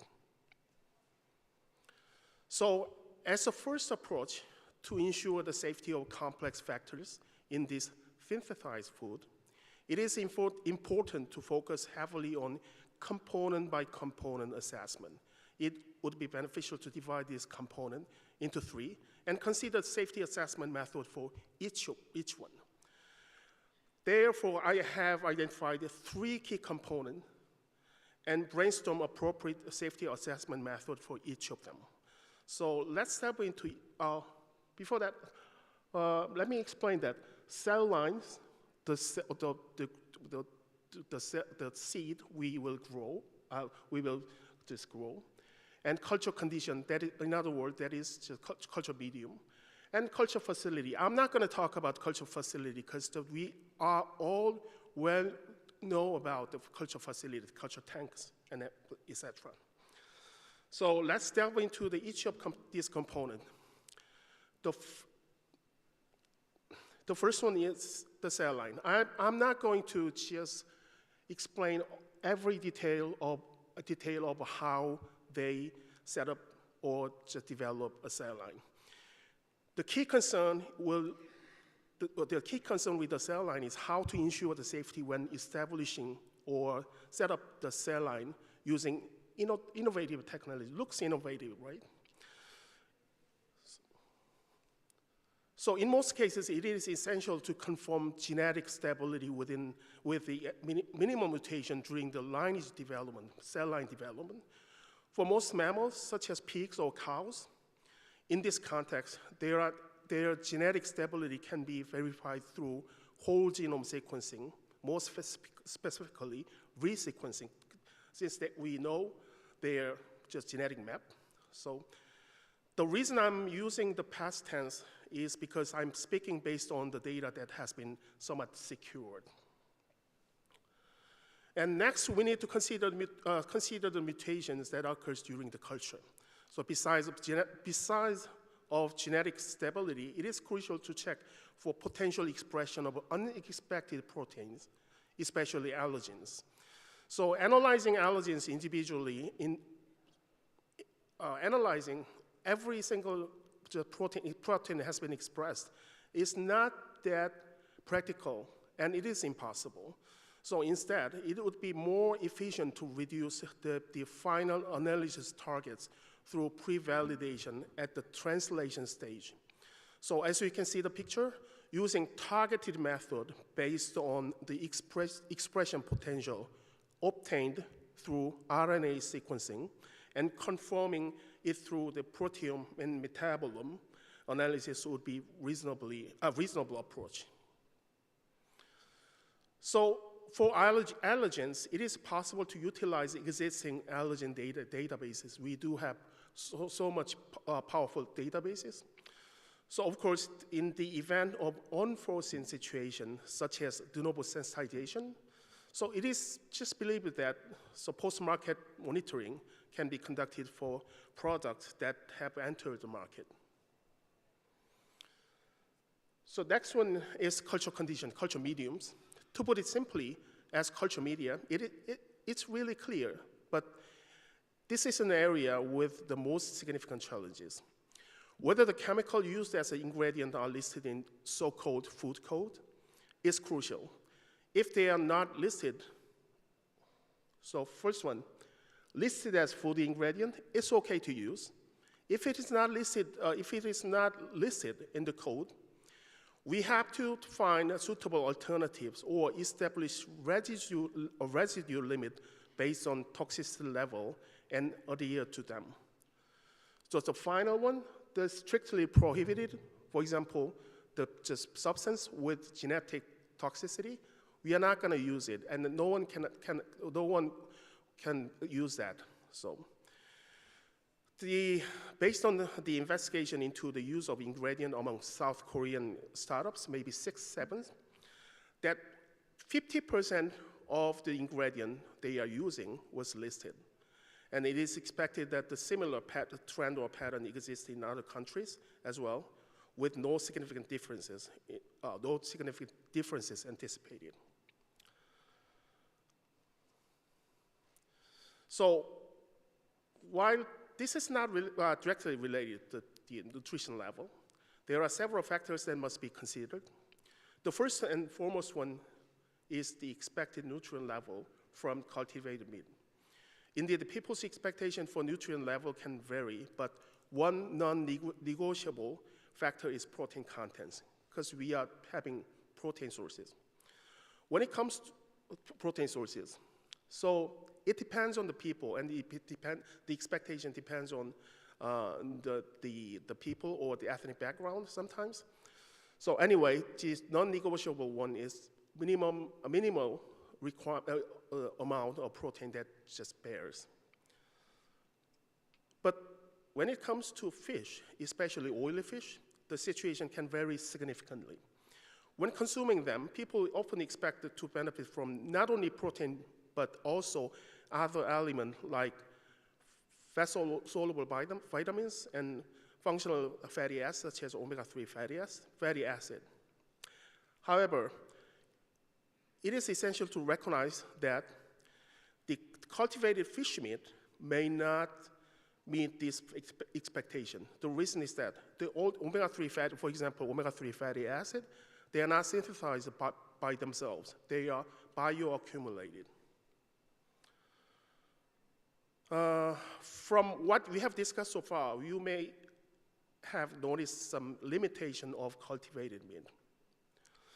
So what about plant-based alternatives? So there are so many challenges in terms of consuming plant-based meat, and also cultured meat has some challenges. So let's talk about the plant-based meat. Plant-based alternatives have also faced challenges and are considered to be going through a maturation phase for various reasons. The first one is, you already know about that, the level of the salt. So, but this is not all that we have considered. From a nutritional standpoint, it appears to be on par with conventional meat, and in some aspect, even superior. However, upon close examination, there are significant differences. So particularly in terms of just contents, metabolism, more precisely metabolism, when visualized using a heat map, these differences become distinctively evident. So totally different. So you never see this kind of heat map, red versus blue. So will it be okay to consume that and rely on just consuming just cultivated meat or plant-based meat? So in fact, it is not okay. So are there any good solution? So it seems like we might already know the answer to this issue, or we might even be consuming it already. So strategies to overcome the challenges facing both cultivated meat and plant-based meat have been devised. So what I'm trying to just tell you is that for now, the cultivated meat, the price, in terms of the price and in terms of the technique, that is not mature yet. It just started. So it's really a good time to overcome the limit by mixing it. The method of mixing it, maybe 3D printing, or 3D printing may be a really good choice for them to overcome the limit of each other. So the other one, the way to overcome limitation is development of new protein sources, not from soybeans, from microbial proteins, and a combination mixture of cultured meat and vegetable substitute meat and 3D printing will be the way to overcome the limitation.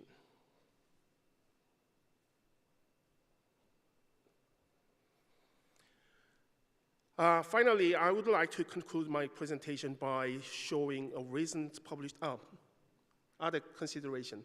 Maybe just we already know about that, religion. Nearly half of the world population follow religion, and a significant portion of them adhere to religious belief that influence their behavior, including dietary choices such as what they eat. And finally, I would like to conclude my presentation showing a recently published paper, my paper, on the perspective of cultivated meat in a specific religion other than a specific religion. It's too short. Thank you.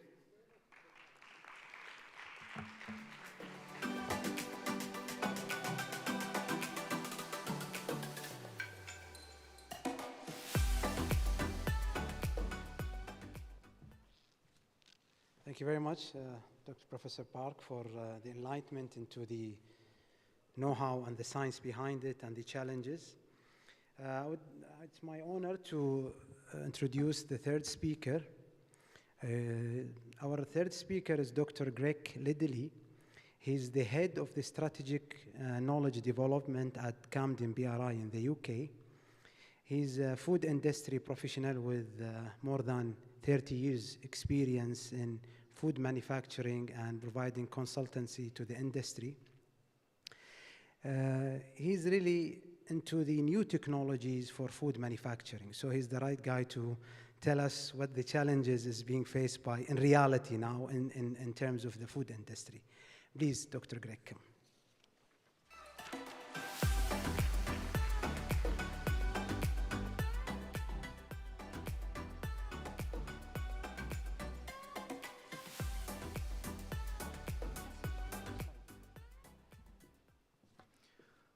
Thank you very much for the introduction, and thank you everyone for coming to hear me talk. It's a great pleasure to be here to speak to you this afternoon.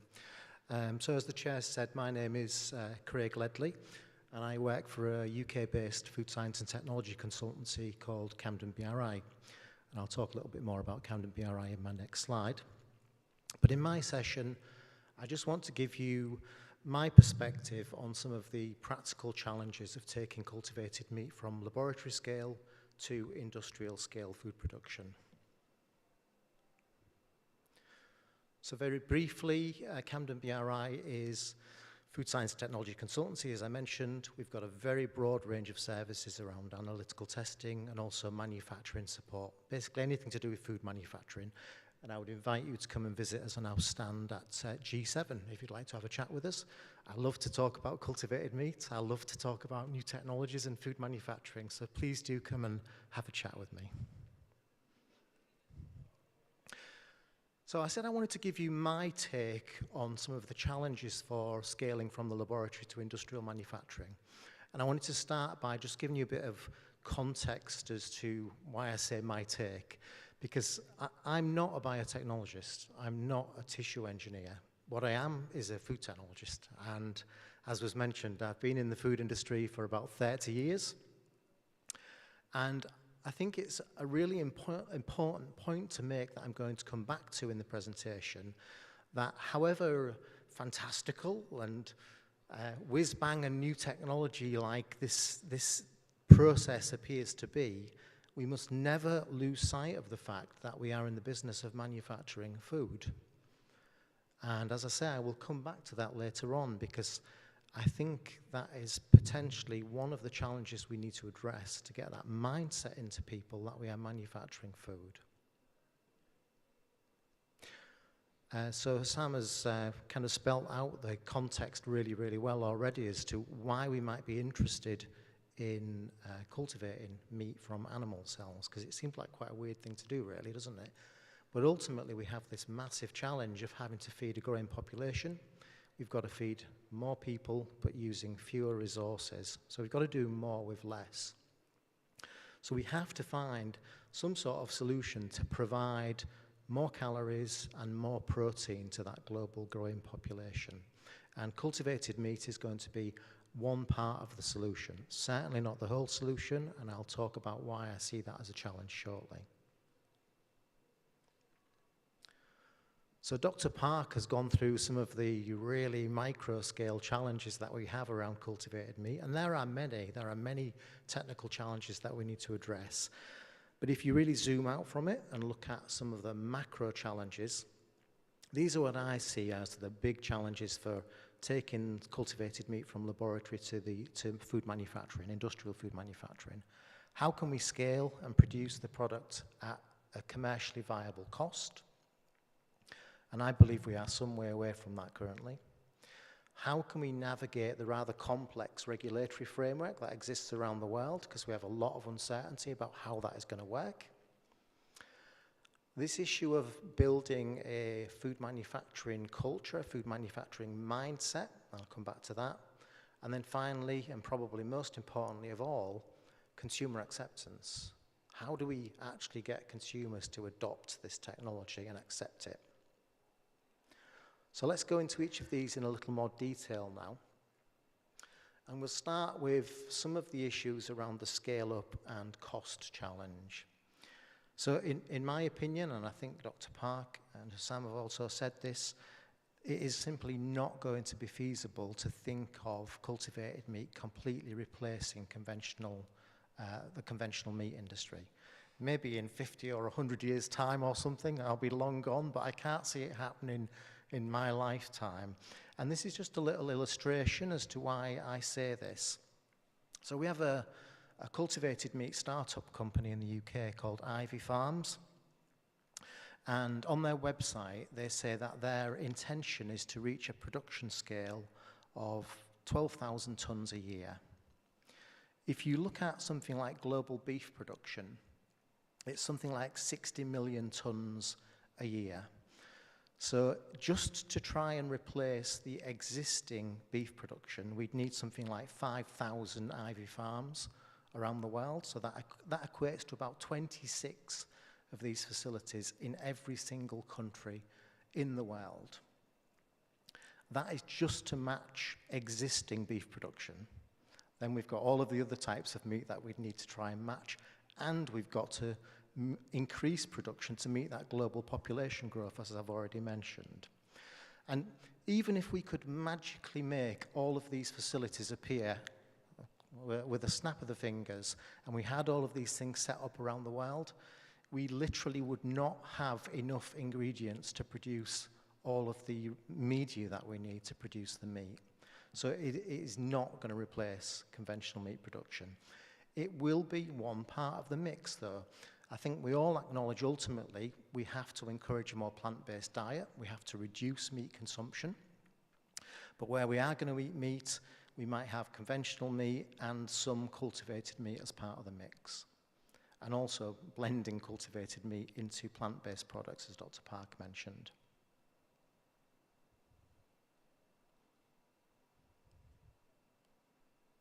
I'm not moving forward. Okay.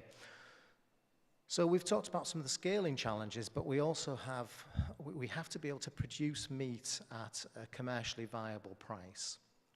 And when you look into the literature, people that have tried to do techno-economic assessments of cultivated meat to look at the price of production, the costs vary quite widely depending on the assumptions that have been made. So at what I would consider the very optimistic end of the scale, some people have said that they could hit $6.43 per kilogram to produce cultivated meat. I think that's wildly optimistic personally. At the top end, people have talked about something like $63 per kilogram to produce cultivated meat. I attended a workshop on alternative proteins a few months ago, and there was somebody from a cultivated meat company in the UK that was present, and they said that their current cost of production is $1,667 per kilogram. So you can see that we are orders of magnitude away from where we would need to be to make this commercially viable. I can pick up chicken in the UK for something like $7.50 a kilogram. That's the retail price. So yeah, we've got some ways to go to make this commercially feasible. So what are some of the things that we need to work on to try and reduce the cost of production? Probably the biggest element we could work on is trying to reduce the cell media cost, because something like anywhere between 55 to 95% of the total production costs for producing cultivated meat are due to the cost of the media that's used to cultivate the cells. And as I mentioned, currently we wouldn't even be able to produce enough media to meaningfully scale this technology around the world. So one of the things we can do to try and reduce costs is look at the raw materials that we're using in the culture media. So for example, many companies are currently still using pharmaceutical grade raw materials. And just to give you one example of that, something like glutamine, which is an amino acid which is used in the cell media, a pharmaceutical grade product costs something like $305 per kilogram, whereas a food grade alternative would be $43 per kilogram. So that would be one very easy way, by substituting pharmaceutical grade to food grade materials, we could start to reduce the cost.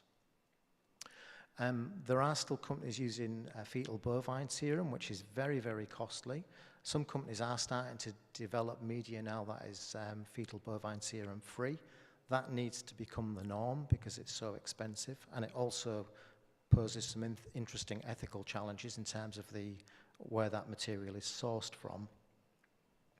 And there's also lots of interest in using other raw material sources for the culture media. So I'm actually just about to fund a PhD at the University of Bath, which is looking at using food waste as a raw material for media. And there's lots of ongoing research in that area. There's also interest in using algal proteins, also algal extracts for the media. So lots of work to be done around optimizing the media. We also need to optimize cell lines, and Dr. Parker alluded to this a little bit as well.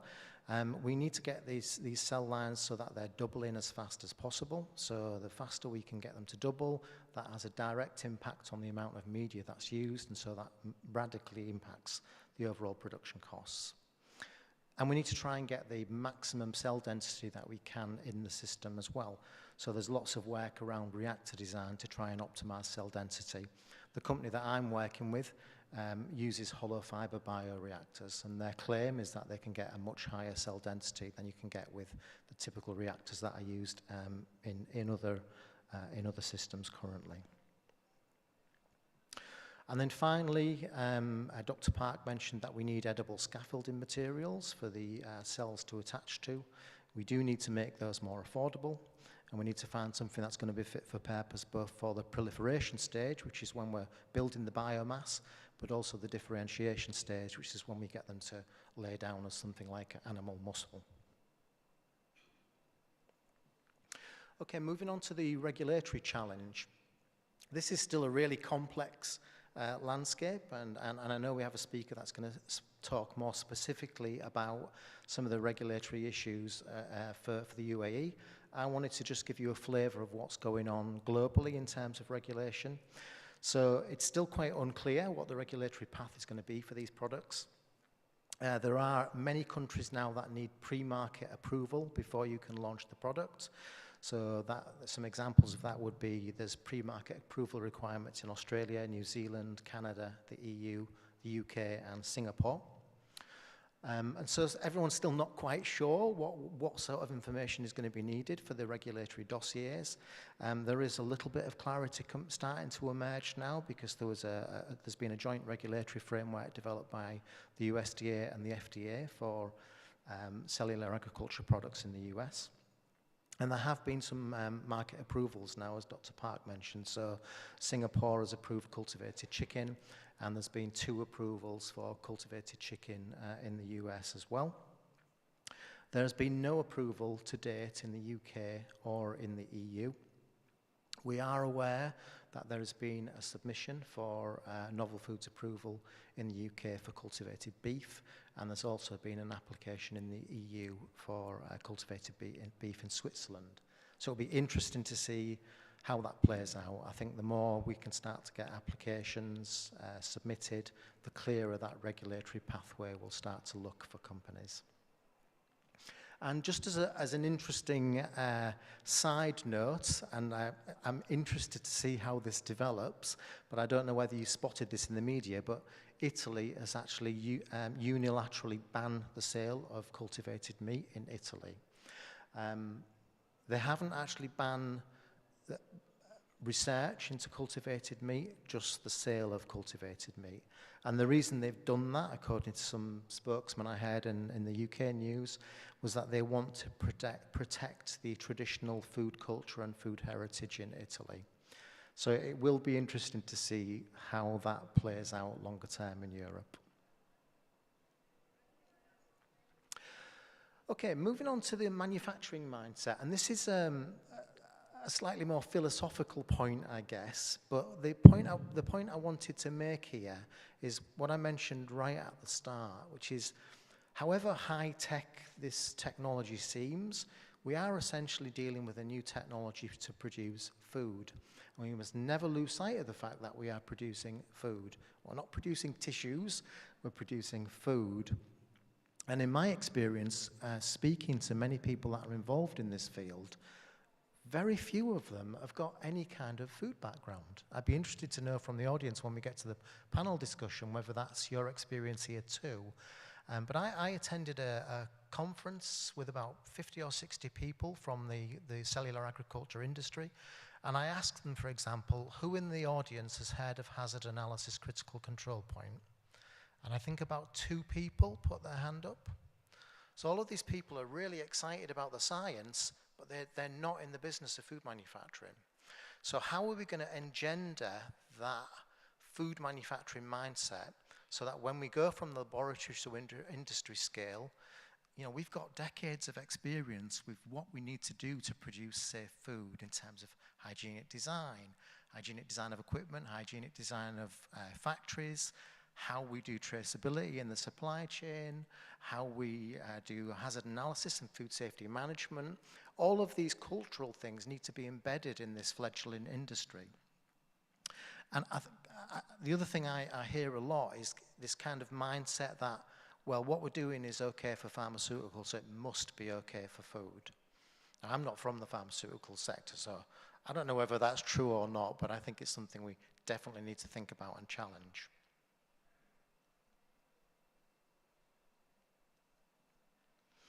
And then finally, we come to what is probably the biggest challenge of all, in my opinion, which is consumer acceptance. Because ultimately, if consumers don't want to buy this product, it will never, ever succeed. This is stating the blindingly obvious, I know, but it's nevertheless very, very true. People have got to want to buy this product.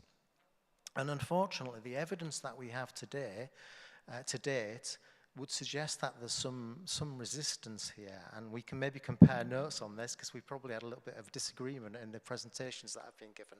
But from some of the papers that I've been reading around this, there's quite a lot of resistance to cultivated meat. It does vary geographically. There seems to be quite a lot of resistance to it in Europe. There's particularly high levels of resistance to it in France. So how are we going to actually convince people to use this stuff? Price is clearly a very important driver. If we're producing a product that is vastly more expensive than conventional meat, when there's already resistance to cultivated meat, people are not going to buy that product. So we need to get price parity, or ideally get it even cheaper than conventional meat to encourage people to use it. The words that we use to describe the product really matters. And Hassan mentioned earlier that there's all sorts of different names for cultivated meat. How you position this with consumers really matters. If you go to them and ask them what they think of lab-grown meat as a concept, they do not like it. If you talk about clean meat, then that sort of message can resonate more with consumers. So we've got to be really careful about the language we use and how we position it. Interestingly, some of the evidence would suggest that positioning cultivated meat as being better for the environment and improving sustainability doesn't really seem to resonate, doesn't really seem to influence purchasing decisions. If you talk about reducing animal suffering, that can be more impactful. Okay, so that's my kind of take on what I see as some of the challenges. I think we've got a long and complex road ahead of us. Frankly, I think there's a lot of hype around cultivated meat, and I think we're further away from bringing this to commercial fruition than many people are talking about. But I do think we'll get there. We will start to be able to scale. We will reduce the production costs and the media costs, and that will start to make it more financially viable. I think as more and more people submit dossiers for regulatory approval as well, then the regulatory pathway will become clearer, and so that will simplify things in the future for people. But the big unknown quantity for me is still consumer acceptance and whether or not we can actually get people to consume it, and a critical component there is getting the price right. So these are some of the references I've used if you'd like to look into any of this in a little bit more detail. And it just remains for me to say thank you very much for listening, and please do come and talk to us on our stand. It'd be lovely to talk to you.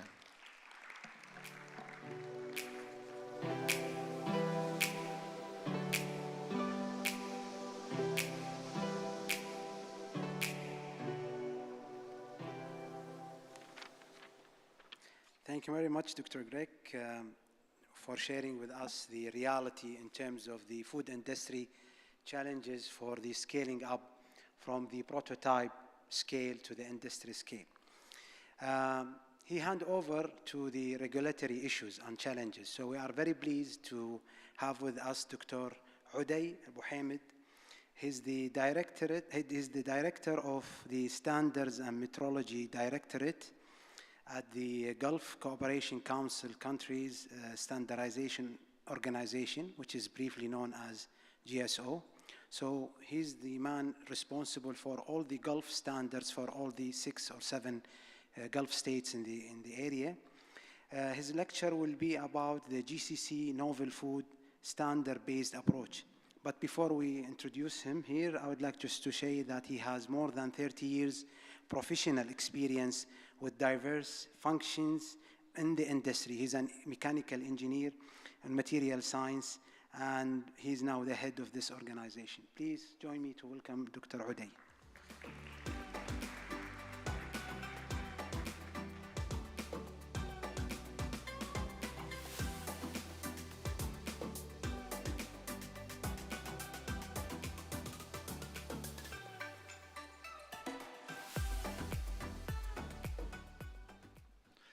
Good afternoon. Assalamu alaikum wa rahmatullahi wa barakatuh. Good afternoon, everyone. I think the illumination of the stage here and this hall really tends to make people sleep, especially after lunch, I guess. So is there any way of like flaring it up a little bit, or? I'm so glad to be here with you, gentlemen, and I'm honored, and it was an invitation of my colleague here, Dr. Hassan, and as we met in the last DIFS last year, we had a very good contribution. I mean, I can't say much of whatever been said on scientific basis. I did, by the way, I did a brief research about you, doctor, and I found out that you were in Leeds, and I did my master's in Leeds in 1997, by the School of Materials, though, and Process Engineering. Anyhow, I'll just try to make it brief over whatever we're doing in GSO. So, just a quick brief about GSO, whomever, maybe most of the people here might know or heard of it. We are a regional intergovernmental organization, non-profit. We've got 6 member states of the GCC, plus Republic of Yemen as well, on board with us. We founded in 2001, operate in 2004. Our headquarters in Saudi Arabia, Riyadh. We're around 70 staff. This is the logo of the 6+1, and this is what we do actually. I mean, removing technical barriers to trade among the GCC as well as externally. This is one of the things. And the ultimate goal here is the common market, the custom union, and the single entry point within the states. We develop standards, technical regulation. We also run metrology. Metrology is, we are a member of the PIPM in Paris, and metrology, whoever, it's an actual measurement science, the science of measurement, and we are a full voting member in PIPM. We do conformity assessment as well, and we do notification, capacity building. We've got a training center there in our headquarters. Hopefully you'll visit us somewhere, somehow next year. We'll be glad to have you. This is the steering committees. The one on the top is the actual, let's say, the main production line in GSO, the standard steering committee. We had the meeting actually of all the directors of standards and of the GCC last couple of weeks. It was in Muscat as the chair of this year. And there are other, of course, steering committee of conformity assessment, metrology, and so on. I won't go into these details. These are the main technical committee. And you see the highlighted in yellow, the TC5, the food and agriculture products. It has around 4 or 5 subcommittee and working group. And the halal one. This is the halal one started as an actual working group, then been like exponentiated to be because of the large scale of this industry, the halal industry. So as far as the TC5, food and agriculture, this is, we've got subcommittee for food labeling, subcommittee for additive and food contaminant. We've got the genetically modified food. This is kind of inert in these couple of years. We've got also the halal products. This is the TC15. And recently we've got the Gulf Codex Alimentarius working group, which works under the main committee. And before that, just to show, like, we are still in the maturity, let's say, upscaling of the knowledge, the science base, and the risk base of these very large sector with the highest impact factor within the region and, of course, on a global scale. So we've got the tobacco was mixed up within this main committee, but recently has been, of course, separated totally. Although it's still debatable and it's still, let's say, I think in Europe, I'm not sure if they have even a tobacco committee or not even with Codex. So is it actually, what do you call it? It's planted, but it is used for something else. And even the terminology on a global scale, not yet really aligned, if I may say. Okay, so let's go. We've got around 27,000 published standard and technical regulation. And you see the food and agriculture is around 2,000, so we're talking about more or less 10, less than 5%. We've got all these collaboration with ISO, IEC, Codex Alimentarius, the voice it seems gone, I don't know, and other, of course, in the food and agri specifically, we do also prepare standard, homegrown standard from the GCC. I forgot to mention that each of which of these subcommittees and committees are really chaired by one of the countries. So it could be the SFDA in Saudi Arabia, or it could be UAE here in Moyat, or it could be, of course, Kuwait, Qatar, and so on. Of course, we're trying to do the utmost for harmonization on international and regional standards, and this is the percentage as far versus the 27,000 standard being published within GSO, the last, since it's started operation. These are the actual number of technical committee members that, the technical committee numbers, like it is totally with subcommittee, working group, and subgroups, 121. And this is, of course, if we take this as versus in Europe or the ISO, it's 10%. Plus minus, we're really, let's say, not that large compared to the European or the Americans or the even Far Easterns. And we've got around 3,000, almost 3,500 people within these members. And these could be, of course, of stakeholders and national bodies as well. These are our main partners. For our doctor from South Korea, we've got CATS. We've got a member of CATS, and of course you know who are the CATS and others as well. Of course, BSI is there for the doctor from UK, my colleague, and in the Codex, the Australian, ISO, IEC, ITU, yeah, and so on. So let's go. Here we're talking about, I think, the next doctor from Kuwait will be talking about the halal perspective. And we have a halal committee, actually. It's a main committee. It is chaired by Saudi Arabia. So here we've talked, like, whatever been discussed about the statistics of the forecast of what is happening in the coming 10 to 20 years about the demand, supply and demand. And then we've got another aspect of halal as well. And halal industry is actually growing, again, exponentially, and it's a multi-billion-dollar industry, and it covers all, apart from food and beverage, F&B, cosmetics, media and recreation, clothing, travel and so on, so pharmaceutical and so on. So this is the actual kind of, what do you call it, the diagram of how halal works and what we are trying to center ourselves as a main player within the halal industry. But yet there is a lot of resistance even within this region as well. Because you're talking about money, and money, of course, when you talk about money, you take the appetite of countries, governments, human, it will show up definitely in a very strong way. So this is what are our ally that we have within GSO. If you've seen, you'll get lots of, like the SMIC in Turkey, for example. We've got a ties with the Far Eastern, Indonesian, Malaysian. The tie with even the ETSIMO, which is the Arab League arm of standardization in Morocco, and so on.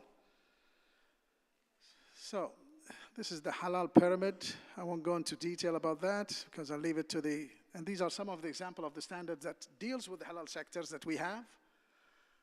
And many of the people in our industry, like they know very well, and they of course, they are always in touch with us. We have this channel, open channel, among all the stakeholders, and of course, the national standard body.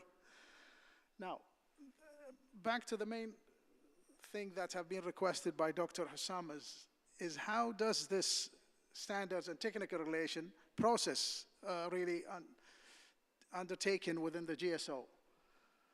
So these, in brief, this is the actual steps. I mean, it starts as a committee draft standard, or before that it's a draft or a committee draft. And this is, again, these channels, as you see it, they are actually open for stakeholders, even as stakeholders, industry, any community, NGO, they can even put up the, noted, 5 minutes, thank you. So they can put up any suggestion of whatever relates to their industry, put it on, and it will go in this flow. The whole scale here, reaching all the way to final draft standard and actual approval, It will take more or less 1 year. I've heard some of my Kuwaitis pioneer that this is slow, but again, we're going to discuss that in the debate. I mean, the standard in ASTM, for example, as a counterpart in the US, it takes around 3 years for voluntary standards to be issued, because it goes to the public hearing. So we are not that mature, of course, as the American, nor as in the Europeans, but yet it needs its time, because to fulfill all the dimensions and the angles of what could be even minimizing the collateral damage when we issue standards, not taking into consideration all these stakeholders. Yeah, this doesn't go back, huh, Doctor? I mean, anyhow, this is all fully automated system. We have it in our forum, a platform, IT integrated, and this is how it looks like actually, and it generates statistics as well, statistical report. Now these are the details of it, which goes from A1 all the way A0 all the way to A6, then B, and so on until it reaches D and draft standard, then the final. And this is the breakdown, actually, I don't want to go into details, breakdown of each of those latest stages. But in overall, it is a 1 year plus minus, depending on the complexity. And these are some of the standards that we are dealing in the food and agriculture. Now, the cultured meat. Back to the cultured meat. This is, of course, the domain of science, domain of research. Since I've been more of a scientific researcher as well, I was teaching in the Chemical Engineering University of Bahrain. So I've got this kind of arm as well, but not in the food and food science, actually. And this is, again, to chemical and chemistry, it is correlated in a way. I don't know, profs here and the doctors, they might even give me a hard time afterwards, but I'll be happy to take all the notes. So I'll just quickly go. Now, last COP, since we're talking about COP28, which is just ending today. Is it today? I think, yeah, it's today. It's ending today. Last COP, there was the FAO has made a statement, and the COP28, based on the UN FAO, they have issued a bioeconomics statement report, and there was a solid note towards the role of food in humanity future.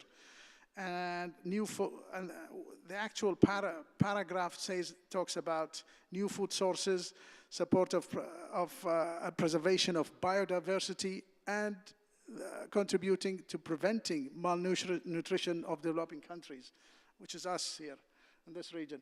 And again, the Codex, the GAC, the Codex Alimentarius Commission, they have, since March 22, they've talked about made a circular letter seeking the comments of all the 180 plus countries, and they've got the food source production system, and they have till yet, the actual Codex Alimentarius ended up in beginning of just a couple of weeks back in Rome, and the last one as well, not yet been, still under discussion. And as just complementing whatever been said by the previous people here, this is some of the, let's say, the emission related cultivated meat versus conventional meat. And this is from a recent source of the report of 2022, showing that much of reduction. Of course, supposed to be reliable, but this is, again, that's research, not yet commercialized. And this is the process flow. I'm not in that, but this is I want just to end up with the actual industry, what is happening. The big player here, one of the big five, which is McKinsey, for example, 250, what is that, 25 billion, but if it is 2004, up to 2040, the Barclays said it is like it's going up even to 450 or even almost 1 trillion. And the same thing here, showing it, that's the forecast. So there is a lot to be done in this. And of course, if the Codex Alimentarius, which is the hub of food science, and they've got the JECFA, if you know the JECFA, the actual pool of scientists, they are not yet even taking a decision. So what do we expect from the other players? With that, I'll end up. Thank you very much.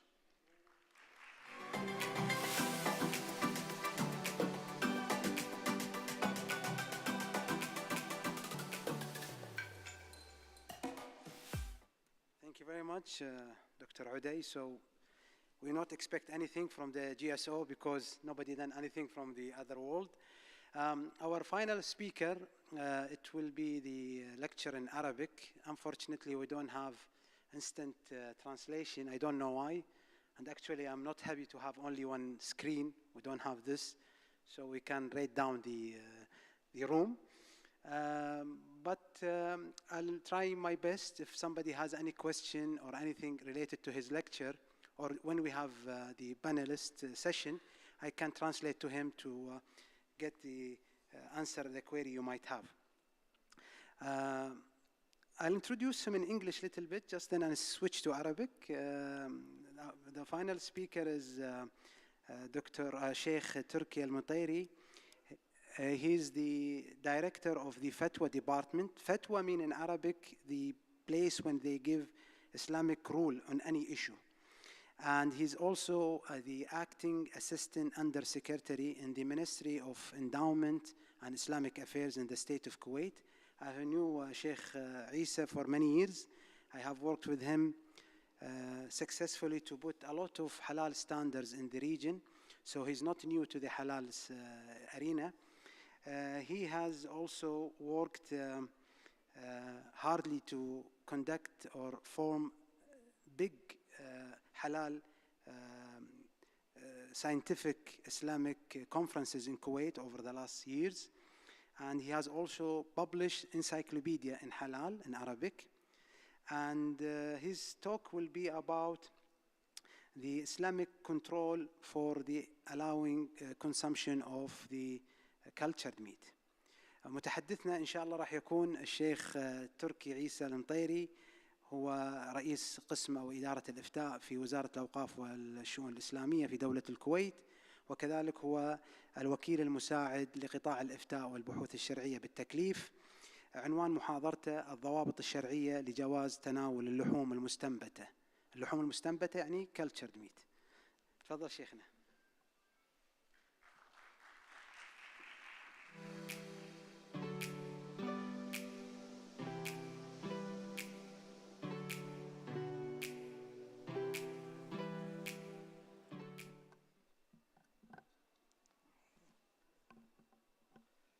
السلام عليكم ورحمة الله.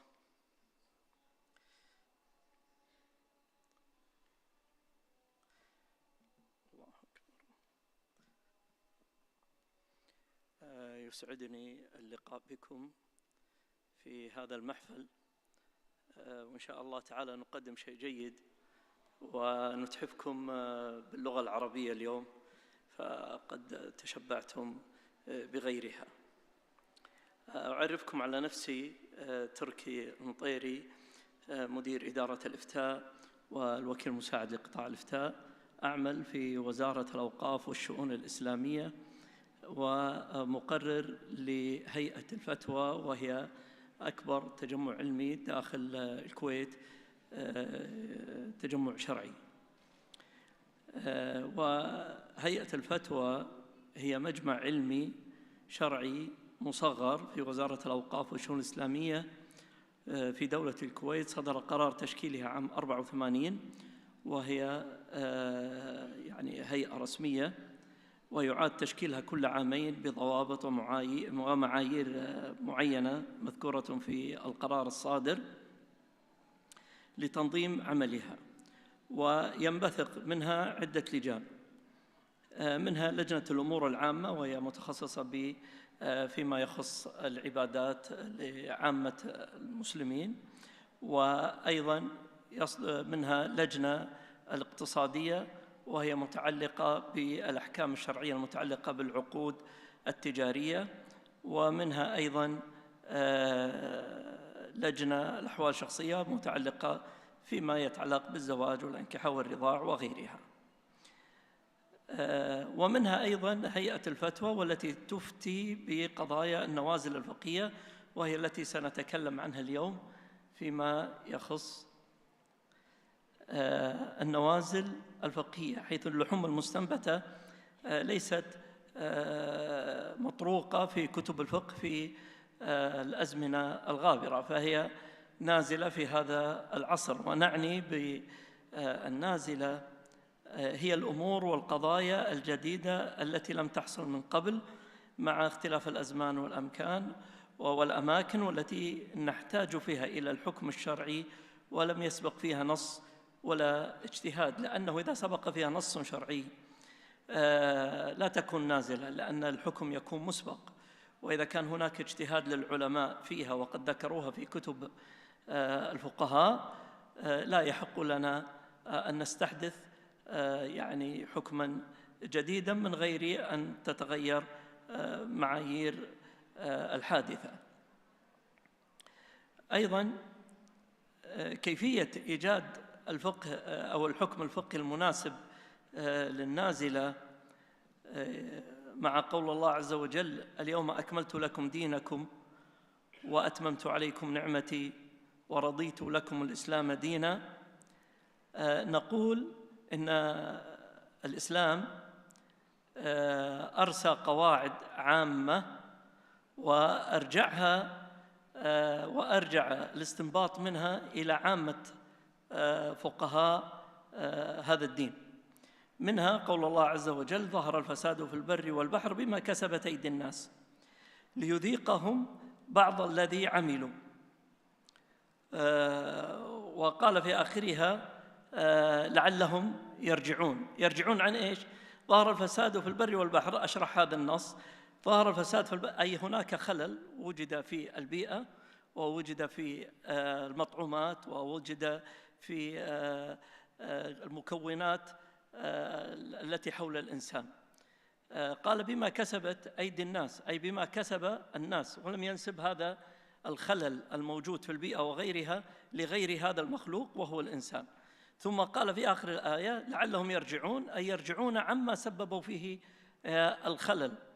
ونحن نرى اليوم بما ذكر في كثير من الندوات أن هذا الخلل راجع أيضا كما قرر في هذه الآية إلى الإنسان. الإنسان هو الذي سبب هذه الأمور، فمع تجاوز هذه يعني الأخطاء التي ارتكبها الناس يكون نحقق معنى هذا الأصل العام وهو الرجوع. عرض على هيئة الفتوى سؤال خاص، نعم هذا تكلمنا عنه، هذا نص السؤال، وكنت أتمنى لو الترجمة موجودة. يقول: طلب الحكم الشرعي بشأن اللحوم المستنبتة، وعرف اللحوم المستنبتة بأنه هو اللحم يتم استنباته من خلايا حيوانية في المعمل بدلاً من أخذه من اللحوم المذبوحة، وهو أحد أشكال الزراعة الخلوية، حيث انتشر مفهوم اللحم المستنبت في العقود الأولى من الألفية الجديدة في عام 2013. تم عرض أول دليل على هذا المفهوم بعمل أول شطيرة برجر من لحوم مستنبتة في المعمل. وعلى المستوى العالمي لم يتم تسويق اللحوم المستنبتة تجارياً حتى الآن، والدافع وراء هذا المفهوم هو أن التكلفة لإنتاج هذه اللحوم مرتفع من ناحية الموارد الطبيعية، ولها آثار سلبية على البيئة. هذا بالنسبة لغير اللحوم المستنبتة. أما يعني اللحوم المستنبتة جاءت لإنقاذ البيئة حسب ما ذكر هذا السائل الذي وجه السؤال. وإنتاج شريحة برجر عادية وليست مستنبتة تزن قرابة 113 جرام، تحتاج من تقريباً إلى 6 أرطال وزيادة من الأعلاف والحبوب، وكذلك 52 جالون من المياه، وكذلك أيضاً 74.5 قدم مربع من الأراضي الزراعية. لكم أن تتخيلوا ذلك عند إنتاج فقط حبة من البرجر الصغير. يقول: وأيضاً تحتاج من الأعلاف وإلى 13 رطل من إطلاق مكافئ لغاز ثاني أكسيد الكربون المضر في البيئة. إن هذه الأسباب دعت إلى البحث عن طريقة أخرى لإنتاج اللحوم بتكلفة أقل من حيث الموارد الطبيعية غير المستدامة، حيث أن 70% من الأراضي الزراعية عالمياً تستخدم للإنتاج الحيواني، ووجد أن إنتاج اللحوم بهذا المفهوم يحد بقدر 90% من انبعاثات غازات الاحتباس الحراري، ويقلل 90% من استخدامات الأراضي، وكذلك 50% من استخدام المياه. وعليه فإن اللحم، وما زلنا في السؤال الموجه للهيئة، وعليه فإن اللحم المستنبت عبارة عن إنتاج بروتين حيواني له نفس الطعم، لكن ينتج بدون تربية الحيوان وبدون آثار سلبية على البيئة وبدون وجود لمتبقيات هرمونية أو مضادات حيوية أو بكتيرية ضارة. وخطوات إنتاجه عادة تشمل أخذ أنسجة عضلية ودهنية محددة من الحيوان، الأنعام والطيور والأسماك وغيرها، ثم يتم عزل الخلايا الجذعية ومتابعة نموها في مفاعل حيوي تحت درجات حرارة مثالية وفي بيئة معقمة، مع إضافة العناصر الغذائية من الأحماض الأمينية والأملاح والمحاليل المنظمة والسكر والألوان الطبيعية والأكسجين المذاب. وبعد نمو الخلايا في العدد تندمج الخلايا الفردية معا وتشكل أليافا عضلية، وهو المكون الرئيسي للحوم. وأخيراً يتم تشكيل المنتج حسب الشكل المطلوب. ونظراً لأن استنبات اللحوم يعد تقنية جديدة لم تتم مناقشتها من قبل، وأن طبيعة العمل تتضمن إعداد المواصفات القياسية أي عمل السائل وإجراء الأبحاث لتطوير المنتجات الغذائية، ولذا فإن السؤال الموجه وليس سؤالي أنا طبعاً، إذا ما تم إنتاجها من أنسجة وخلايا عضلية ودهنية مستخلصة من حيوان حلال اللحم كالأنعام والطيور والأسماك كما ذكر، ومذكى وفقاً للشريعة الإسلامية، وأن تكون العناصر الغذائية المستخدمة في بيئة الاستنبات حلالاً، على أن لا يتم استخدام الدم أو مصل الدم أو الأجنة الميتة في عملية الإنتاج. حقيقة لما عرض هذا السؤال على هيئة الفتوى لم يكن لدينا التصور الكافي عن إنتاج مثل هذه اللحوم، فتواصلنا مع المستفتي وهو متخصص في هذا الباب، وسألناه عما أشكل علينا وشرح لنا شرحاً وافياً في كيفية الإنتاج، بالإضافة إلى ما ورد في سؤاله، فاتضحت لدينا الصورة بشكل جيد، فأجبنا بناء على هذا السؤال. قالت هيئة الفتوى هنا ممكن نعم هذه الإجابة تقريبا إجابة الفتوى. قالت هيئة الفتوى: يجوز استنبات اللحم حسب التقنية المذكورة في الاستفتاء. هنا بالفتوى قالوا صدروا الجواب يجوز، ولغير المتخصص إذا الفتوى صدرت بيجوز فمعناته أن هذا هو الأصل، أن هذا هو الأصل في إنتاج أي سؤال وجه وقالوا في أوله يجوز فهو الأصل فيه الجواز، وإذا قالوا في بداية الجواز لا يجوز فهو الأصل ليس الجواز وسيأتي الاستثناء بعده. فهنا نرى أنهم قالوا يجوز استنبات اللحم، وهم طبعا أخذوا ذلك من قول الله عز وجل: قل من حرم زينة الله التي أخرج لعباده والطيبات من الرزق. فهذا هو الأصل العام، أن كل المأكولات على الأرض وما يجوز أكله طبعا أنه كله الأصل فيه الحل، فجاءت الشريعة قيدت البعض وتركت كل هذه المنتجات على وجه البسيطة على أصلها وهو الحل. قالوا يجوز استنبات اللحم حسب التقنية المذكورة في الاستفتاء إذا روعيت في الاستنبات الشروط والضوابط الآتية. أولاً، لا يجوز أخذ الخلية الجذعية من جسم حيوان حي، لأن محرم في الشريعة تناول أي حيوان إلا بعد ذكاته الذكاة الشرعية، وأخذ هذه الخزعة أو هذه الخلية أو هذه الجزيء من هذه العضلة يعتبر هو جزء من هذا الحيوان، فما كان كله حلالا كان جزءه حلال، وما كان كله حراما كان الجزء منه محرم. ورجوعا لحديث النبي صلى الله عليه وسلم: ما قطع من البهيمة وهي حية فهو محرم.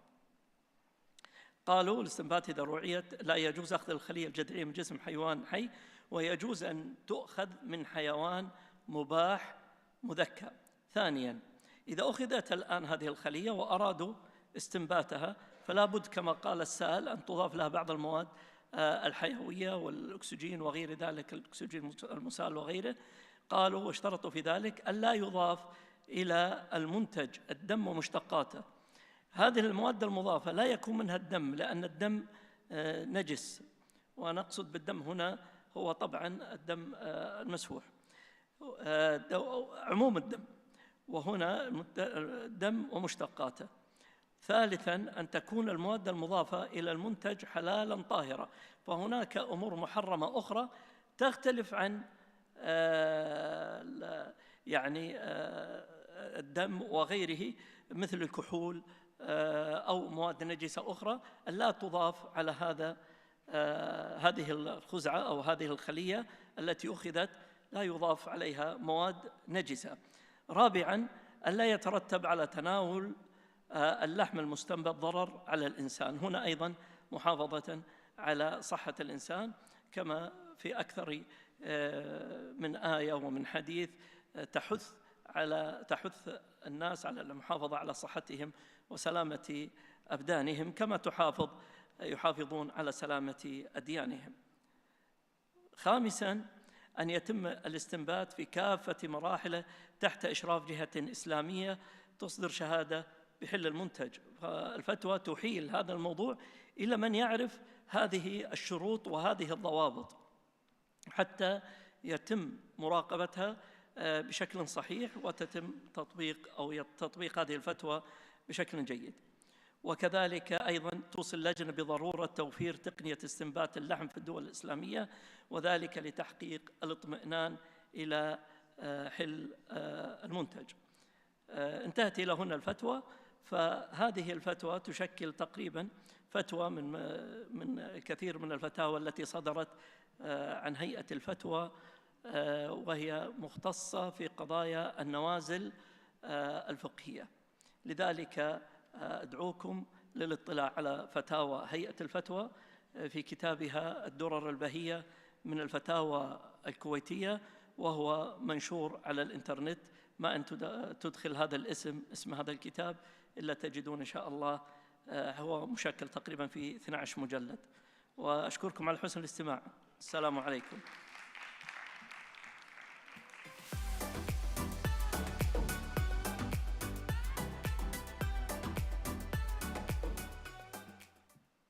I'd like to thank Sheikh Turki. I would like just maybe, I will not do the entire lecture in Arabic, so it's not expected to do so. I will just give you a brief or highlight of what I have mentioned, so to keep you posted. He started with giving a background information about the Fatwa Authority, where he is in charge. Then he explained from the Islamic point of view how they handle novel new topics. So this is normal in our religion, that new things or emerging topics take place, so there is a mechanism of handling this issue. So there is a way to handle these things in the Islamic perspective. Then he recited exactly the inquiry received by the committee. The committee will not do any, judgment in anything unless it's been requested. So they don't do any voluntary, studies. So they have received an inquiry by technical officer about the culture meat. And in that question, he provided the justifications or the drivers for this technology. And he asked about the ruling in that issue. The committee ended up in that slide, the last slide. He said it's permitted, it's allowed to, from the Islamic point of view, to produce the culture meat if the following conditions or requirements are respected. The most important one is that it's not permitted to take stem cells from body of a living animal. So the animal has to be slaughtered before taking the biopsy for the cells, and the animal has to be permissible itself. So the second condition, no allow of using blood or derivatives of blood in the culture media, and the material added in the growth condition, all the ingredients should be halal, and the final product should not be harmful for the consumers. And the cultivation should be carried out in all its stage under the supervision of Islamic body that issues a halal certificate. So basically, these are the requirements. Now we have half an hour for the questions from the floor. So I'll ask the speakers to come to the podium, to the stage with me, please. Dr. Sheikh. I would like just to check if we have Dr. Patrick Nowak with here. Dr. Patrick? He's not here. Okay. So, anybody, we have mics, so I need, where are the mics? You please, free, come. Anybody has a question? Yes, please take the note.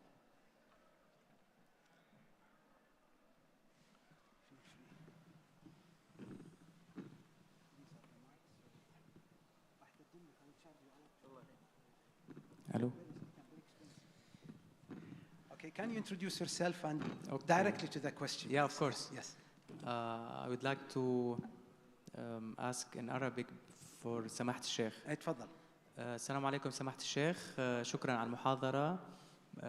معك خالد العمري، أنا مدير مختبرات الجودة في لبنان، في شمال لبنان.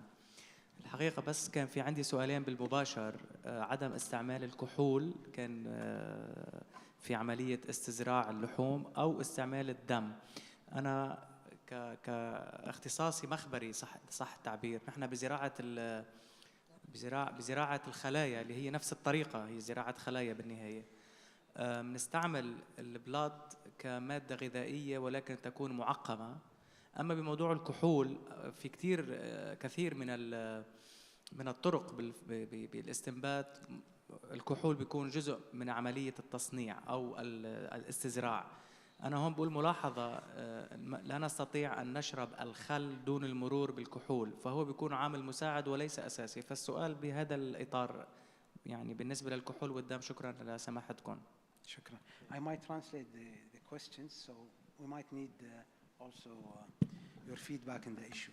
The question is, briefly says, in doing culturing, alcohol and blood is a primary ingredient or necessary for the process.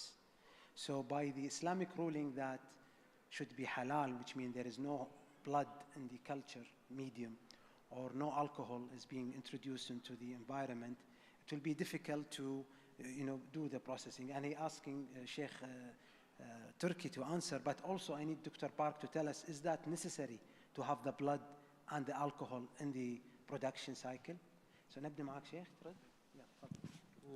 عذرا بس بعد سؤال صغير بموضوع لا هذا بحسابه ترى كل واحد، لأنه أنا حاطط نوت بموضوع الخلية الأولى اللي عم ناخذها من حيوان ميت. حضرتك قلت هل هذا الحيوان لازم يكون ذبحه حلال لناخذ منه خلية ليكون مستند على ذبح حلال، أو في لينك بيناتهم في ربط أو لا كمان؟ شكرا لسماحتكم. As a follow-up question, he says the biopsy of the cell steaks, the animal should be slaughtered dead or should be alive? So you might answer. تفضل شيخ. ما أدري في صوت. إيه نسمع. إيه زين. بالنسبة لقضية الكحول، هذا أمر محسوم في تحريم الخمر، ولأن المسكر فيه هي مادة الكحول فهي محرمة بكل تأكيد وبالإجماع، يعني بإجماع الفقهاء.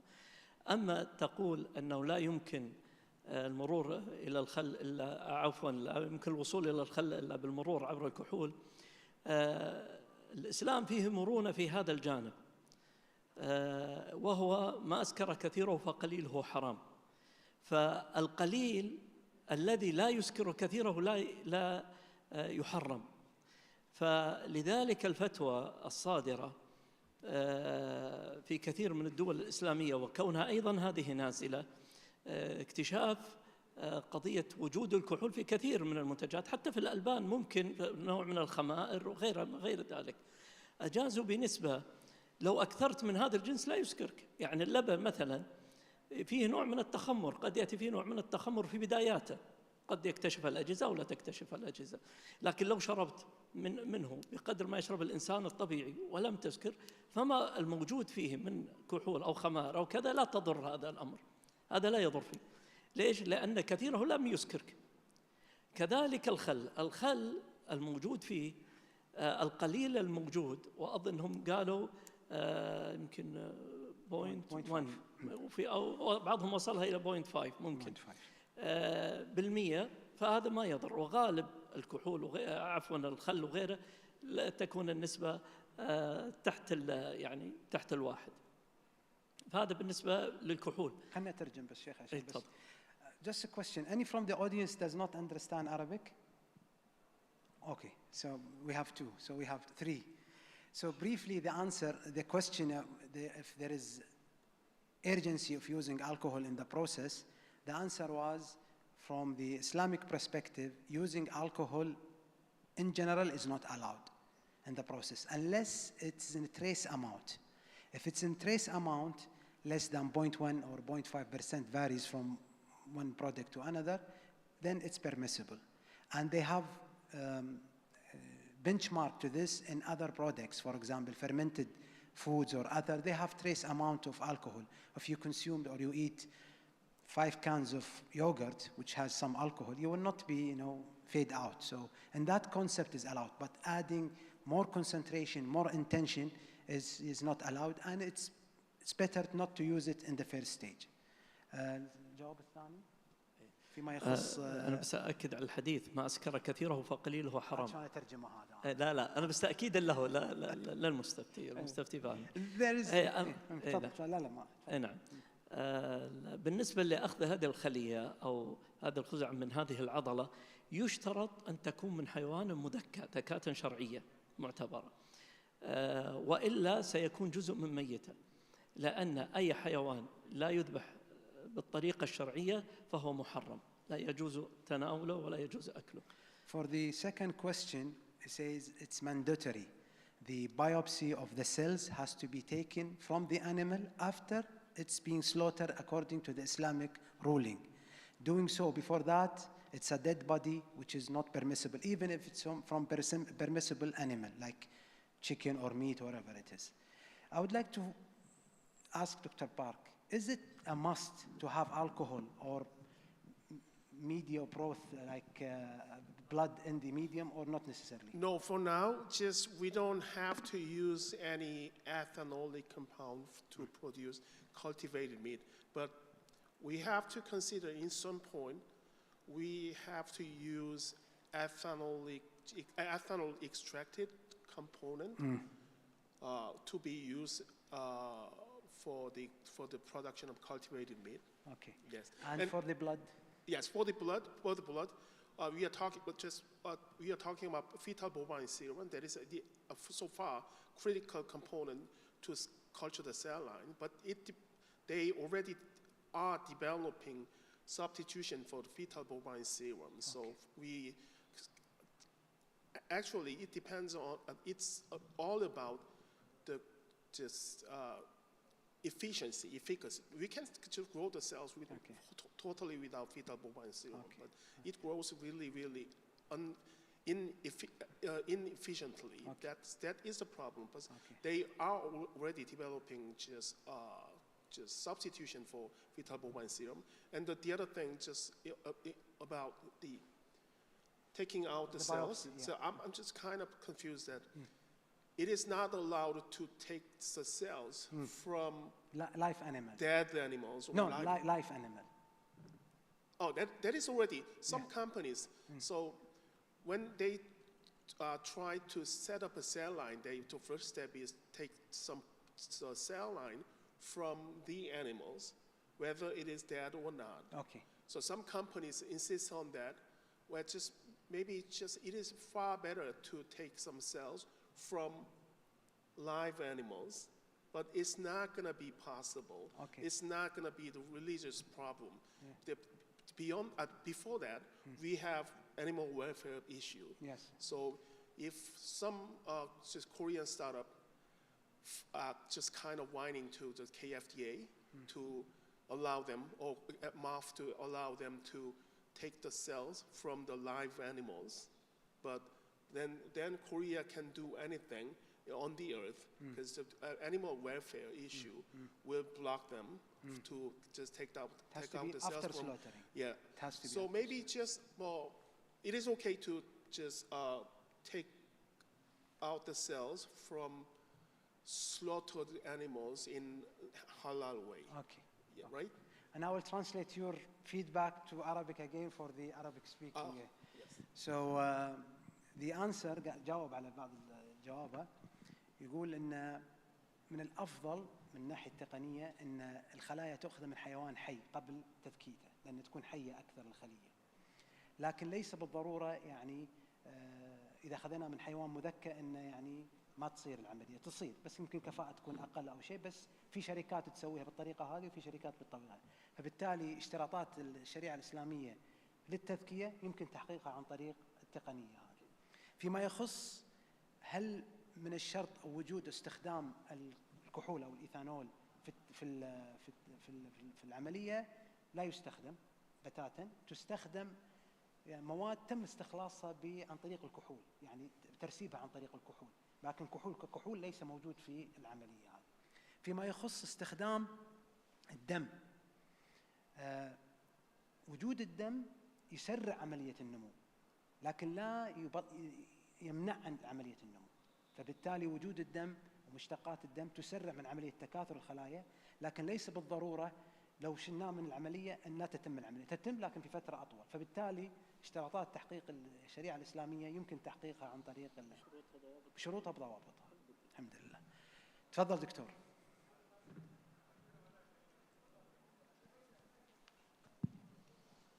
السلام عليكم. عليكم السلام ورحمة الله. أنا دكتور مازن من مختبر دبي المركزي بلدية دبي. حياك الله مازن. بما أنه نحن كلامنا دا يكون على النوفل فودز اللي هي الأغذية اللي مثل هالكالتيفيتد ميت، سؤالي على موضوع الحشرات، بروتينات الحشرية، أيضا هذا يعتبر نوفل فود. هل في تشريع ديني على أكل الحشرات اللي هي الديدان، الصراصير، زائدا الجراد؟ وهل عندنا مواصفات قياسية خليجية، علما أنه هذا الموضوع هسه بالوقت الحالي إنتاج موجود في شوكليتس مسموح باستخدام البروتينات ذات المصدر الحشري بيها، وأكو مشكلة نحن بشغلنا بالفحص لما نعمل ديتكشن، لما نعمل كشف على وجود DNA ذات مصدر حشري في مثلا شوكليت معين، أو موجود بالطحين، أو موجود بالرز. ال FDA تسمح وجود أجزاء حشرية في هذه المنتجات. نحن إذا نقول حرام نأكل بروتينات حشرية مصدرها ديدان أو صراصير، ده يصير أكو فد مشكلة راح تصير عندنا. أنتم مفكرين بهذا الموضوع؟ شكرا. شكرا. I would like to translate the question. It's from Dr. Mazen. He's from the Veterinary Control Lab in Dubai Municipality. He's asking, he says, since we are talking about novel proteins, what about insects, edible insects? And his inquiry is really of 3 dimensions. He says, what is the Islamic ruling, الرؤية الشرعية للحيوانات الحشرات وأكل الحشرات? And he has a question to the standardization organization. Do we have, voluntary regulatory acts or standard to control or to handle this kind of novel protein. And also, there are insect parts, unavoidable insect parts in large bulk of wheat or whatever it is. So how we can handle that, because he do some detection, DNA detection, and some of these can be related to origin of insects. So how we can handle this issue. So we have a question also, Dr. Greg, is in terms how the UK, for example, handle the insect parts in the bulk of any kind of food import and things like that. You are not aware of that? Sure. You can search it right now. Okay, now we'll take the Dr. Sheikh and give you time to write. تقدر تجاوب الحين؟ إيه تفضل. Think about it. بالنسبة للسؤال صراحة هو يعني مجموعة أسئلة في سؤال واحد عن أكل الحشرات. الفتوى الصادرة بعدم جواز أكل الحشرات أصالة، يعني أن الإنسان يتناول الحشرة بشكل وضابطها هو ما يستقدره الناس، يعني كالديدان والصراصير وما شابه ذلك، هذه كلها يستقدرها عامة الناس. ما يقبلون مثلا تقول له جيب له تقول اكل هذا، ما يقبل. فهذا الاستقدار له ضابط عندنا في الشريعة، انه ما يستقدره عامة الناس فيمنع، وهو عليه عامة الفتاوى الموجودة الآن بحرمتها. يتفرع منها قضيتين. القضية الأولى ما تم استحالته، يعني حيوان تم استحالته، تغير صفاته يعني التكوينية مالته تغيرت، انتهت، لا وجود لها، الصفة الأولى لا وجود لها، فهذا جائز إذا استحال جميع صفاته، هذا ما عندنا مشكلة فيه. والصنف الثاني ما كان تبعا يعني لا يمكن التحرز منه. يعني قبل كان يوجد مثلا سوس التمر، فيصعب الواحد يأكل التمر، أن يفتح كل تمرة، هذا فيها نوع من التشدد المنبوذ في الشريعة الإسلامية، الإنسان لا يتشدد في هذه الأمور، فقد يكون في سوس، قد يكون فيأكله، فهذا جائز، لكن من غير تعمد، هذا تبع. فأنت لما ذكرت أن هناك مثلا تأتي كميات ضخمة من الأرز أو تأتي كميات، فتعطي لها في كل مرة بهذا الشكل قد يؤثر على اقتصاد البلد، وقد يؤثر على عامة الناس في مأكولات متوفرها بشكل يومي. فهذه إذا نسب بسيطة وجزئية، وهذه تفتقر إلى فتوى في المجامع الفقهية، لكن للتوضيح أقول أنها إذا كانت تبعا فلا إشكال فيه. يبقى القسم الأخير وهو الضرورة إذا يتوقف عليها حياة إنسان، يتوقف عليها بقاء مجتمع، يتوقف عليه اقتصاد بلد، بمعنى التوقف لا يمكن أن يوجد له بديل، الناس هذا لا يمكن تأكل غير هذا، فهنا الضرورة قد تبيح المحظورات كما تقول يعني تقول القاعدة العامة في القواعد الفقهية. هذا باختصار جدا، أرجو أني أكون أتيت على السؤال. جزاك الله خير. The answer was about eating insects. He answered that generally it's not allowed because it's not, accepted by the society and things like this. But there are some, conditions out of this. If there is a transformation that not anymore exists, the insect as insect has been transformed from one stage to another stage. الاستحالة شنو بالعربي الاستحالة؟ ما أدري الاستحالة. أدري بالعربي بالإنجليزي شنو؟ ها؟ لا مو possible، لا الاستحالة مفهوم شرعي بمعنى أن عين الشيء تغيرت إلى شيء آخر، يعني it transformed from one stage to another stage. So this is a term in Islamically. Anyhow, if it had been transformed, أي yeah. يعني such example, if there is like rodent have fallen in a bucket full of salt and things like this, with time this insect or this animal dissolved, so you cannot say anymore the cockroach is there or the mice is there, so it transformed from its stage as a name to another thing. So this is allowed. And if there is emergency, you are that affect the society, or you are in hunger or things like this, so you can, because now you are in a stage of urgency, you can do things. So basically, this is the answer. Do we have regulations in the Gulf for the insects? Do we? Do we really have? Yeah, we're not catching up with the normal stuff here at the GCC. Do you think the cockroach will come here? With all the respect, it is. There is a big gap there, and there is a lot to be done, and there is lots of resources to be actually directed towards that way, from regulatory, science, risk-based, and the whole ecosystem. Just to answer. Internationally, regionally. Has it been exported to the region already? Nothing that we know of, honestly. But it's coming. Protein it is coming, yeah. So many things. How about if we, let's say, now mankind, with all these challenges, they're even exploring space for minerals, for energy source, so on and so forth. How about that? Whatever comes as a, what do you call it, as an asteroid and hits and whatever. I mean, do we have to go into the, I mean, there is a lots of actual collaborative platform really need to be well established and really discussed in public, and calling the society even, all the stakeholders, really calling this, I mean, stakeholder involvement. We just started it on a GCC scale. Of course, in UAE or Saudi Arabia or Qatar and Kuwait, they might be very advanced, but yet we are still lagging behind. Yeah, you got my point. We are lagging behind, I don't know, 10 folds behind. And we have to catch up. Just a quick answer. Thank you. Can we hear if you have any insight from the EU? Yeah, I mean, there were a couple of questions. I think one of the questions was about unintentional inclusion of insects in things like flour, for example. Yes. My short answer to the question, by the way, is that I don't know the answer. I'm not a regulatory person, but what I would say is, obviously, we have this concept of due diligence where we've got to be trying to do everything that is reasonably practical to try and reduce the hazards in the food product.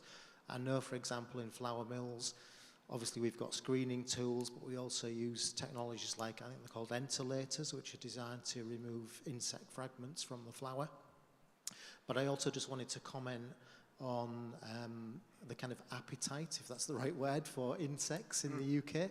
Obviously there is a consumer barrier there. We know that they're consumed in a very widespread in certain parts of the world.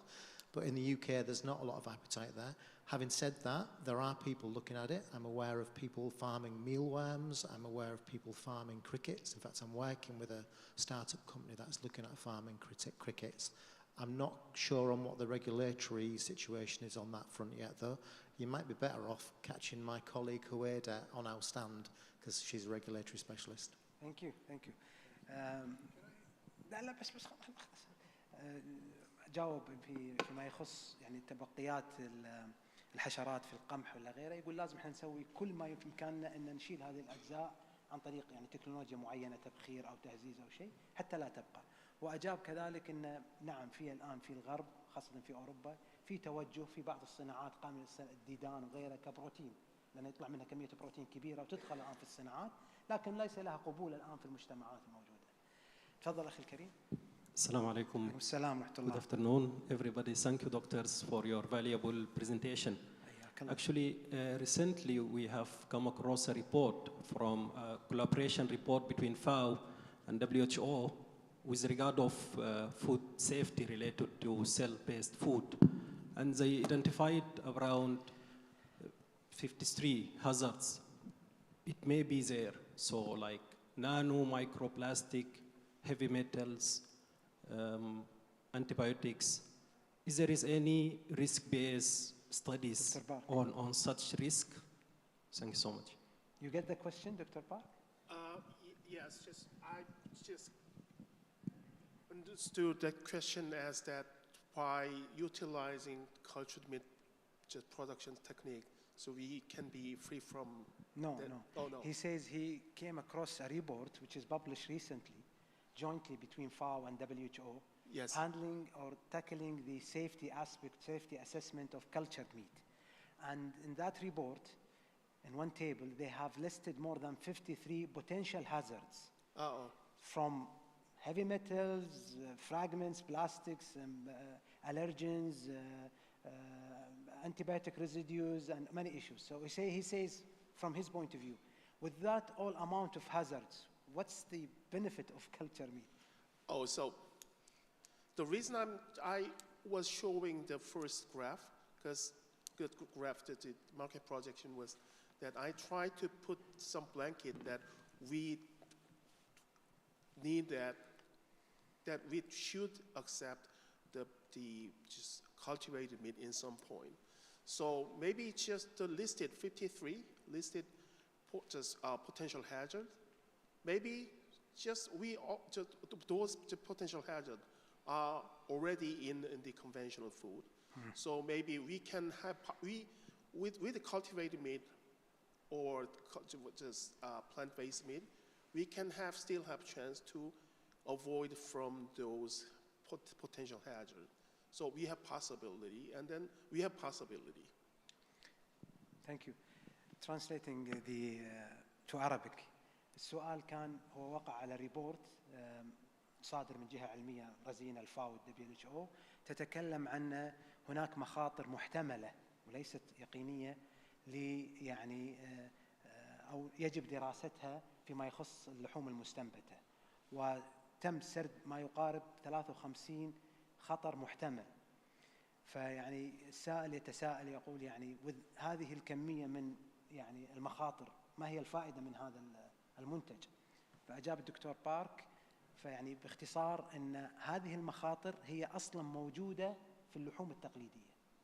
يعني لما يعملون أي دراسة لتقييم المخاطر هذه القائمة تكون موجودة، فبالتالي عند الدراسة لازم تكون هذه المخاطر موجودة، ليس بالضرورة معناتها أنها موجودة، هي محتملة وليست موجودة، فبالتالي لما يدرسون يشوفون هذه المخاطر، فبالتالي ليس معناتها هي يقينا موجودة، وهي ذات المخاطر موجودة في الطريقة التقليدية في الصناعة الأخرى.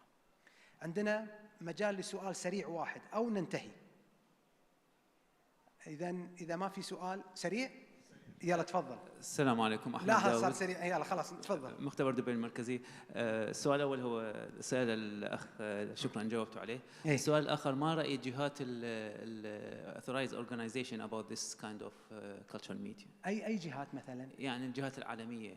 العالمية. هل مفتوح استهلاك مثل هاي اللحوم؟ هل مفتوح لكل دول العالم أم يجب أن نأخذ ترخيص أو؟ ما عرفنا اسمك؟ أحمد داود، مختبر دبي المركزي. Mr. Ahmed Dawood is from the Dubai Central Food Control Lab. He's asking, he says, what is now the perspective of the international enforcement body in the world about culture meat? So Greg and Park, is there any, how there is a potential for their approval, or they are taking this with a grant of salt, not to take it, or just they think this is, as you say, is just a wave and it will, you know, it will go away and things like this. So one of Park? Yeah, تقدر؟ تعرف الرؤية يعني العالمية؟ Not really. I mentioned like the Codex and the FAO, WHO already, and in the COPE even. Last COPE, this COPE, I don't know, this COPE just ending today. So it is inevitable and it is happening. How long? Within how long? It's a matter of time, yeah. But it is happening, and the whole world should be really ready to how to accommodate it from all perspectives. Stakeholder, science, research, risk, and all that ecosystem. Once it is there, there is, of course, need, because this is one of the SDG of the UN, the 17 SDG for the vision of 2030, right? The hunger, no hunger. After 7 years, would you think that the world will be no people opening their mouth hungry? Definitely.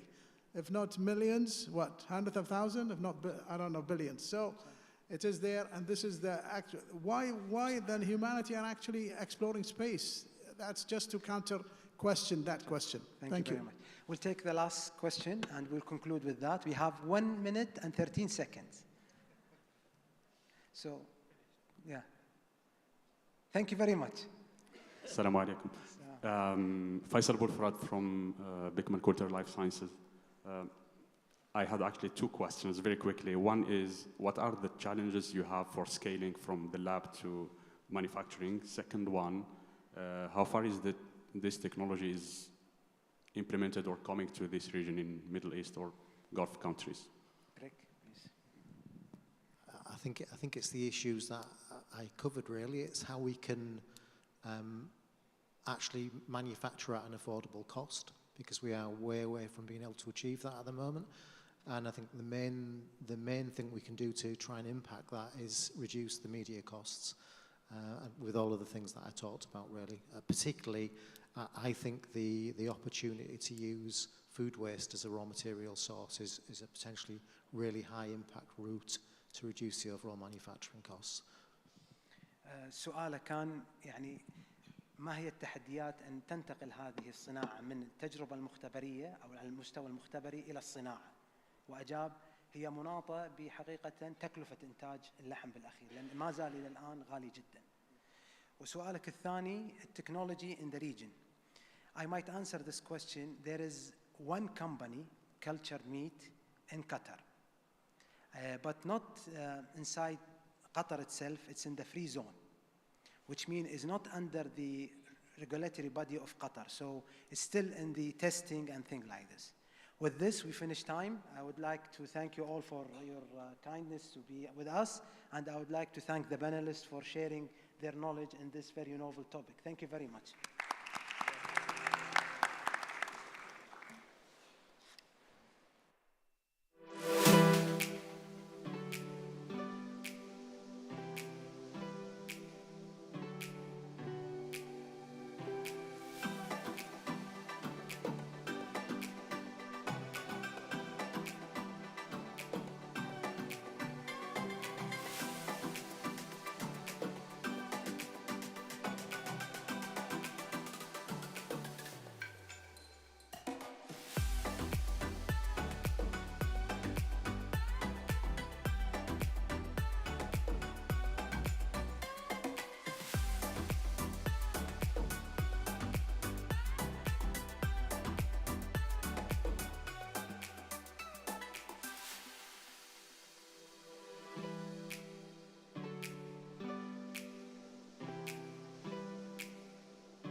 you're talking about proficiency, because there is difference in interpretations, you've got to say, this is what we're saying is proficiency.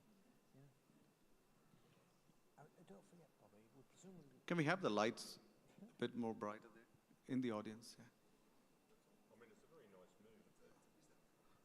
Oh, because we're going to take questions from the floor right away.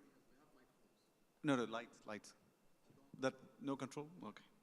Yeah. Can you please sit in places where there is more light? Come forward, guys. Yes, sit in the light. Sit in places where there is more light. We just need to know who you are. We want to feel the love.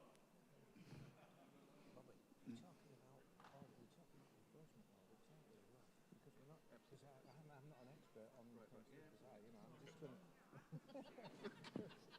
I'm just, you know, you're principally lateral. Bobby, none of the ladies want to sit next to me. I know, they got to be scared. Inspections, but I don't think there's a significant difference if you do it properly. So we're just finding places where there's more light. Brighten up the rooms with smiles, folks. I know it's the last session of the day.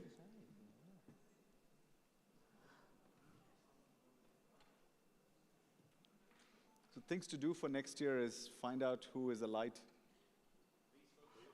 Where did the light settings work? Okay, that's good. So, good evening, everyone. Welcome to this last session of the day, but, you know, not the least important, it's the most important part of the day's discussion. We are touching on the topic competency of auditors, and also aligned with it would be inspections. We have a lot of questions in mind when we talk about competency. How do you define competency? How do you measure it? How do people get certified? How do you monitor their performance? How do you keep them performing? How do you ensure that people are continuously improving their performance? And also the competencies that are linked to the person's work. We're also seeing a big change in how we do our work. We have not just the knowledge skills centered around food safety that's changing. It's not just the information and science that's getting updated, but also the tools that we are using. We heard in many sessions today about the role of technology, data.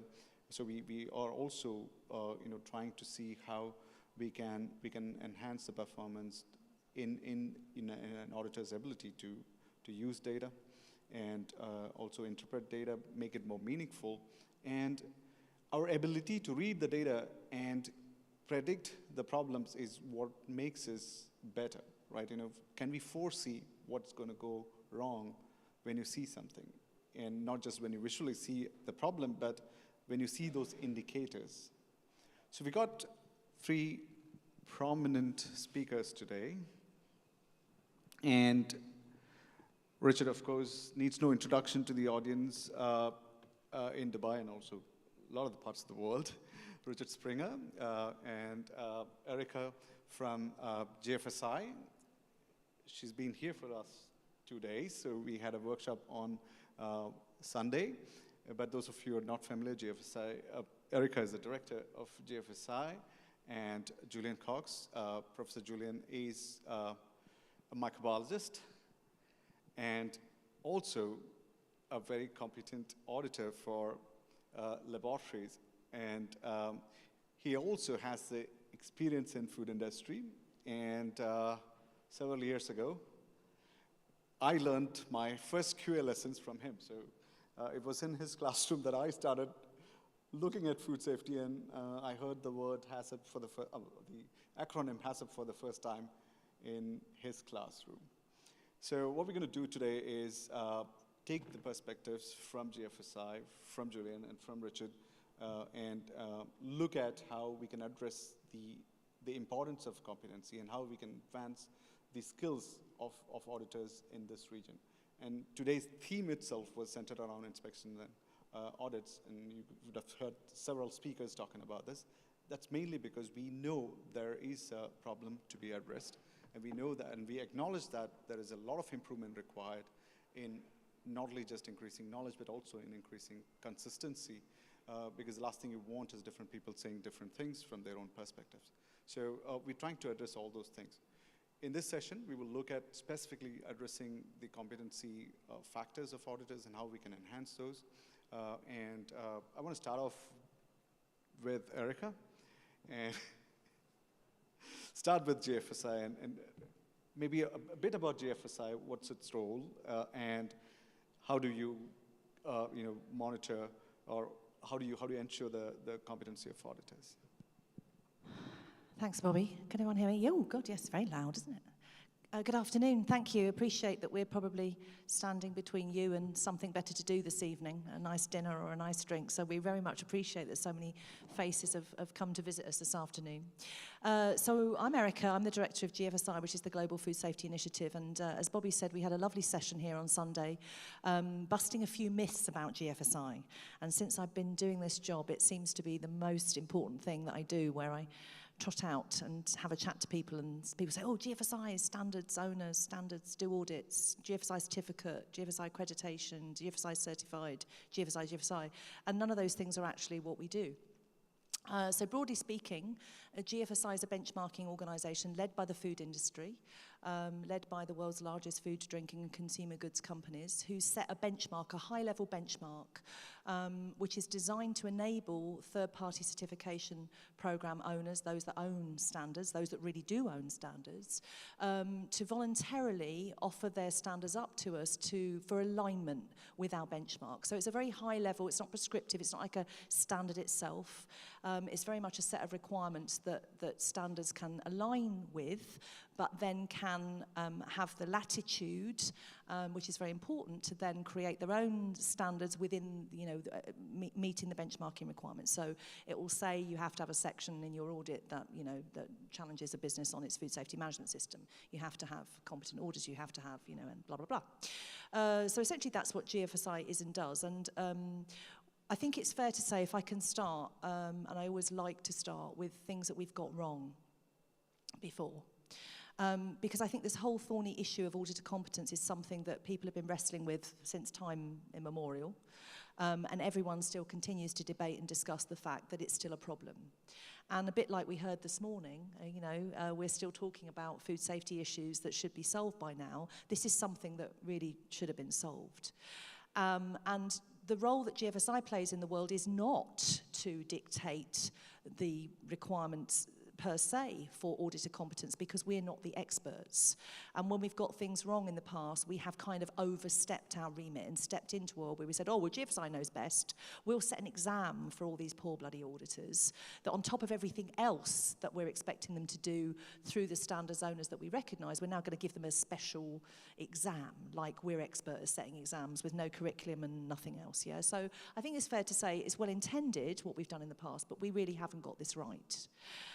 So broadly speaking, what GFSI does through its benchmarking requirements is it imposes on the standards owners who want to be recognised by GFSI a set of requirements around auditor competence. The auditor must be competent, they must demonstrate competence, they must operate within the scopes of their competence, they should not be out auditing in areas that they are not technically competent. But broadly speaking, currently, we leave the assessment of their competence to the standards owners and to the certification bodies who they contract with to deliver the audits on their behalf. So that's the current picture. It's a moving picture, but that's the current picture. And how's the response so far from these certification bodies or from the scheme owners, like when you have these kind of discussions? So I think it's fair to say the reason why we are moving to doing what we're doing, and we hopefully will get a chance to talk about what we're actually doing in this space, is the standards owners, the CPOs and the CBs that they work very closely with, bringing to GFSI, legitimately bringing to GFSI, this problem of the dearth of auditors. This idea that there's just not enough people doing this job, wanting to do this job, coming into this as a profession. We're not retaining them, we're not recruiting them, and laying that problem squarely at our door and our feet. Because the reality of it is, if we can effect some change at the third party end, that should notionally have a knock-on effect all the way down. So broadly speaking, everything we're doing is focused on that challenge first and foremost, which is how do we deal with the dearth of auditors, and then naturally that will lead to a place where we then start to look at, or at the same time look at, why is there a dearth? What is it about this career that is not attractive? And what is it that we want people to be able to demonstrate that they can do?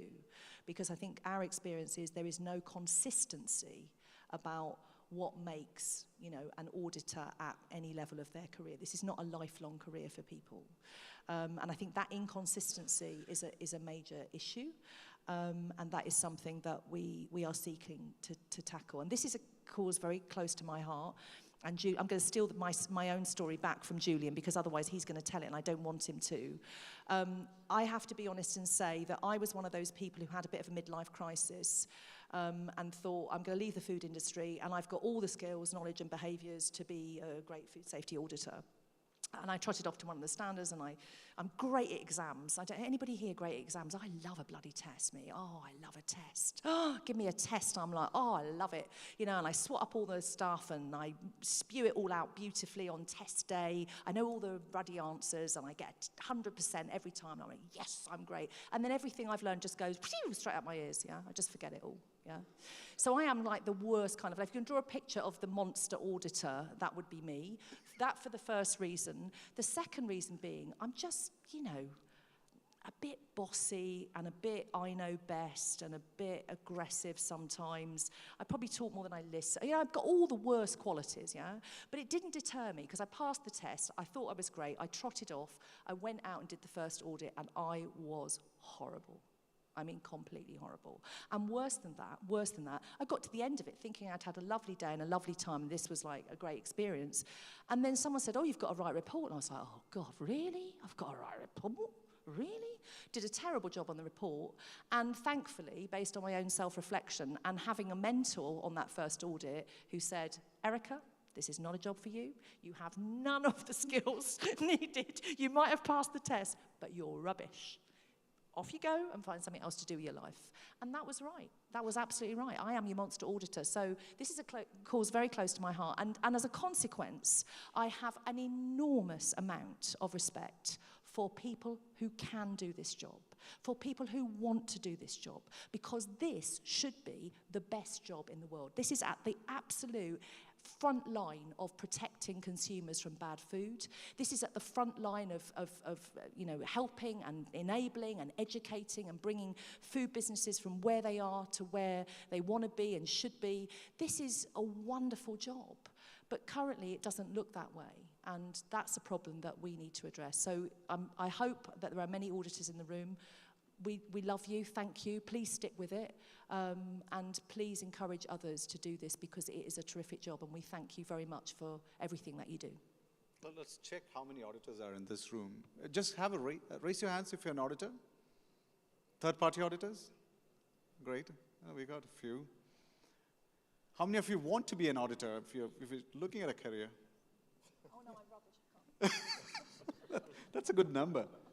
How many of you are trained as an auditor? Raise your hands if you've been trained. That's a big number.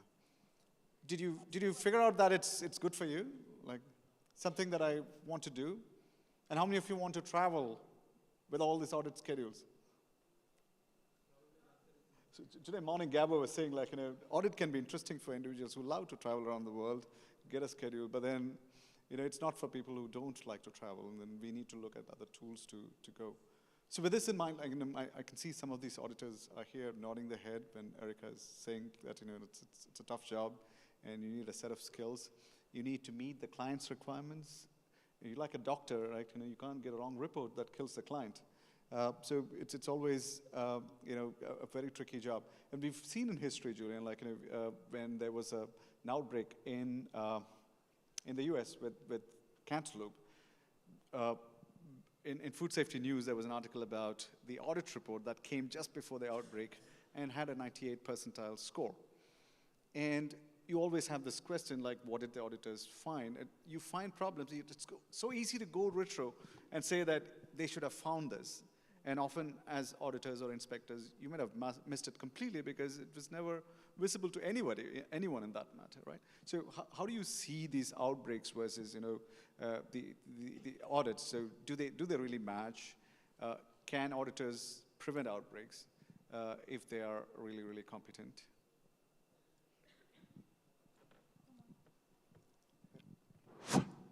Excellent. I think there's a couple of issues in that, and we said when we were leading into this session, we needed to think about the divide between audits, the process of audit and the role of auditors. I know Richard and I had a conversation over lunch about audit typically being a sampling process. So I think inherently we have to be careful not to rely on the idea that an audit process is 100% and 100% successful. All we can hope for is the best possible outcome of what's possible during that audit process. And then part of that, of course, is how well it's done by the auditor. And I guess that's really central to what we're talking about this afternoon. In terms of should an auditor have picked up that problem, well, it's an open question. Who knows? Because what did they get to look at that would have given them the insights to actually pick up the problem, and that comes back to the sampling, and then just how observant they are. And that then comes back to the central issue of today as to just what is the skill set. And then that leads into this idea of competency. And again, we can think about Erica's situation. I'm going to keep playing on that. Erica's situation of knowing an awful lot. But can she do an awful lot? In her case, clearly no. And I mean that in the nicest possible way. We are friends. But that idea of being actually in the moment, in the action, and putting what you know along with your skills, attitudes, behaviours to actually do the job. And I think that's what we're trying to address by at least having, is GFSI's mission, really to have a benchmark auditor professional development framework against which people can be trained and against which they can be evaluated or evaluate themselves to understand where they sit in terms of what we might describe as a competency, proficiency, expert journey. So in terms of any outbreak, I think it's always difficult, and I think as you said, in hindsight, should they have seen something? Possibly, but again, was it something that they could have seen based on the constraints of the audit process, along again with the quality of the auditor? Thank you, Julian. Richard, how do you see audits? And I know your background is almost all time into inspections. And how does it connect? Like, is the behavior same? Like, are the competency expectations same? Or do you think that inspectors have a complete set of skills, that a complete different set of skills away from audits? Okay, thank you. I suppose academically people can argue, and a lot of people argue, there's a difference between what an auditor does and what an inspector does. My own view is that the main purpose of an auditor and a standard, and the main purpose, I believe, of an inspector, a food inspector or as an enforcement, is to ensure that that business can produce safe food. We do it in different ways. One is using legislation, the other is using a standard. You can argue that there are different skill sets. We're talking about listening, we're talking about hearing and listening as opposed to observing. We're talking about the different ways that we go about it. For instance, I'm not sure whether I would make a really good auditor of a standard, because I like to advise people what's wrong and give them advice and say, this is how you put it right. So I like to be an inspector, but also passing on information from previous inspections to improve standards. My goal was always, and the inspectors that worked for me, was to, as I've said, ensure we ensure the business can produce safe food. Now, a lot of the problems are the same. There were two major outbreaks. Bobby referred to the melon outbreak, and then there was another outbreak. I'm not sure whether it was Conagra. I can't remember. But there was two major outbreaks with lots of deaths in America. And subsequently, the inspectors went in, because that's the way it works, and determined that the auditors, or it seemed to imply that the auditors, or the audit itself, was unsatisfactory. There's lots of reasons for that. It's not just the auditor. That's the first thing. There's lots of things that result, but it was definitely, they said, there was a lot of things there that were obvious that should have been picked up, and for one reason or another weren't picked up. So it wasn't just hindsight of seeing, well, it wasn't there when I was there. There were things there to be seen. Now, in the same way, there's been a couple of major outbreaks I know in the UK. One was the Wishaw outbreak in '96, when about 21 people died from E. coli, and where the inspectors missed so many things that were found to be root causes of the outbreak subsequently, and it wasn't. I mean, people say, well, it's only the point in time, I mean, it's a point in time, and if it wasn't there, you couldn't see it. Well, I'll give you an example, because I don't follow that, and I'm in a minority, I know. But if you go into a place like a big butcher, Wishaw, they had a big room. Let's say the room was empty and there was no production going on. And you think, well, you can't audit that, can you? One of the questions you'd say, you produce raw meat and cooked meat. Yeah, right, okay. You produce it in this room? Yes. Well, where do you produce the cooked meat and the raw meat? And you look at the room, and there's two tables side by side. And it's, let's say a room is as big as this size, and there's two tables, or several tables, all together. And they say, well, we prepare it there. We sit next to each other in this room. So you're not seeing it, but you're asking the right question, because you've got the experience and the skill set to know what the risks are associated with that business. And therefore, I don't subscribe to the fact that if the production's not there, it's better for the production to be there, but it's not hopeless just because there isn't the production there. And I think a skilled, experienced auditor would be able to ask lots of questions that would give him an indication whether there was a good chance or not of that business being able to produce safe food. And then I think the problem then is, when we're looking, is we're talking about the competence of auditors and the competence of inspectors. I'm asking the question, where was the management of that auditor or the management of that inspector? Because if they did a poor job, as managers, we're supposed to be ensuring that our inspectors are competent and doing the job. They've been doing lots of audits. This wasn't the first audit in either of these cases. They've been doing lots of audits, putting in reports, and I can assure you that an experienced manager can look at the kind of reports that auditors are putting in and have a reasonable indication as to whether or not they're doing a reasonable job. You can compare one with another. So those inspectors and auditors should have already been identified by their management to say that they need extra training, or they aren't skilled enough, or they're not making enough of the right decisions. And as a manager, I would go round and do some inspections following my inspectors as a sample. And I would go around maybe with them and say nothing and just watch them, or I would maybe go the next day and do an audit myself and see if we came up with the same result. That was a sample, not all the time. But as a manager, you're responsible for the audits or the inspections your people are doing. So that's what I was saying. It's not just the auditor and the auditor's competency, it's the manager's competency as well, who's looking after him. Just curious question here. You know, when you look at different schemes, are there some schemes where the same auditor would do much better with an audit compared to another?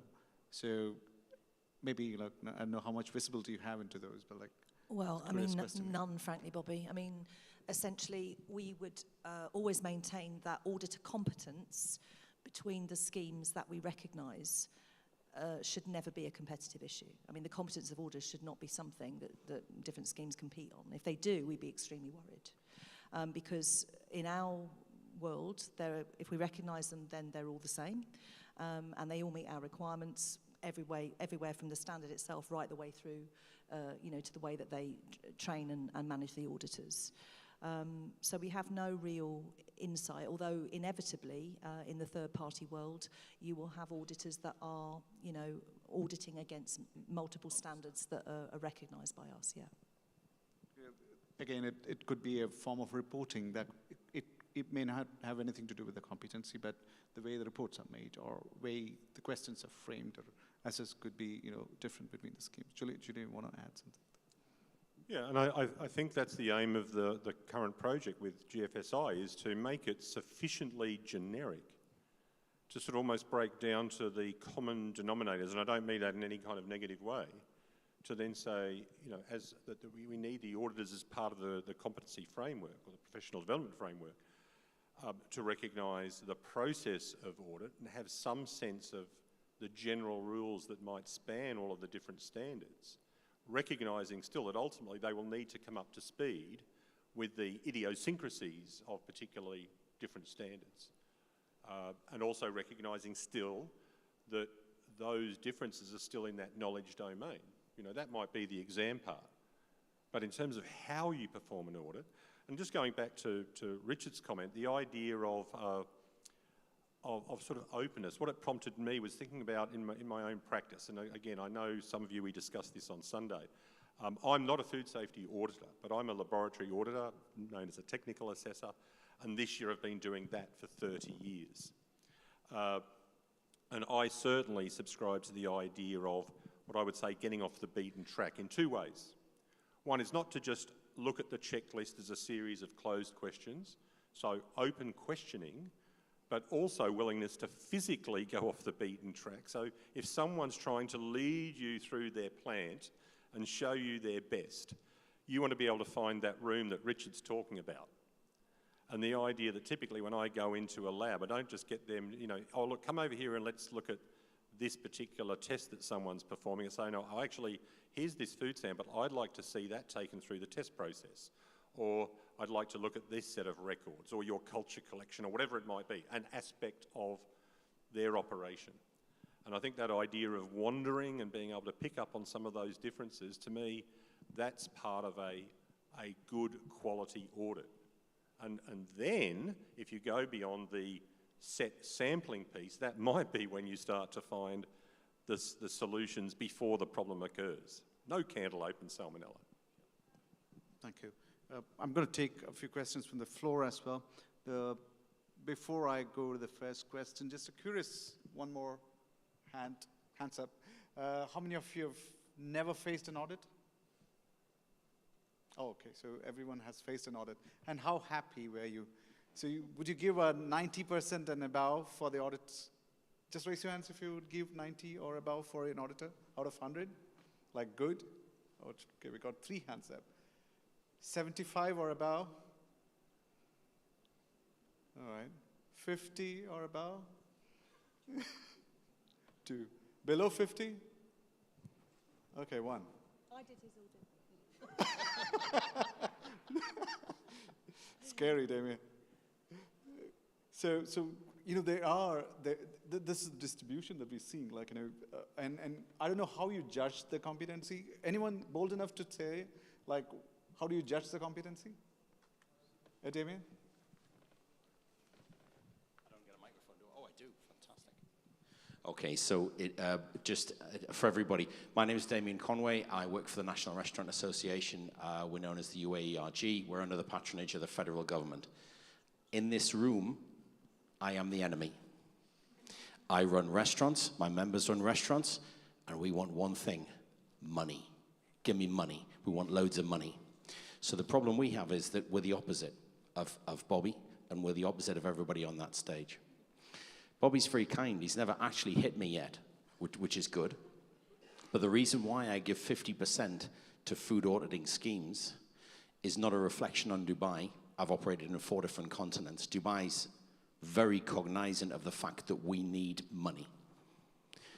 It's across Europe, particularly in the UK. I'm sorry to say, those are the guys who are not cognizant of the fact that we have a business to run. Frankly, they need to come and take a look in Dubai and what happens in this emirate in particular, and not deny and say, all right, but we're following Highfield. Yes, we follow Highfield in London, but Highfield is sitting there on the stage in a place where we make money and the municipality understand that we have to. So that's what's behind me saying 50%, because worldwide, and it's a worldwide panel, obviously there's Doncaster, Newcastle, Australia, and India all on the stage. So it's Dubai's 100%, but it's the rest of the world that hasn't quite got the balance that there is on the panel here. Did that answer the original question? Sorry. Right, Julia. I think, Damien, the thing is also that, yes, money is important, business is important, and a lot of what you see would be regulatory inspections, but it's the manufacturers who see the audits and processes which are a bit more, complicated in terms of, the process itself. And most of these schemes are useful because you might be importing food from a different country. And GFSI, for instance, is used by retailers and manufacturers to keep their suppliers and supply system safe. So they have to work across the world to get these schemes aligned in a way that all the schemes give the same output. And as Erica was saying, they want to keep it non-competitive because the auditors have to have the same scale of skills to kind of guarantee. So when one person says it should also be the same for the others, and so that's a very different perspective. And I know what the restaurant perspective is. We'll come back to the restaurant discussions later. Of course, we are a niche. Yeah. I just want to say one thing. The professor fills me full of fear. He's caught me. For years, we restaurateurs have been leading auditors by the nose. Oh no, you don't want to look in the salad kitchen. No, it's all fine in there. That's fine. You don't want to go and look in there. You don't need to test that fridge. Have we cleaned that fridge? We haven't. Right, you don't want to go in there. Come and see the meat kitchen. That's fantastic. That's where you'll find some problems. No, he won't. We've been leading him by the nose, and he's got me scared. Fear is good. That's a skill that you get as an industry, leading the auditor away from the problems. Can I just add to what the gentleman said? So thank you for your candour. I really appreciate it. It's very refreshing. I think it's fair to say, and I said this on Sunday, and I'm going to say it again, GFSI isn't here to promote or prop up the certification industry. And I think it's also fair to say that if the only safe food that one could consume was delivered by a site that was certified against a GFSI recognised programme, we'd all be dead, right? I mean, because I spend most of my time either eating in my own home and trying to avoid killing myself, or enjoying, places like you and your members, deliver a wonderful experience, So I think it's really important when we talk about audit and inspection. Inspection is absolutely essential, in my view. Third-party audit, second-party audit, has its place in the world, but it's not the be-all and end-all. It's just one tool in the box, and that's probably the last thing that anybody would expect me to say, but I really want to be clear about the fact that we are here for safe food for people everywhere, whichever direction that takes us in. And when we say everywhere, we mean everywhere. We don't just mean in manufacturing, big business and big retail. We are also here to promote and support SMEs in developing their competence. And that might be a journey towards certification, or it might not. But what we want to understand is, if it's the might not, then what else could we do, should we do, must we do to enable small food businesses to prosper and grow, and it may be an audit as a tool, or it may be something completely different. So thank you. I'm glad I had the opportunity to respond to that. Thank you. Thank you, Erica. Thank you, Damien. Bobby, can I just say, one of the things, Damien made a point, that businesses are there to make money. And I think one of the things that we will presumably discuss, and people may ask questions, that's very important is consistency. It's not just about finding those businesses that aren't complying. It's providing advice to those businesses to help them comply. I would always try and make businesses reasonably happy to see me, reasonably, because if they're happy to see me, then they're more likely to listen to me and do the things I want. So I've made a point of trying not, every time, it's like the taxman coming round. If every time the taxman comes round to your house and you end up paying a lot of money because he's found out that you aren't paying enough tax or whatever, you dread the taxman coming. If the enforcement officer comes round, every time you've got a fine to do or you've got to spend a lot of money, then it upsets you. But if sometimes you can give them advice that helps them save money, do you realise so-and-so down the road is doing this a lot more cost-effectively? I would pass on that information in the hope that we'd help you in your search for profit. But the other thing that's very important, even more important, is you've got to have a level playing field for the businesses. And if you're a good business and you're paying for training and you're paying for cleaning and you're paying for the right standard, and the auditor is not picking that up in somebody down the road who's competing with you, who has got awful standards, and the chances, believe it or not, I don't know whether I should say this publicly, but I will, but I've never investigated a food poisoning outbreak from an absolutely dirty, filthy premises. Yeah, I don't know why, but you'd think, but nearly all the food poisoning, the hygiene has been seriously lacking, but the cleanliness, the apparent look, you go in the premises, how can a premise like this cause food poisoning? But they do, because of temperature abuse and cross-contamination. It's not filthy premises, because there's no cross-contamination. They don't clean anything, so there can't be any cross-contamination. So, but I'm not advocating that. I'm just saying we've got to have consistency. We've got to have consistency of outcome so that the public know when they go into a business, if it's got a score, that's fair. If it's a 5 or it's a 0, well, if it's a 0, it should be closed. But basically, we've got to have consistency. And as I said, we've got to have a level playing field as well. And that's very important. Thank you. And I'm going to take the question. There was a question there in the group, in the Q&A. What is the competency? What are the expectations from an auditor other than a degree? I don't know which degree was being referred to, but Julian, do you want to start? We could probably spend the next 20 minutes talking. Yeah, well, once again, I think, what we've recognised, and we don't have time to tell too many stories, but, what we've recognised already through our working group is that auditors can come from an extreme diversity of backgrounds, and provided they have the right journey, they can be excellent. So the idea of saying, for instance, we only want people who've got a degree in food science and technology, I think is not something we want to entertain.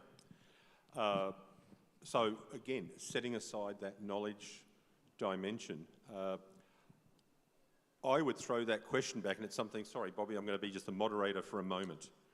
But I would say, just if all of you could just think for a moment, because many of you put your hand up about audits, and many of you sort of scored them, far less than perfect. What would be the one, I know Frank on Sunday talked about a magic wand. What would be one characteristic of an auditor that you would like to see or see changed that you feel would give you better quality audits? Because that's something that we need to kind of work out. What is the journey? What are the dimensions or the characteristics of the various dimensions? Again, knowledge, skills, attitudes, behaviours. I'll get down onto the floor. Yep. So you got a magic wand to change, or want to change the auditor's character. What do you want changed? Great question. Hi, I'm Nick Sharman. I would want the auditors to be more challenging.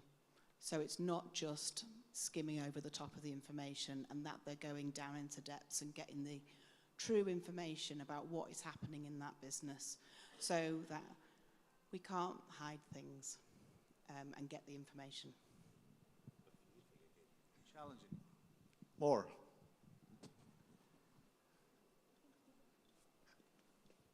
You want to go for it? Got someone there. Oh, you've got a question.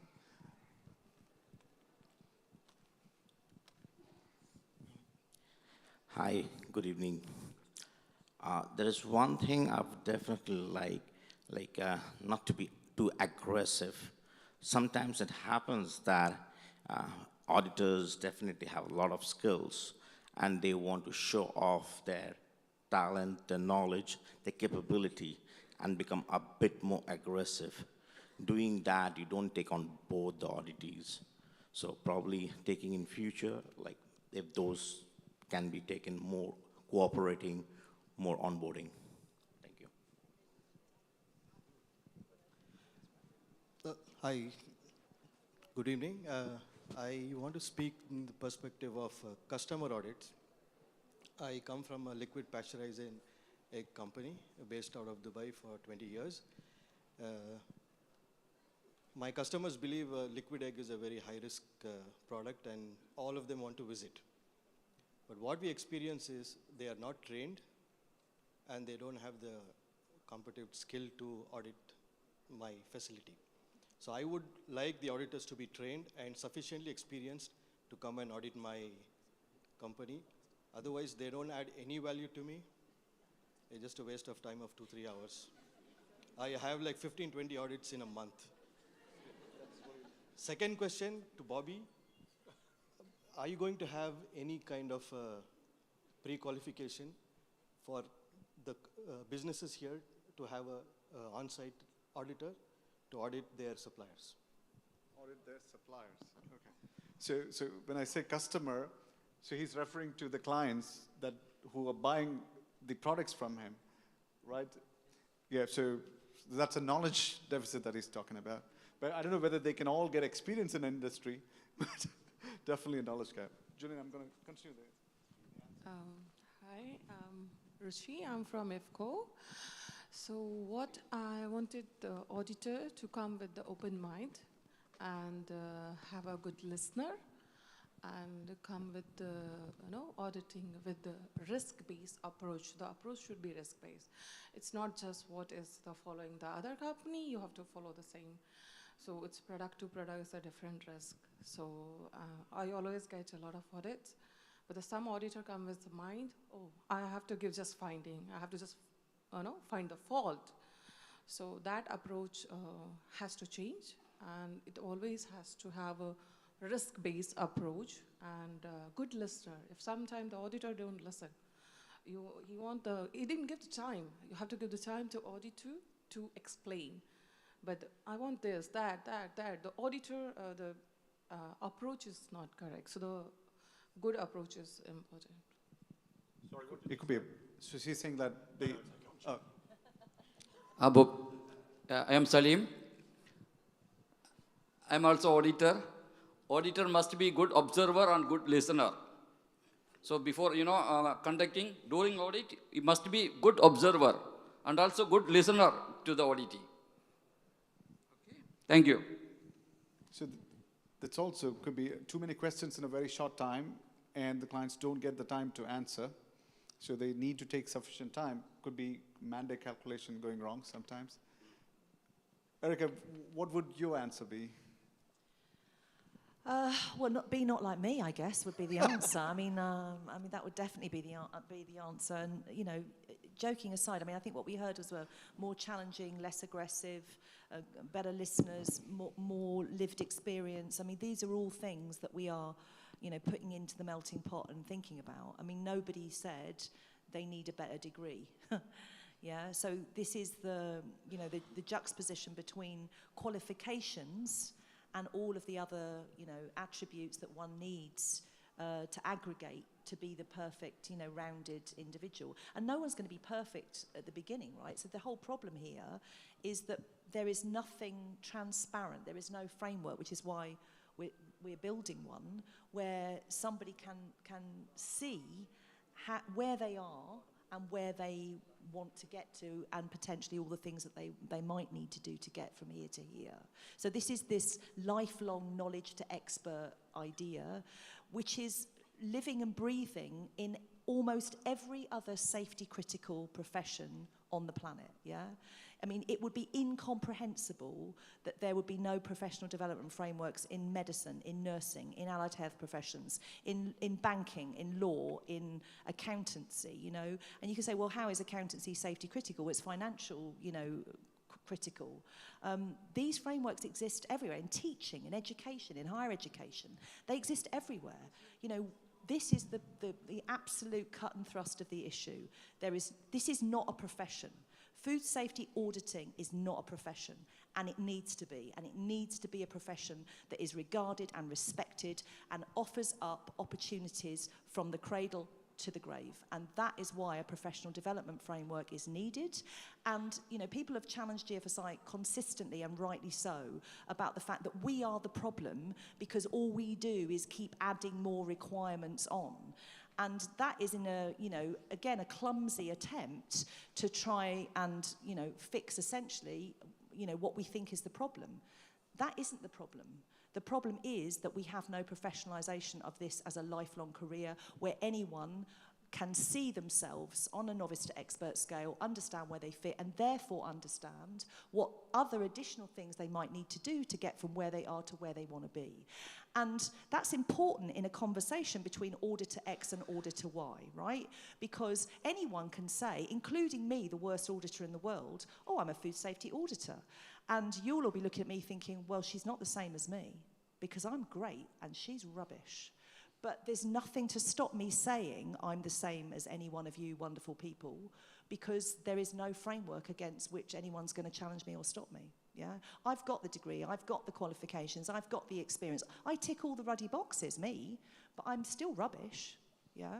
So it's, you know, how do we get to a place where we have all of the aggregated things that we need on this framework, that we can then really start to be an attractive career choice for young people, for bright people. Nobody gets up age 16 and says, oh, mum, I want to be a food safety auditor. They get up and say, I want to be a doctor. They get up and say, I want to be a nurse. They get up and say, I want to be an accountant. But nobody says, I don't believe, based on my experience, I want to be. The most common thing that people say to me is, I've ended up being an auditor. I mean, what a miserable thing to say. This is terrible. How could anybody describe themselves as I ended up doing this? Yeah? Fine for me, because I did end up, and thankfully somebody told me to for 30 do one. years. But it's true, it's true.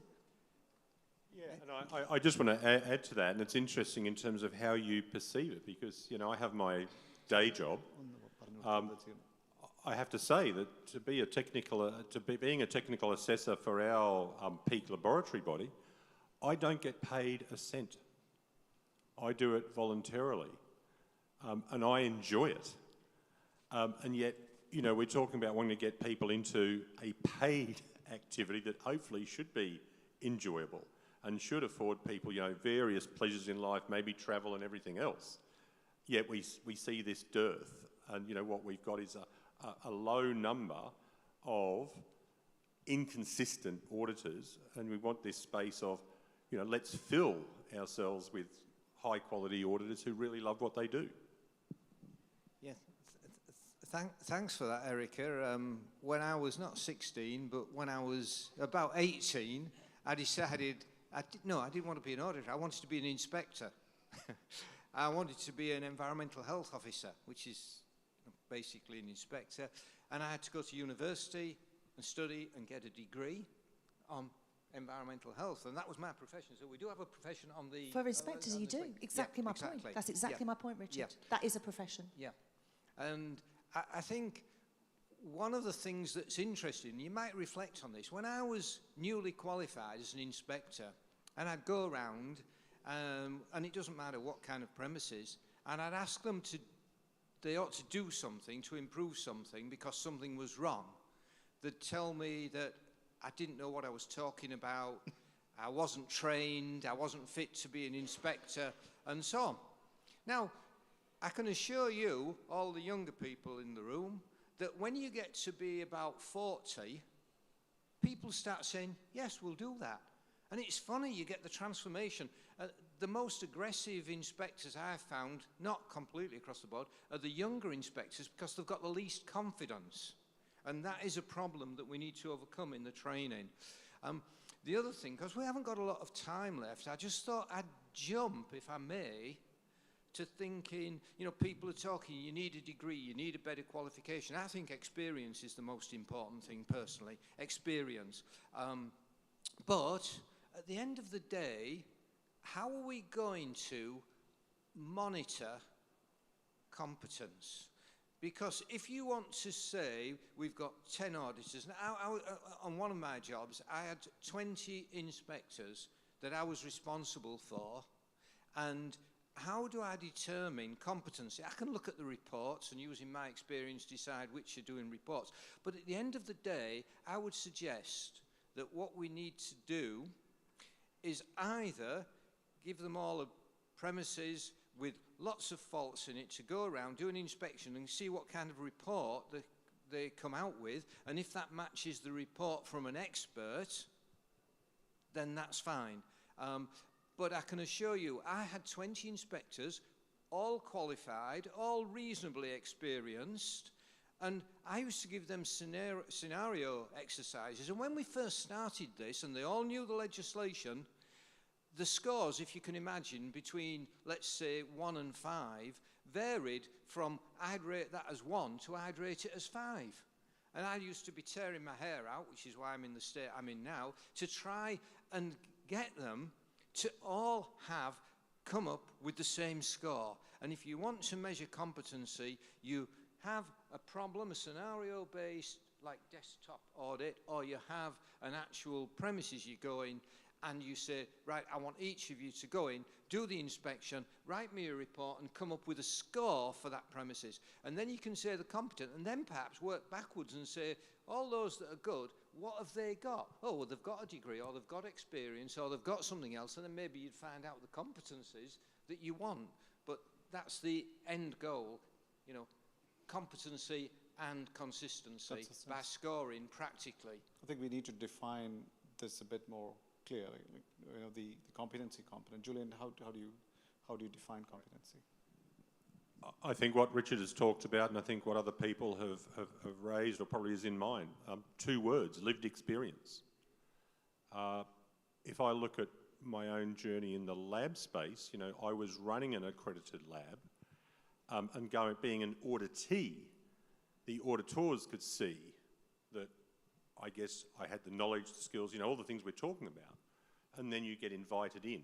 And now I'm in a position where I'm one of the people who is bringing new auditors into the process because of being, I guess, an expert. So that we have no doubt that there needs to be a lived experience component, that no one can be competent without actually engaging in the audit process, the proper audit process. Now, in terms of Richard's comment about competence, one of the differences that I understand in terms of between what we do for lab assessment and what a food safety audit might involve is simple. Typically, you might be one person going out and doing that audit, so there is no one over your shoulder to check, necessarily. In the case of laboratory audit, at least in Australia, it's always a team. There is someone from the accrediting organisation who is looking more at the systems part, and I'm there more to evaluate the technical performance of the laboratory. You bring those together, but certainly part of what's always happening during that is you are always being observed as well. So if I suddenly started to slip, I would be told. I would know, and it comes back to that management issue. There is always management going on. And I think that's going to be a consideration for the industry, because obviously any need to have that kind of observation is going to add cost, but does a much better audit outcome and ultimately safe food everywhere come at that cost? Perspective of the auditors as well, and a shout out to you audit facilities. And I have this question to any other auditor here. Like, you know, how much do your clients agree? Like, when you find major problems, what do you see as a reaction from the client? Are they okay accepting and then correcting, or they just get offensive or defensive about things? How often do you find a client accepting the problem and then moving forward to solve it? And other auditors too, please feel free to say that.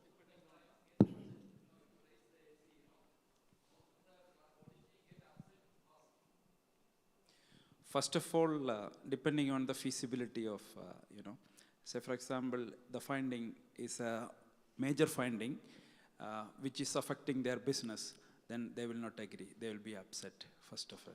Affecting their business in the sense like you write it, they can prevent it, right? Yeah. Or is it something that's visible to others? Commercial feasibility also. Say for example, it is costing more because business is finally, so it takes more to solve the problem than they wouldn't accept it. Yeah. But if it's a small thing to if really change, making some improvement, then they will accept. Okay. Yeah. So does it affect your judgment?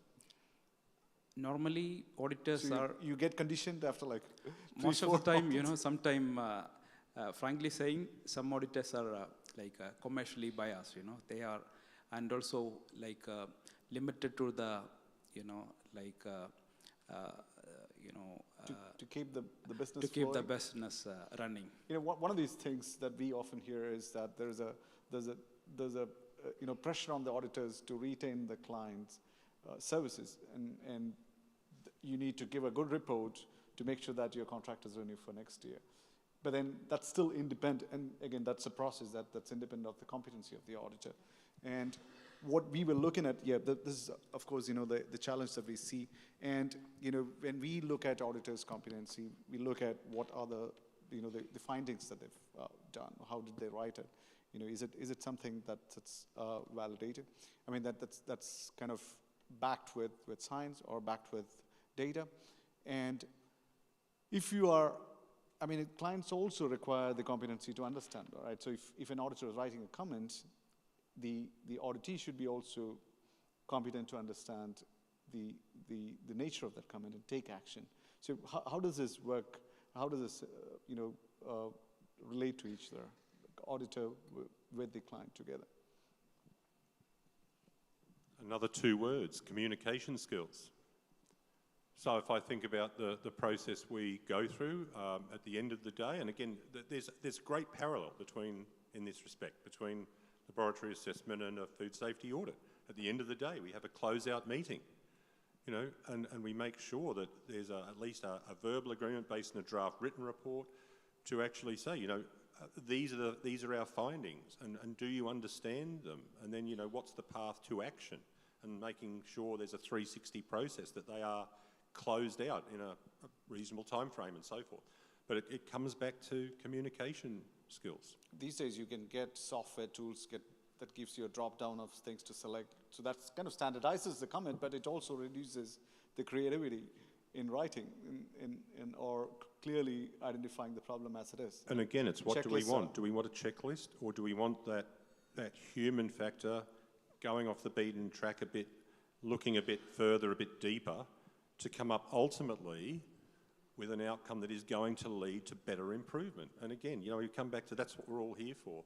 And again, it's analogous. If I'm looking at a food microbiology lab, those test outcomes can affect lives in the same way that a food manufacturer who's not doing the right thing can affect lives. I think the issue that you raised about commercial interest and keeping customers happy is a challenge.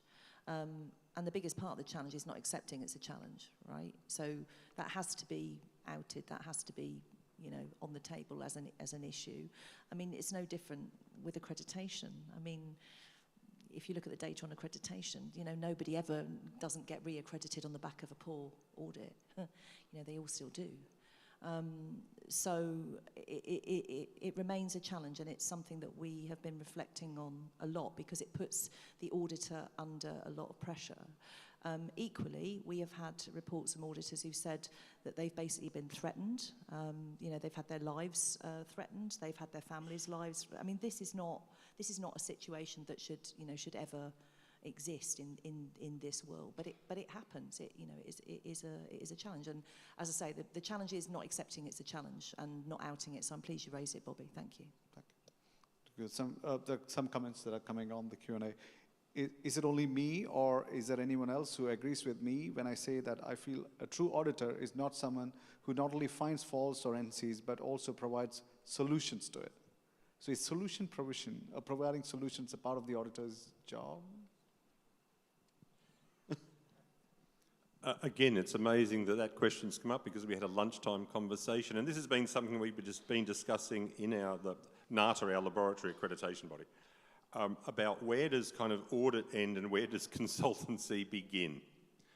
And I've always seen, and particularly as an educator as my day job, that, you know, if I can go in and see, not only that I've got to look at the rules and compliance, but if I can see ways that the lab can improve their practice, and even perhaps actually, and in one recent audit where I could see where they could actually reduce some of their activities to actually improve their bottom line. You know, there should be that view. It's about continuous quality improvement, ultimately, in my case, around the outcome of lab testing. But there's no reason that has to be at tension with the ability of the lab to operate as a business and make money. Thank you, Julian. Another question is for GFSI, auditor framework. Who decides if you are a novice or an expert to state what level the auditor is at? That's a great question. So just to put some flesh on the bones of what we're doing here. So we have a working group led by Julian and a number of regulators because we are equally interested as regulators are in this subject, completely independent from GFSI, so no one's being paid, they're not in our back pocket, they're doing what needs to be done, creating the framework independently of us. Because the idea is this is a framework this is our gift to the world. This is not just about third party, this is about the whole audit picture and then people deciding in each of their individual settings, including GFSI, okay, now we've got the framework, where would we expect somebody that audited against a GFSI recognised programme to be? And if we haven't got enough of them, then if we took somebody that was that, what additional checks and balances might we need for somebody who was there? Equally, if we wanted somebody that was there, how would that work? So the process is that work is being done, and then we will publish the framework for global consultation, which we know and expect will take time, but it's absolutely essential because whether we like it or whether we don't, this will set the tone, broadly speaking, for how everything else kind of happens after that. So we expect to be in a position to come out to consultation at least midway through 2024, and we expect to take our time to take on board everybody's feedback. So who decides? Everyone decides. Everyone who has skin in this game, everyone who has a view, everybody's views are valuable and important. But as I'm sure everyone can appreciate, trying to kick this off by asking the world is never going to happen. We need to fast track something by experts, put it out there, and then consult and see where we go from there. So thank you for the question, whoever asked it. Thank you, Erica. And last question is how can an auditor be liked as well as do the right thing? Or auditor be accepted as well as do the right thing? Julian? I mean, I don't know what anyone else thinks, but I think this is about healthy respect. So, you know, we've heard all the things around, you know, if you had a magic wand, what would you want? I mean, if you could take all the things that people want and manifestly put someone in front of you that embodies all of those things, who does, you know, fair, reasonable challenge, has got lived experiences, you know, clearly regarded and respected, is not aggressive, is informative, is helpful, but, you know, conducts themselves in a professional way, this is what we're seeking, then it's less about liking and more about respecting. I think we all know people we don't particularly like per se, but we have a real respect for them because they embody professionalism and they do their job terrifically well. So I think it's more about a healthy respect. If I may, I can, sorry. A story about something that I would say a part of my career that actually happened that epitomises some of the things we've been talking about. There was a serious offence of illegal slaughter going on, which I uncovered and resulted in me recommending and the council taking a prosecution, and the person was found guilty and got a massive fine. It had a reputation of being a bit of a gangster and being involved in other illegal activities. And in the court case afterwards, he came across to me, and he was much, much bigger than me, and he put his hand into his inside pocket, and I didn't know whether he was going to bring a knife out because he just had this fine, or whatever. And I have been threatened, as you said, as an auditor. I've also had thanks, but I've been threatened. And I thought something drastic's going to happen. And he brought out and he gave me an envelope, and I'm still wondering what's going to happen. And on that envelope was an invitation to his daughter's wedding.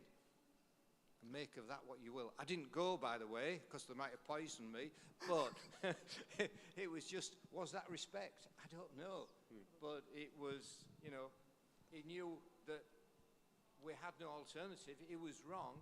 And the other thing is, I think that you've got to, if you don't educate people, and we don't have that problem as inspectors, if you don't educate people then and tell them why they shouldn't do something, they'll continue to do it when you're not there.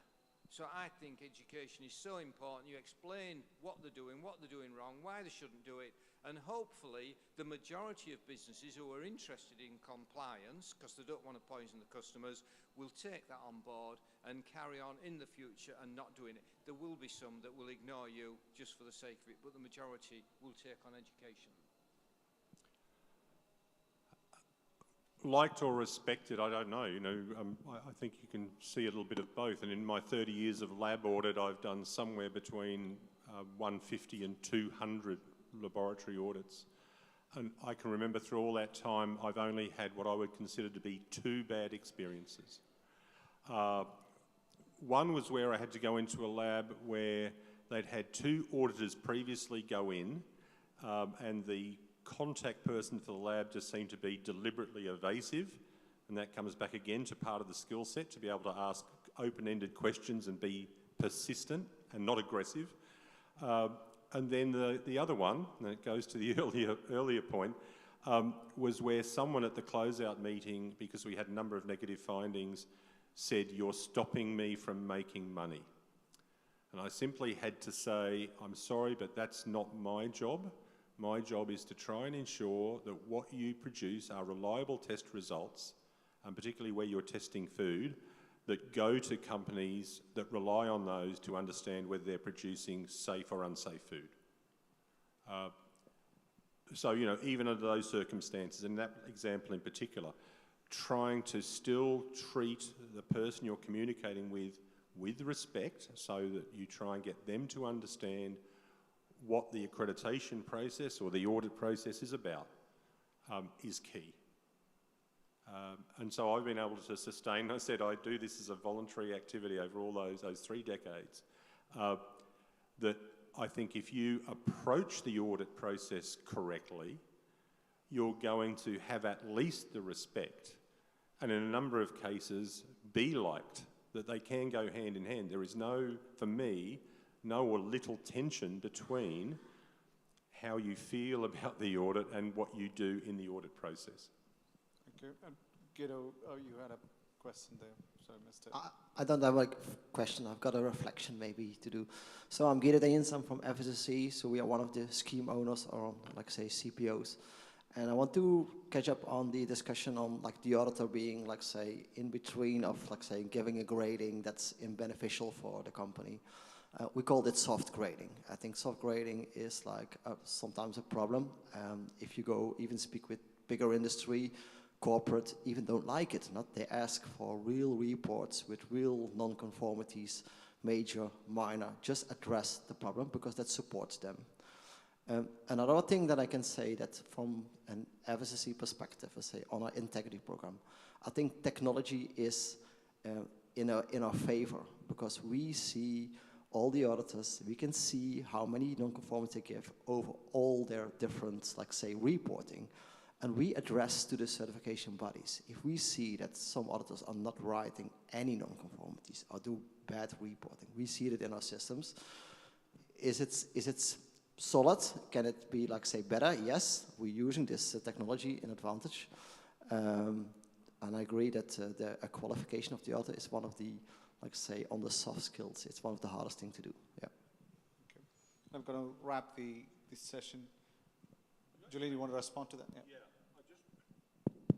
Again, I think in terms of moving this process and hopefully the ecosystem forward, And this has come up already a few times. I've heard this term, and it's kind of an area that's dear to my heart, that we tend to use the term soft skills as though these are secondary to that knowledge dimension. And what we've come to recognise, and look at what people said today, that these are the most important skills, and I often describe them as professional skills, or use the IFT term, success skills. Because clearly, from what everyone believes here, that if we want a successful audit, they're the skills that are necessary. Thank you. And I'm going to close this session with a note that I know there are more questions, but we'll stay around to answer. Or you miss the bus and walk to the hotel. So we're going to be around tonight and tomorrow. We'll talk more about the audits. And I'm glad that these questions are coming from the floor. And the reason why we organized this session is because we want to address this as a challenge and enhance the audits further. And we don't want it to be a profession that's dying off. We want it to be a passionate job. And we want people to take up this career. A lot of the young attendees here, we want to see them as good auditors. 10 years down the line, we want to see them that they're auditing schemes and they're doing really well. And we want to hear those success stories in our future conferences. Thank you so much for staying back, and thank you panelists for being here.